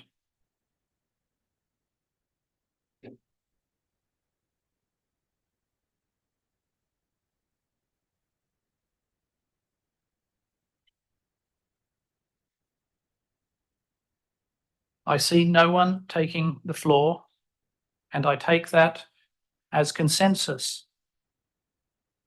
that you have agreed that the determination that the relevant ASW countries have complied with the approved timeline and that the information provided represents a status quo continuation of the hunt. Therefore, all conditions of Schedule Paragraph 13A(6) have now been met, and the Aboriginal subsistence whaling catch strike limits shall be extended for 6 years. I thank you very much. I think that's a round of applause.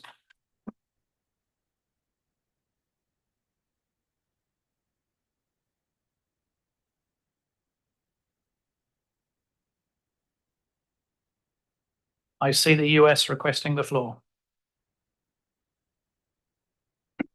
Thank you, Mr. Chair. First of all, we thank God for this. The Inupiat and the Yupik people of Northern Alaska have struggled to retain and strengthen our rights to hunt the bowhead whale over the years, and we want to share our appreciation to the chair, Mr. Vice Chair, to all the hard work of all the delegation members here for years. It's been a process that we've learned from. We want to share our appreciation and also express the increase in our faith in this organization, the International Whaling Commission.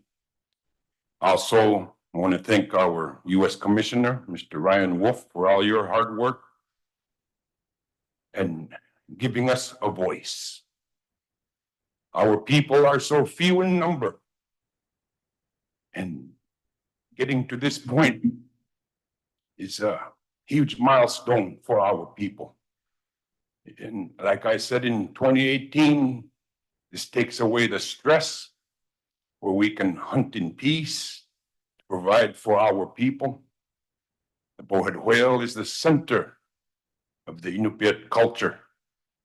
And we've worked with our federal government and with this organization over the years generationally, over 45 years that we've been entangled into this. But I want to say thank you. It brings my confidence level higher to come to this body, knowing that we can be heard and that folks that are struggling in their lives, in their countries, I would encourage to work with the governing bodies. It might take a while, but it's doable, and I appreciate. We want to extend our appreciation also to the ASW Chair Bruno, and all those involved, and remembering our elders that have gone before us, that have worked on these very issues, and they'll never be forgotten. Also, Dr. Tillman is remembered also. So thank you, Mr. Chairman, from the Alaska Eskimo Whaling Commission and the Inupiat and the Yupik people of Northern Alaska. Thank you.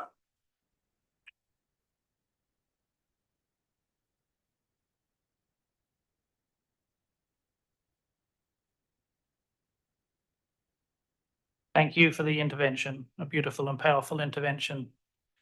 I now recognize St. Vincent and the Grenadines. Thank you very much, Mr. Chair.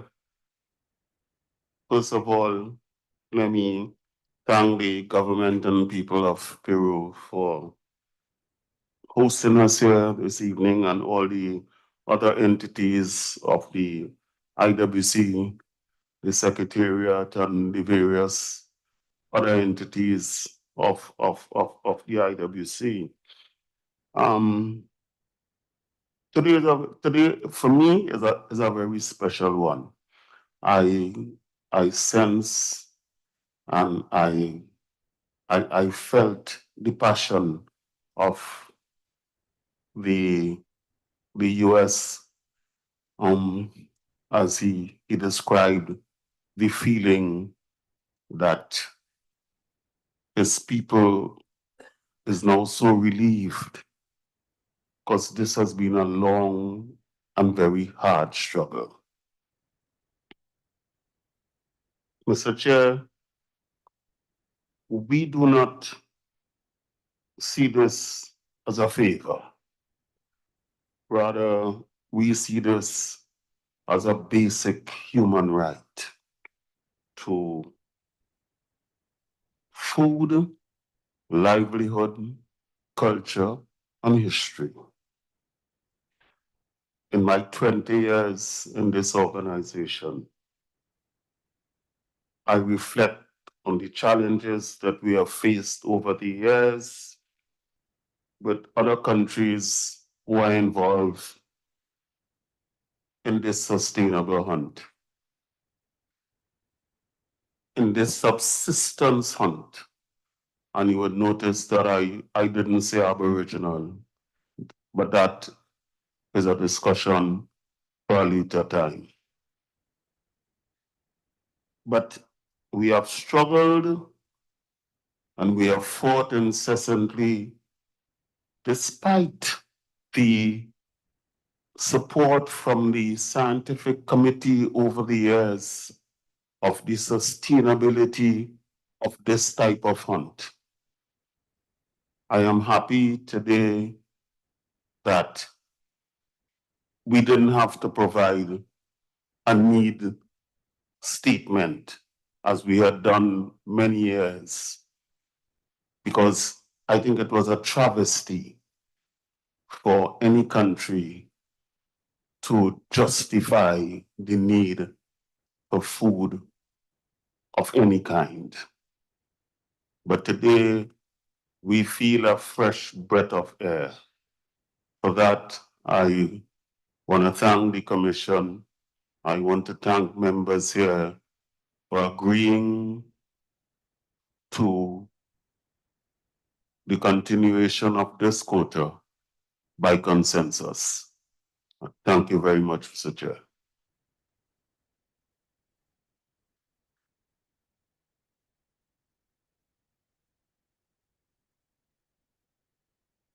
Thank you, St Vincent and Grenadine.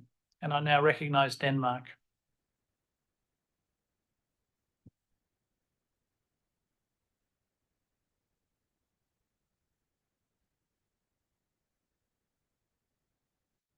Thank you, Mr. Chair. I would also like to express my sincere thanks for the decision of ASW catch limits the IWC just has decided. Especially thanks to the work done by the ASW chair, Bruno Magnini, gaining a consensus on the automatic renewal. And of course, thanks to the other partners, the whole Kingdom of Denmark, USA, St. Vincent and the Grenadines, and other ASW partners. It has been a long process, at least 9 years, since we have had the Manito workshop in 2015 in my hometown, Manito. During the long process, we have also discussed the various terminologies, for instance, Aboriginal subsistence whaling, which also has been raised again at the ASW subcommittee meeting yesterday. So the issue is not new, but should be dealt by a right body and separated from the quota issues.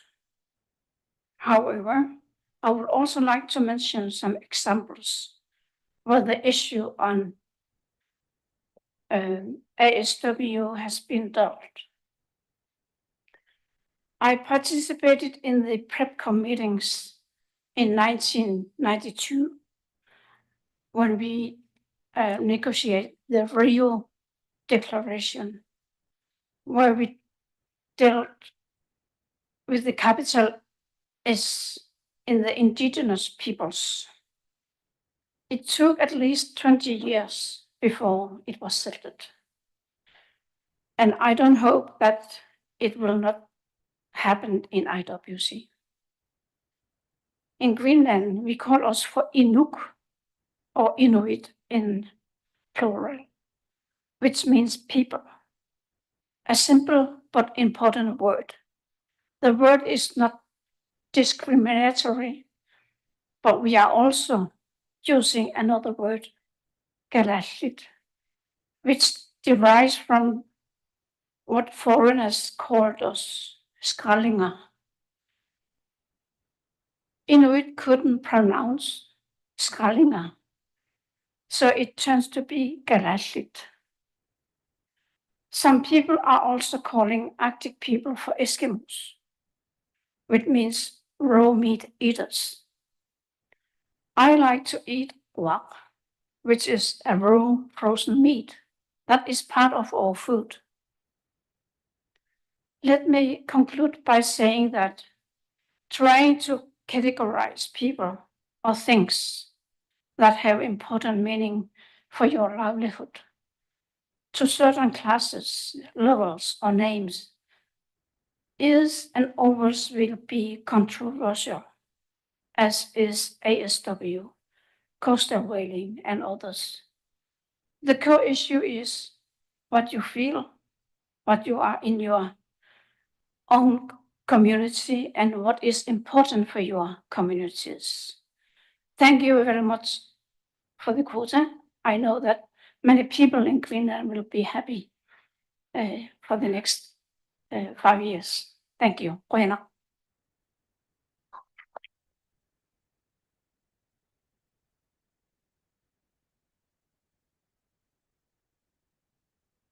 Thank you very much, Denmark, Greenland.